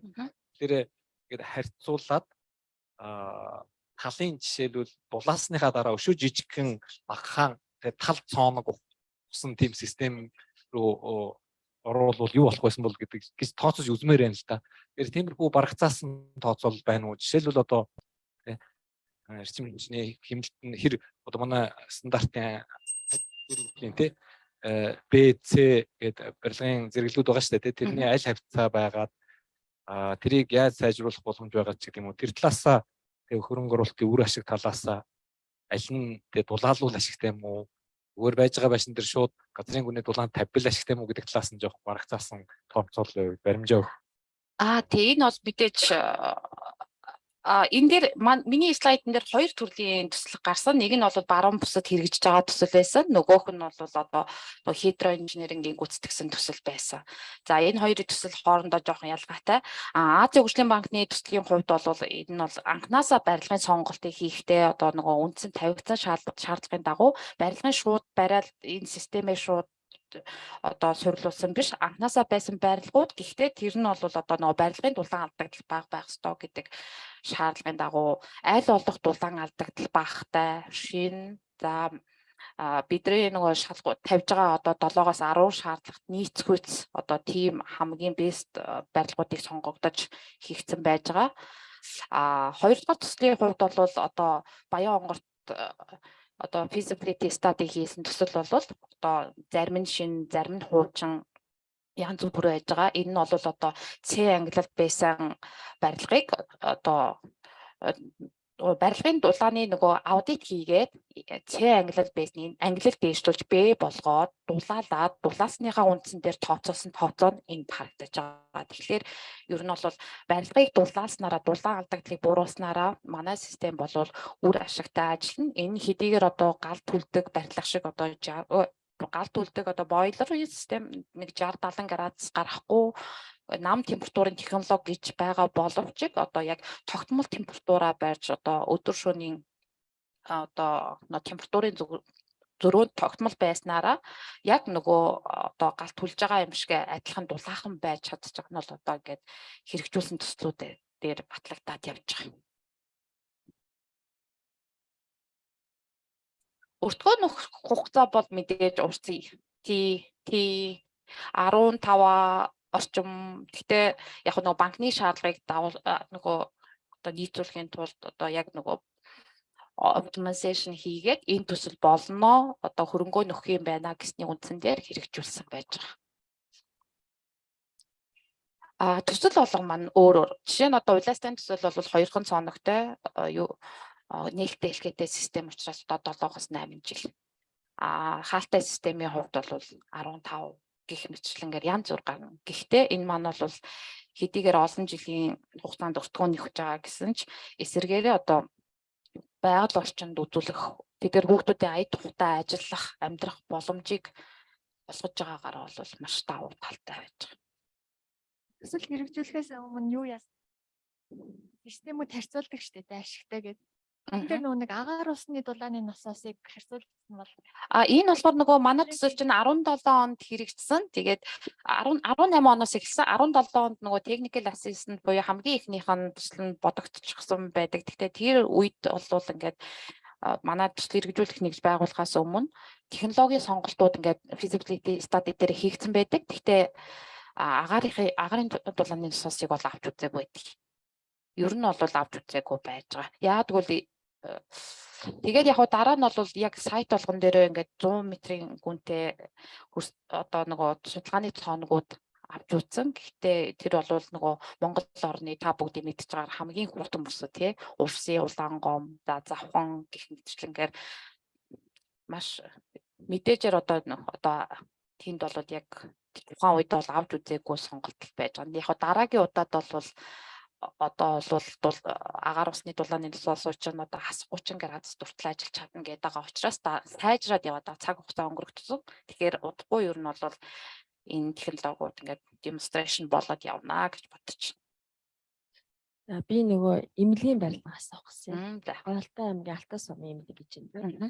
Тэгэхээр тэр сумын эмнэлэг бас анханасаа нөгөө эмнэлэг баригдахтаа бас энэ эрчим хүчин хамт ингээд явсан уу? Аль эсвэл нөгөө барилганд баригдсны дараа түрүүний цэцэрлэг шиг бас ингээд явсан уу гэж би яагаад асуугаад байгаа юм гэхээр би Гажуур засгийн эрүүл мэндийн төвийн арга байгаа. Тэгээд манай эмнэлэг бол сая өнгөрсөн 22 оны 11 сард буулгалтын ажил нь ингээд дууссан. Тэгвэл энэ жил бол бас нөгөө төсөв нь ингээд батлагдаагүй учраас ингээд фундамент ухаад орхисон тийм байгаа. Тэгэхээр бас үнэхээр энэ нөгөө нарны эрчим хүчийг ингээд сэргээгдэх эрчим хүчийг бас хэрэглэх юм бол бас нөгөө хот нийслэлийн харьяа нэг эмнэлэг гэдгээрээ тийм ээ.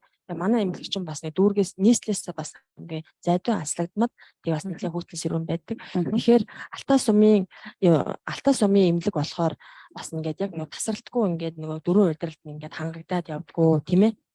Тэгээ ер нь бол эмнэлгийн хувьд бол нөгөө Алтай сумын эмнэлэг ясаа мэдээ сумын эмнэлэг юм чинь 24 цагийн л үйлчлэгээтэй байж таарна. Хэвтийн эмчлэлэг нь бас байж таарна. Тэгэхээр манайтай бас нэлээ төстэй байгаа учраас бас энийг сонирхож асууж байна. Алтай сумын хувьд бол яг цогт болж байгаа л да. Алтай сум чинь нөгөө Монгол орны ганц одоо эрчим хүчтэй холбогдоогүй сум байсан. Үүнтэй холбоотойгоор өнгөрсөн 4 сард манай одоо нөгөө нарны цахилгаан станц хослолмол систем оруулсан байж байгаа. За Алтай сумын барилга бол баригдчихсан байсан.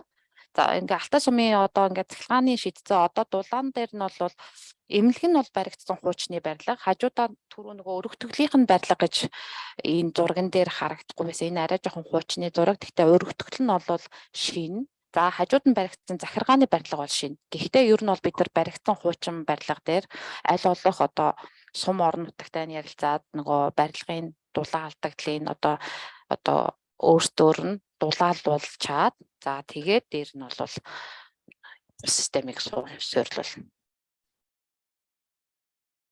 Нөгөө нарны коллектор 10 кВт-ыг тавьсан байна тий. Тэгээд юуны газрын гүний дулааны ноцоос болохоор харьцаа гэх юм да тий 130 135 130 10 гэдэг харьцаа яаж одоо гаргаж ярьсан юм да тий. Энэ нөгөө тий коллектор арай их хийвэл ашигтай биш үү?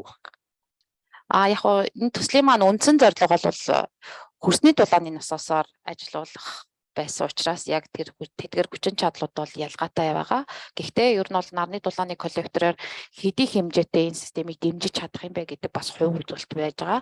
Ойролцоогоор нэг 17% гэж байгаа. Тэгээ яг энэ бол яг нарт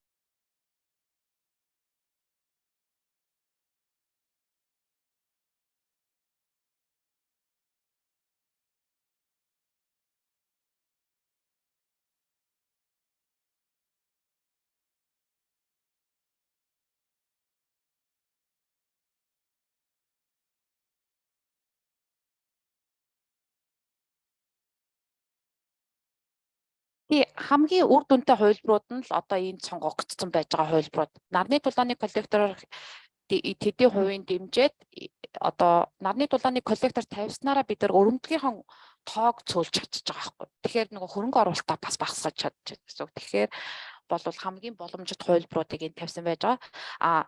3 дугаар шатны хүрээнд хэрэгжих энэ 3 төсөл маань бол арай өөр загвар. Нөгөө зундаа тэр их нөгөө нарны дулаанаас авж байгаа одоо дулааныг хөрс рүү шингээгээд хөрсөн төсөлтөм ингээ бүлээн байлгаж явах зорилтойгоор хийгдэж байгаа. Тэгэхээр энэ 5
Press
All right, everyone.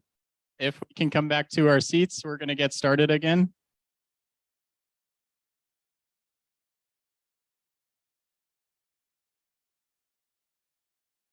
Hello. Sanbano. Time to get started again. So let's join our seats.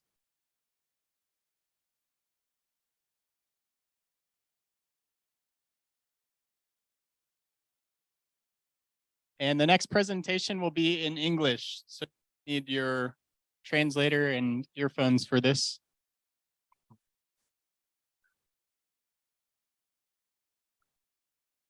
All right. I would like to introduce our next presenter. His name is Max George Wagner.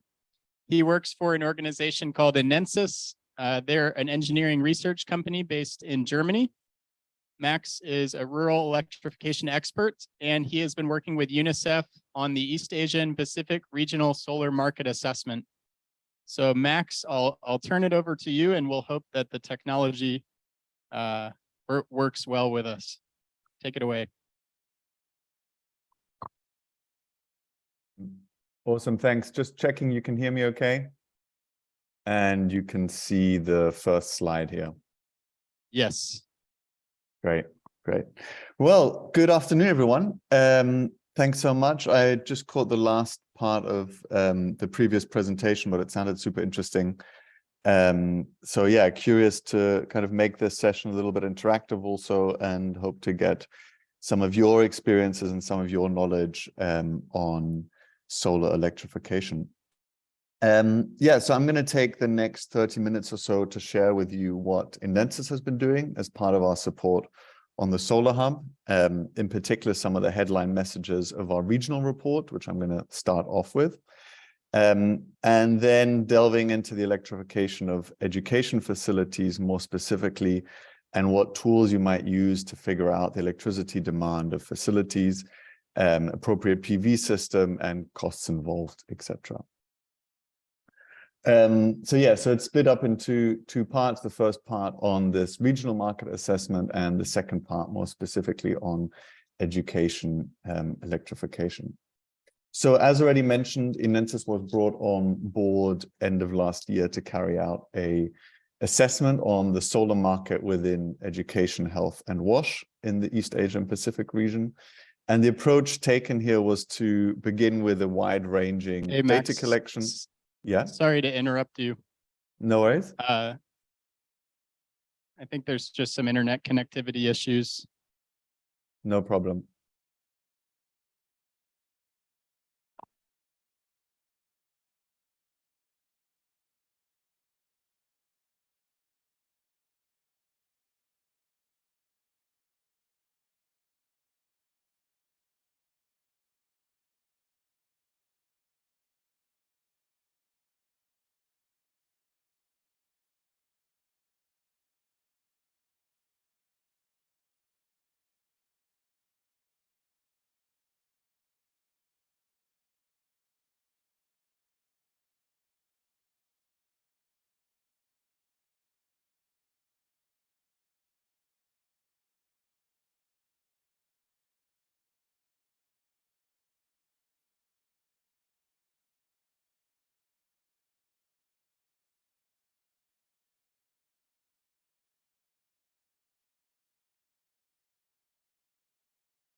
Okay, Max, hope you can hear us. I think we're back. So we can continue with the presentation. Everyone good to go? You can hear me okay? Hello? Hello, just checking. Yes, that. you're coming through. Okay, great. Awesome. So yeah, I was just kind of giving a quick overview in terms of how Inensis has been supporting the establishment of the Solar Hub around the regional solar market assessment. And the approach that was taken was to begin with quite a wide-ranging desk-based data collection and categorization in the first stage in order to establish kind of a baseline on solar use in the region in health, education, and WASH. And this was then used to feed into the data platform that was put together and an Excel-based tool to showcase some of the key data points, such as number of facilities, electrification rate, regulatory environment, etc. This data was then used in step 3, where we developed a country prioritization index and combined deliverables 1 to 3 to put together the regional report, which assesses the solar PV market within 26 East Asia and Pacific countries and provides quite a broad overview of the current status in terms of electrification, market gap, and what is needed in terms of solar PV capacity and financing in order to fill that gap. And the next, in the next section, the next few slides, I'll share some of the key takeaways from our work to date, focusing on the findings on education. So let's get stuck in. And the 26 countries covered in the report obviously cover quite a diverse set of countries, but these have quite a leading role to play in the continued push for renewable energy transition. And that transition is clearly already underway, with the East Asia and Pacific counting for 31% of global installed solar capacity. But we do see that around 77% of total energy consumption comes from non-renewable resources, leaving around 65 million people without electricity access. So one of the world's most vulnerable regions to natural disasters, and having kind of this resilient public infrastructure powered by renewable energy is really key component for well-being of children. So there's still quite a lot of work to be done, but the targets across the region are being set in terms of integrating renewable energy within the electricity supply. And this is sending an important signal also to the stakeholders on the various intentions of the countries to transition away from fossil fuels to clean energy sources. So while some of the island countries have already succeeded in switching to 100% energy generation from renewable energy, around 16 countries across the region are aiming for 50% or more share of renewable energy generation in the next years.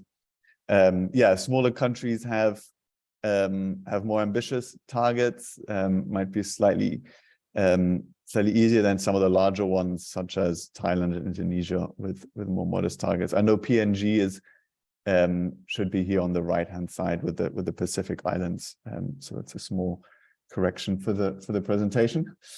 So overall, good conditions for solar, and an ambition in a number of countries are encouraging and indicate where governments might be receptive to programming in this area in order to help them reach those targets. And in order to meet those targets, and more specifically to catalyze the electrification of health, education, and WASH, the extent to which there is an enabling environment is really critical. So as part of the regional report, we looked at 10 de jure indicators, and these are a combination of the World Bank RISE indicators and ones that we compiled. And these cover, for instance, whether fiscal incentives for solar exist, guidelines on permitting, etc. Taking just a couple of highlights, and here we simply allocate with 1 point if a particular regulation was in place or not.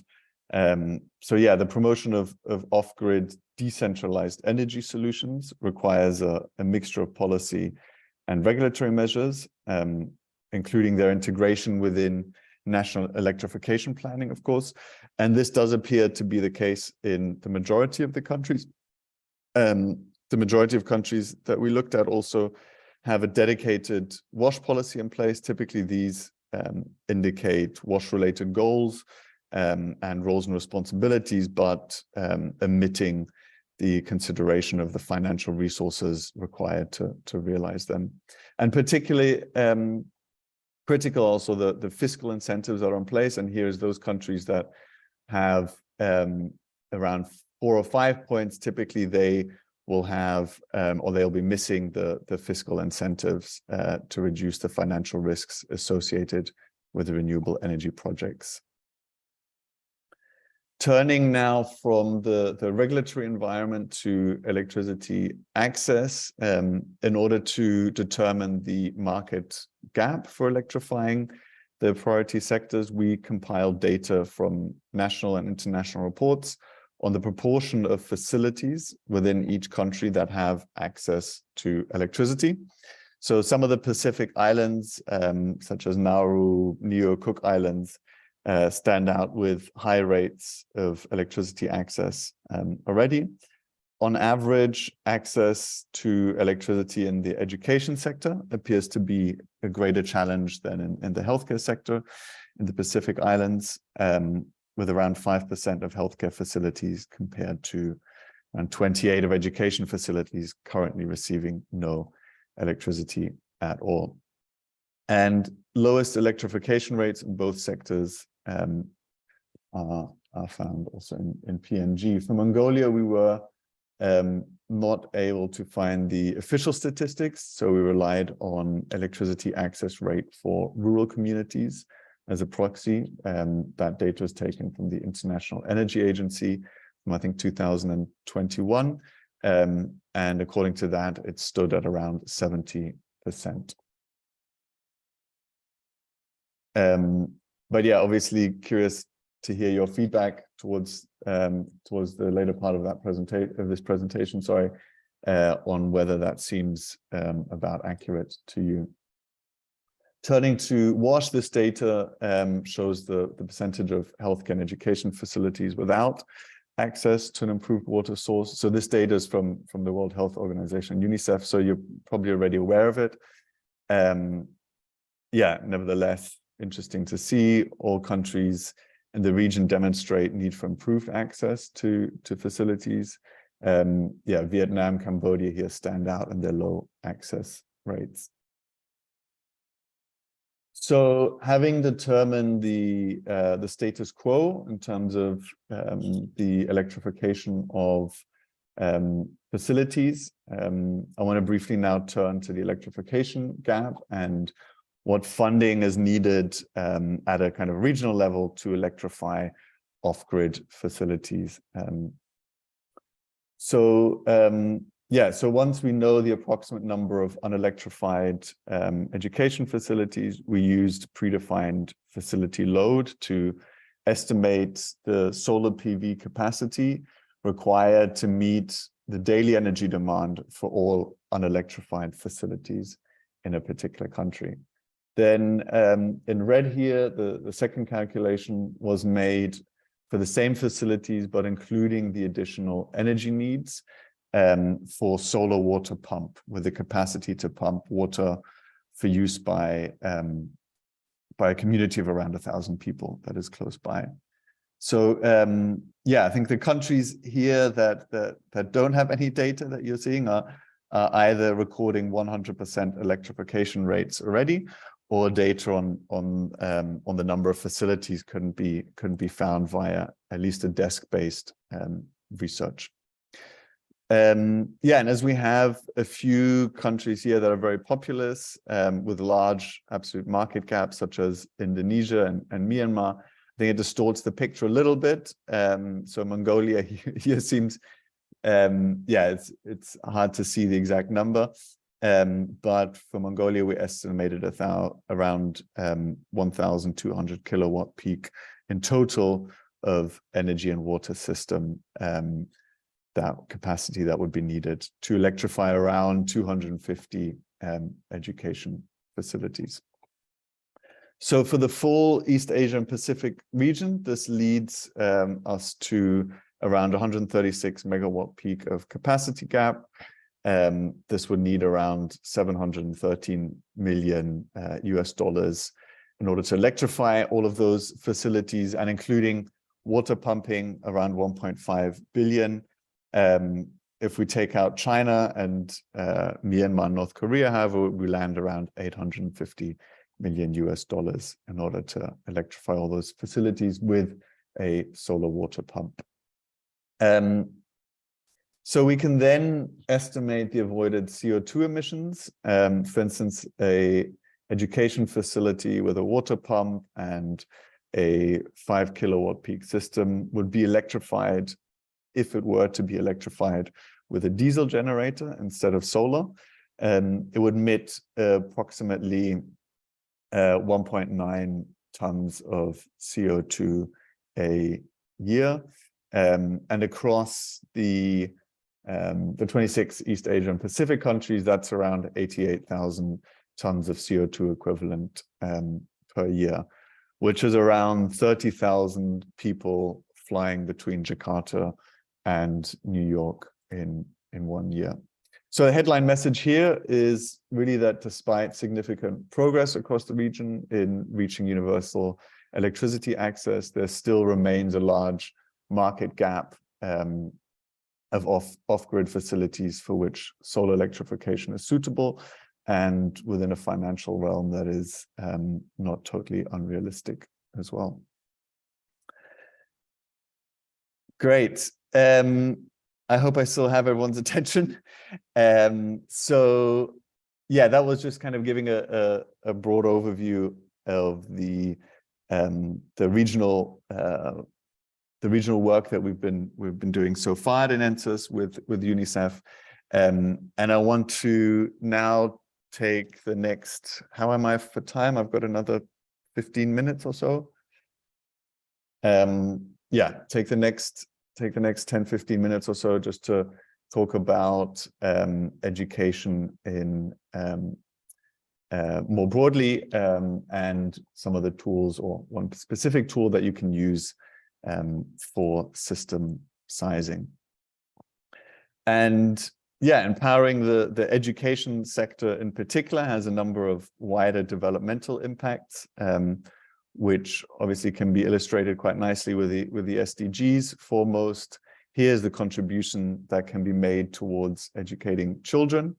Obviously, powering lights allows for longer studying hours and teaching hours, as well as safety, whilst the ICT equipment that can be used to power,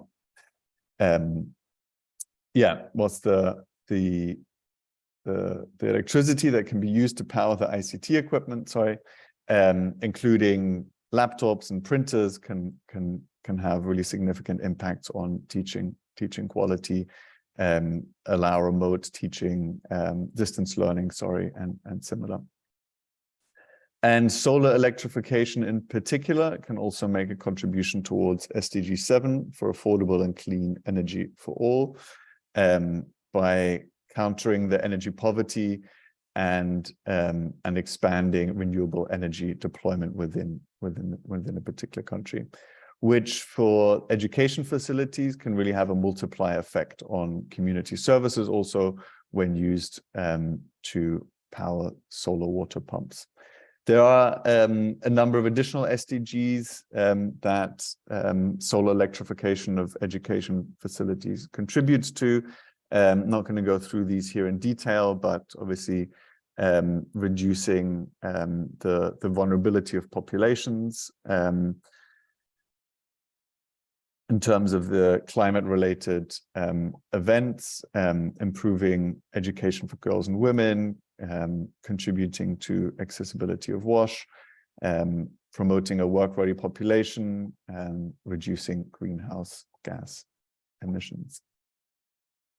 So I just want to take a pause here for a moment and just slow down and maybe as we're talking about solar electrification and some of the benefits involved, was curious if any of you here wanted to maybe share an example that you might know of an initiative that targeted solar electrification of education facilities, and yeah, maybe some of the experiences that you had working on that in terms of yeah, components for success. Max, anyone here want to share an example experience they have?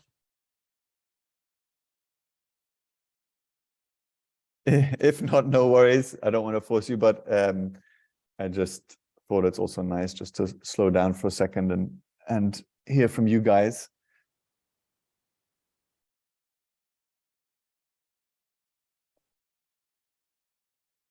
No worries. I'll try again in a few minutes. Okay. Thanks. Thank you. So yeah. So well, I mean the sort of the benefits that I just mentioned in terms of from the perspective of the SDGs.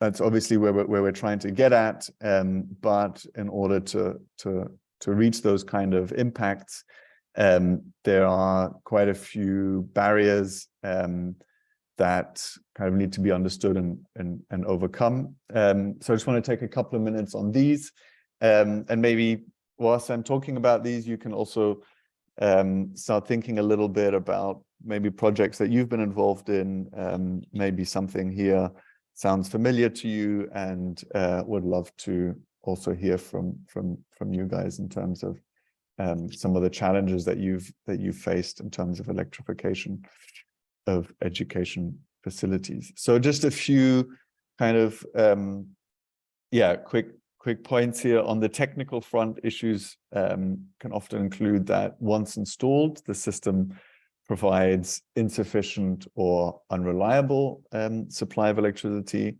that the assets break down, and the lack of technical understanding around those systems prevents preemptive maintenance in order to also improve the operation of those assets and ultimately where they break down to repair them.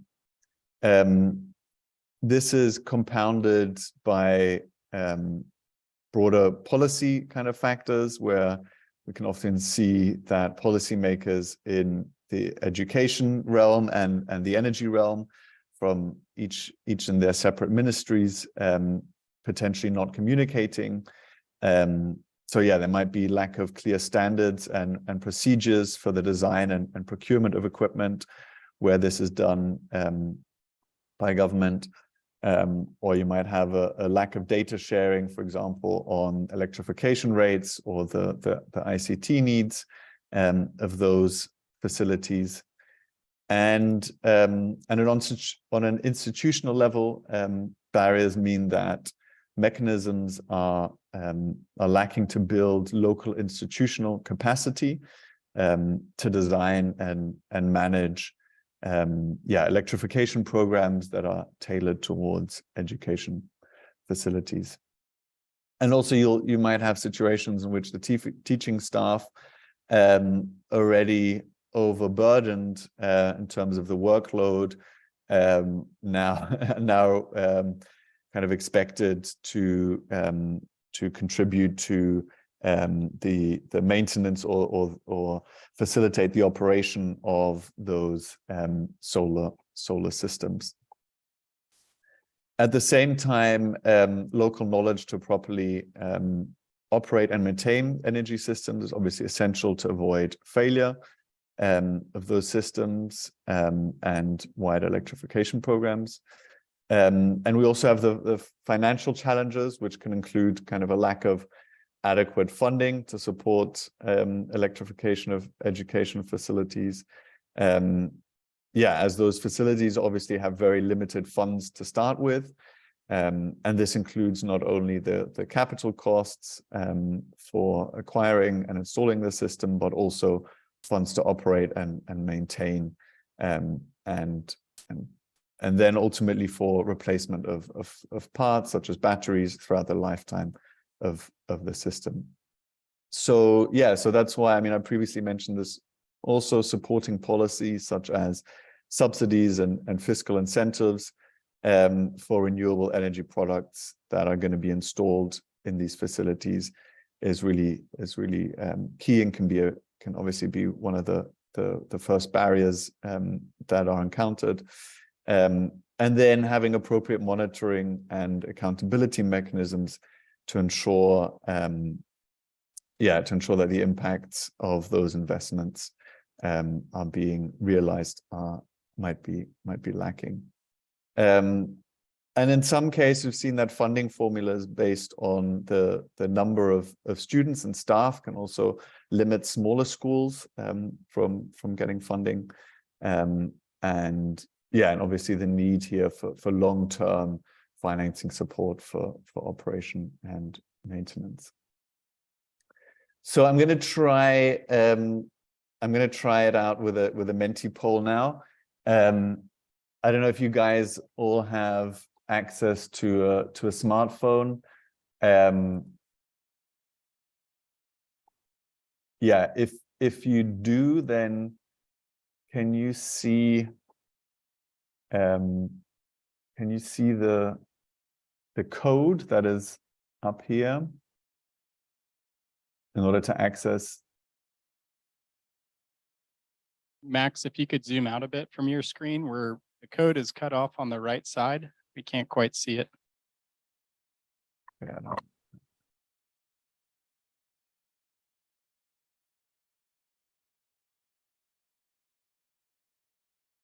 Okay. No, it wouldn't be that.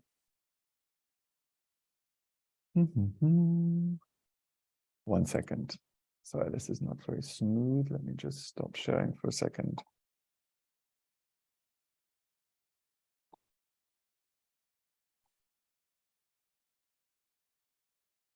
Okay, I'm going to copy and paste the code into the chat.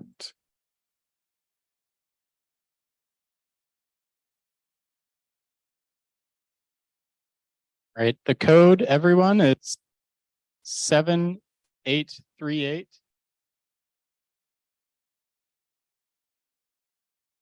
5864.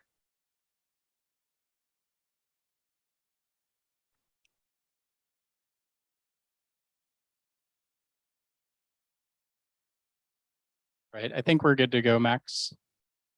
Okay, awesome. Sorry about that. No worries. Yeah, it was just being a little bit tricky. Let me just put my screen back on.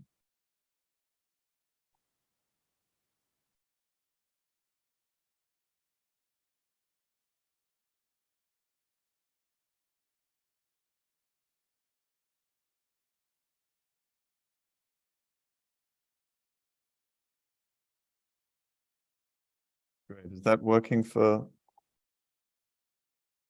Still not seeing your screen, Max. Okay, yeah. This is the thing with these mentees. They can be very cool and smooth if it goes right until it doesn't. And then you've got to try and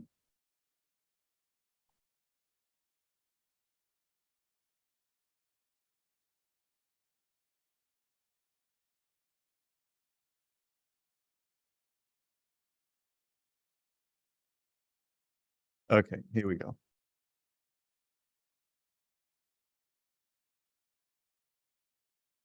Great. Thanks for your patience with that. So let's see, has anyone been able to vote on this already? Doesn't look like it.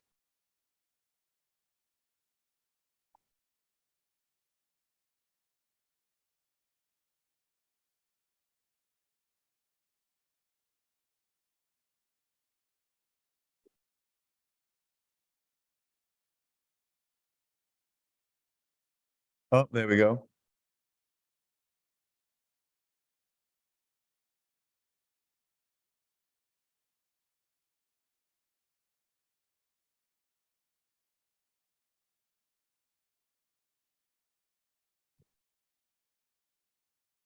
Does anyone want to share any of their experiences in terms of challenges that they might have faced on projects that they're working on, or even anticipated challenges in terms of electrification of education facilities in Mongolia?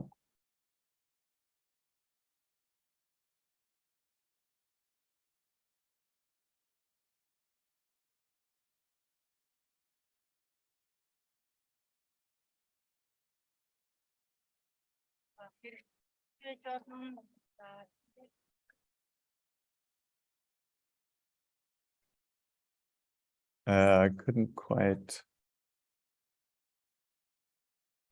За тийм туршлагатай хүн байна.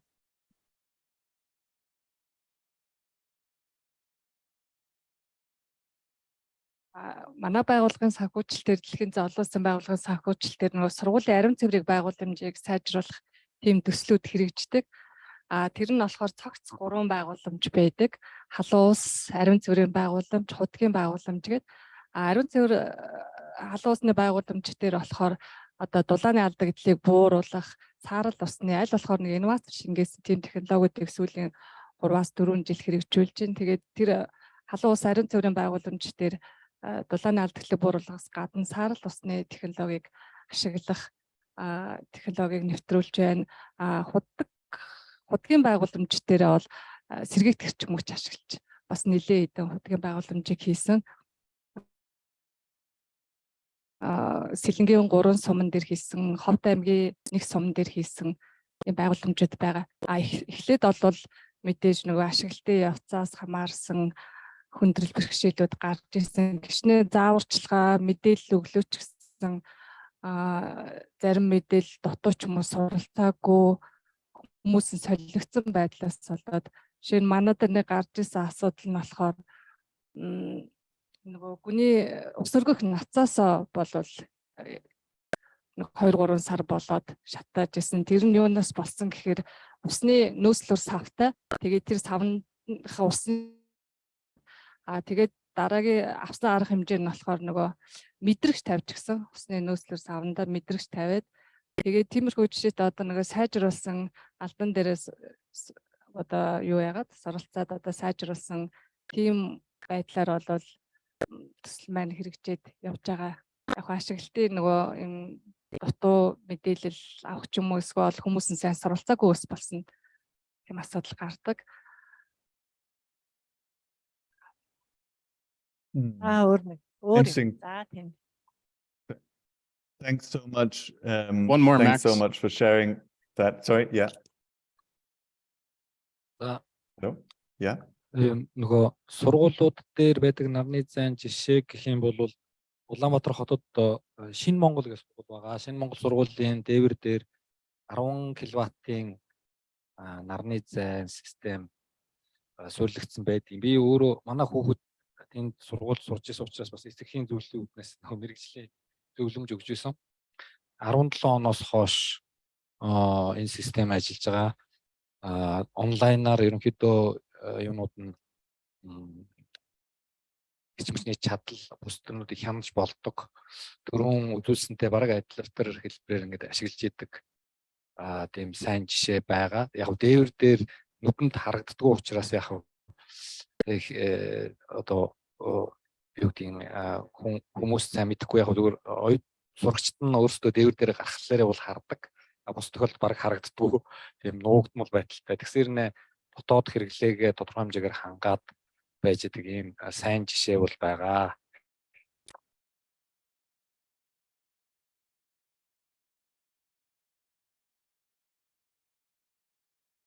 Anyone else or experience sharing in schools?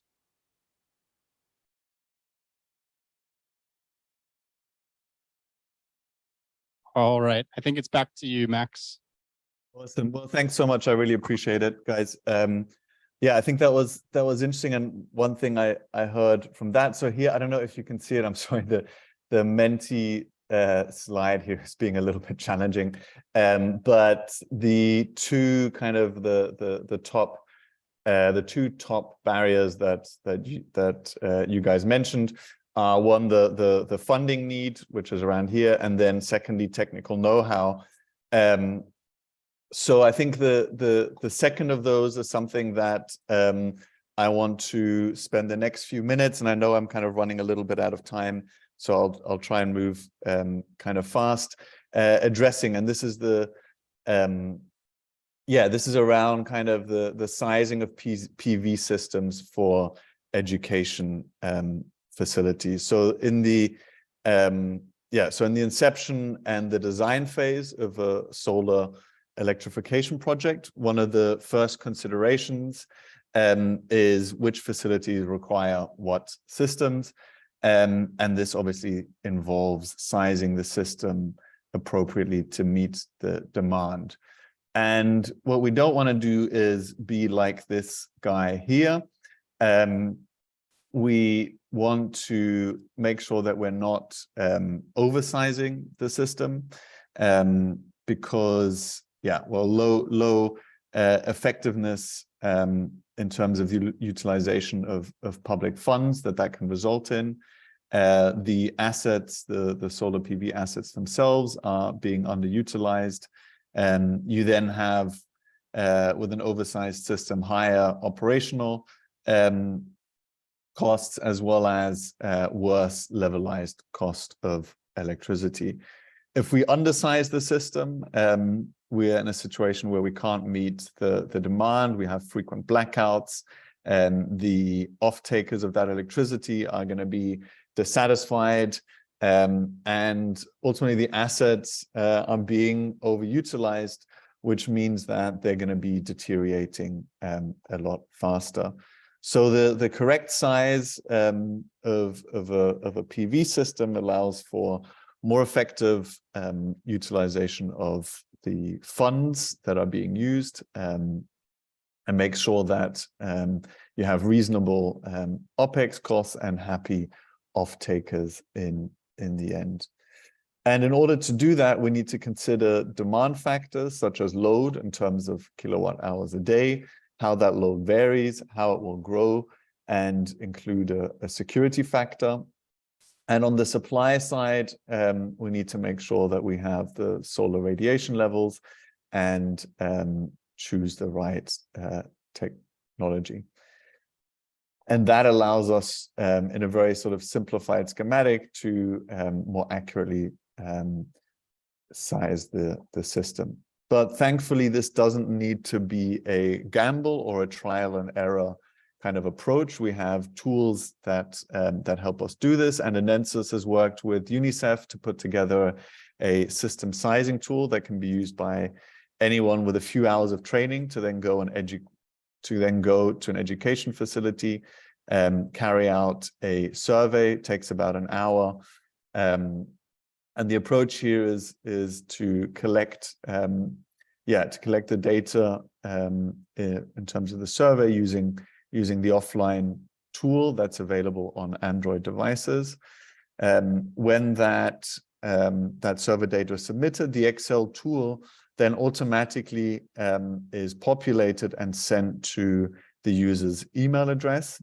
And and it includes solar radiation data for that particular site, in order to have a system that's suitable or sized for the specific location. And the Excel tool user interface is designed for different levels of experience with solar systems. So you can choose either an advanced mode, allowing you to adjust a number of the inputs and appliance data, or more basic user setting where most of the inputs can't be determined.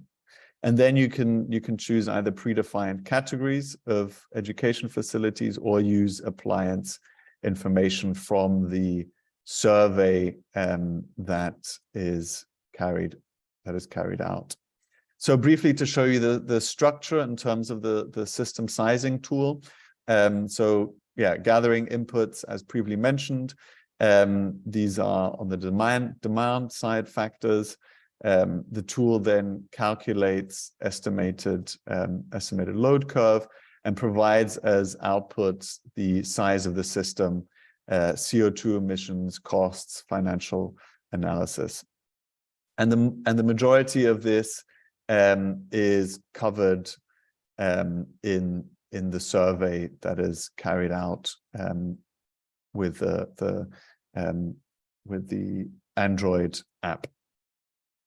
And in that survey, we're asking a range of questions on site, such as the accessibility of the facility, the type of structure, the building structure, I mean, how many students, number of teachers, classrooms, if the facility is closed any particular months, and what, if any, sources of energy do they have, and what are they powering with it, as well as obviously the existing water supply.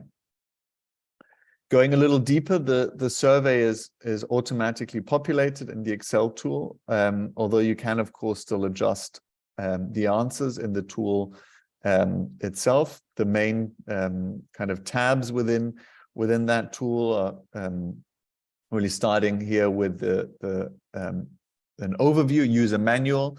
So as I mentioned already, this is something that with just a brief amount of training, it can be carried out independently. So we have that first tab there to provide an overview in terms of how to use the tool. Then within the tool itself, you've got the copy of the survey that was carried out on site, an inputs tab where you can make additional optional adjustments to the PV system parameters. Then also the loads recorded in the survey and the outputs where you get the solar system size.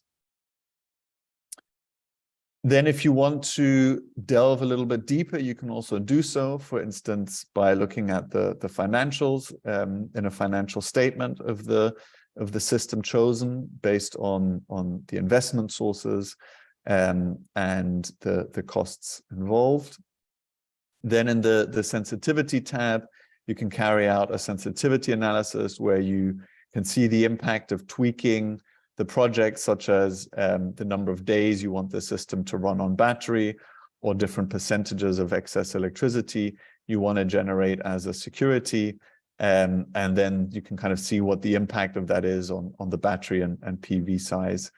And lastly, you've got this cost overview of the components, information that information then categorized in a way so that you can prepare it for a tender, so a bill of items that are required, and then lastly the appliances that are planning on being used, and the existing appliances.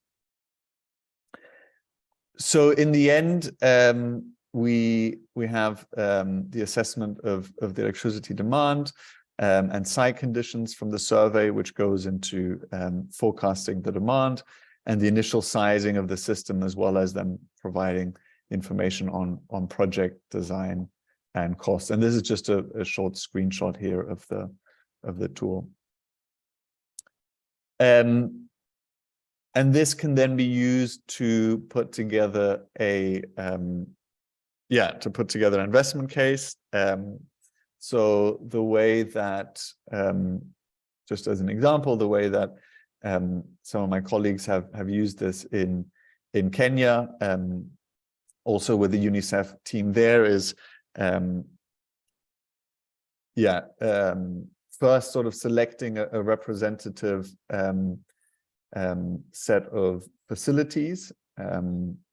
So you can maybe choose a particular region within a country, and then kind of categorize the schools by the sizes, and then maybe select a representative 5% of the total number of facilities, so that you can then later extrapolate. And then the first step there would be, once you've selected the kind of the 5% of facilities that you're interested in, to carry out surveys in those facilities. These might be ones you can be kind of opportunistic here and choose ones where you have kind of good access to, carry out the surveys, and then extrapolate that data to cover all facilities within the region, and develop a standard system size for a particular facility of a certain type and size of system. And that kind of allows you to put together relatively easy, without a lot of kind of technical expertise, a investment case for the sector. Great.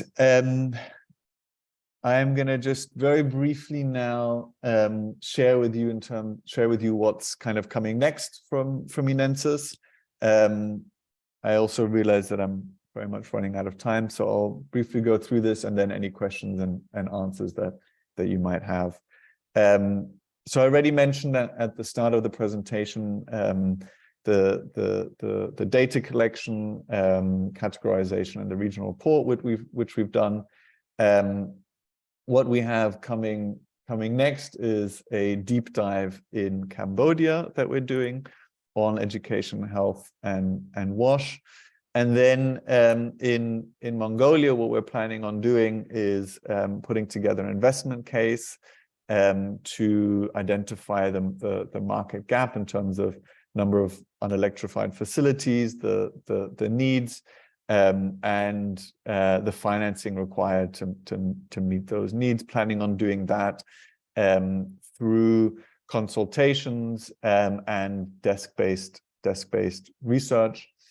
And those kind of components, so the investment cases, the deep dive, as well as the regional report, is then going to be brought together into a executive summary, where we're going to be putting together recommendations for or roadmap for the solar hub, in terms of how to move forward with solar electrification of education, health, and WASH facilities across the region. So the next kind of immediate step in Mongolia is that we would really love to carry out this investment case, and hope to be in touch with some of you, and to kind of learn from your experiences and understand what has worked and what hasn't worked so well in your country in terms of electrification of those key sectors. Great. I think I'll leave it.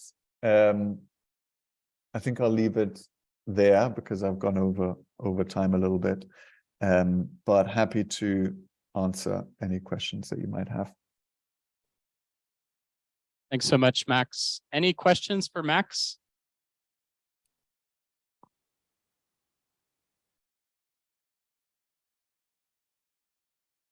Okay, let's give Max a round of applause and thank him for his attention, for presentation. Thanks so much, Max. We really appreciate you joining. Thanks. Thanks. Sorry, I went a little bit over. Hope it's not no worries. Kind of disrupted your schedule too much. And I hope it all goes well for the rest of the day for you guys. Thanks a bunch. All right. Speak soon.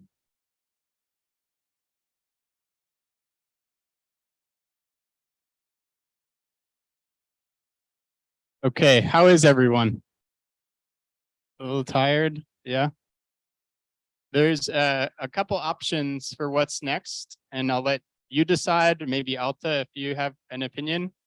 We had a similar presentation prepared for WASH, and we can go through that with everyone, or we can break into groups by sector, a sector for WASH, a sector for education, a sector for health, and have discussions around what can we do from the learnings from this training?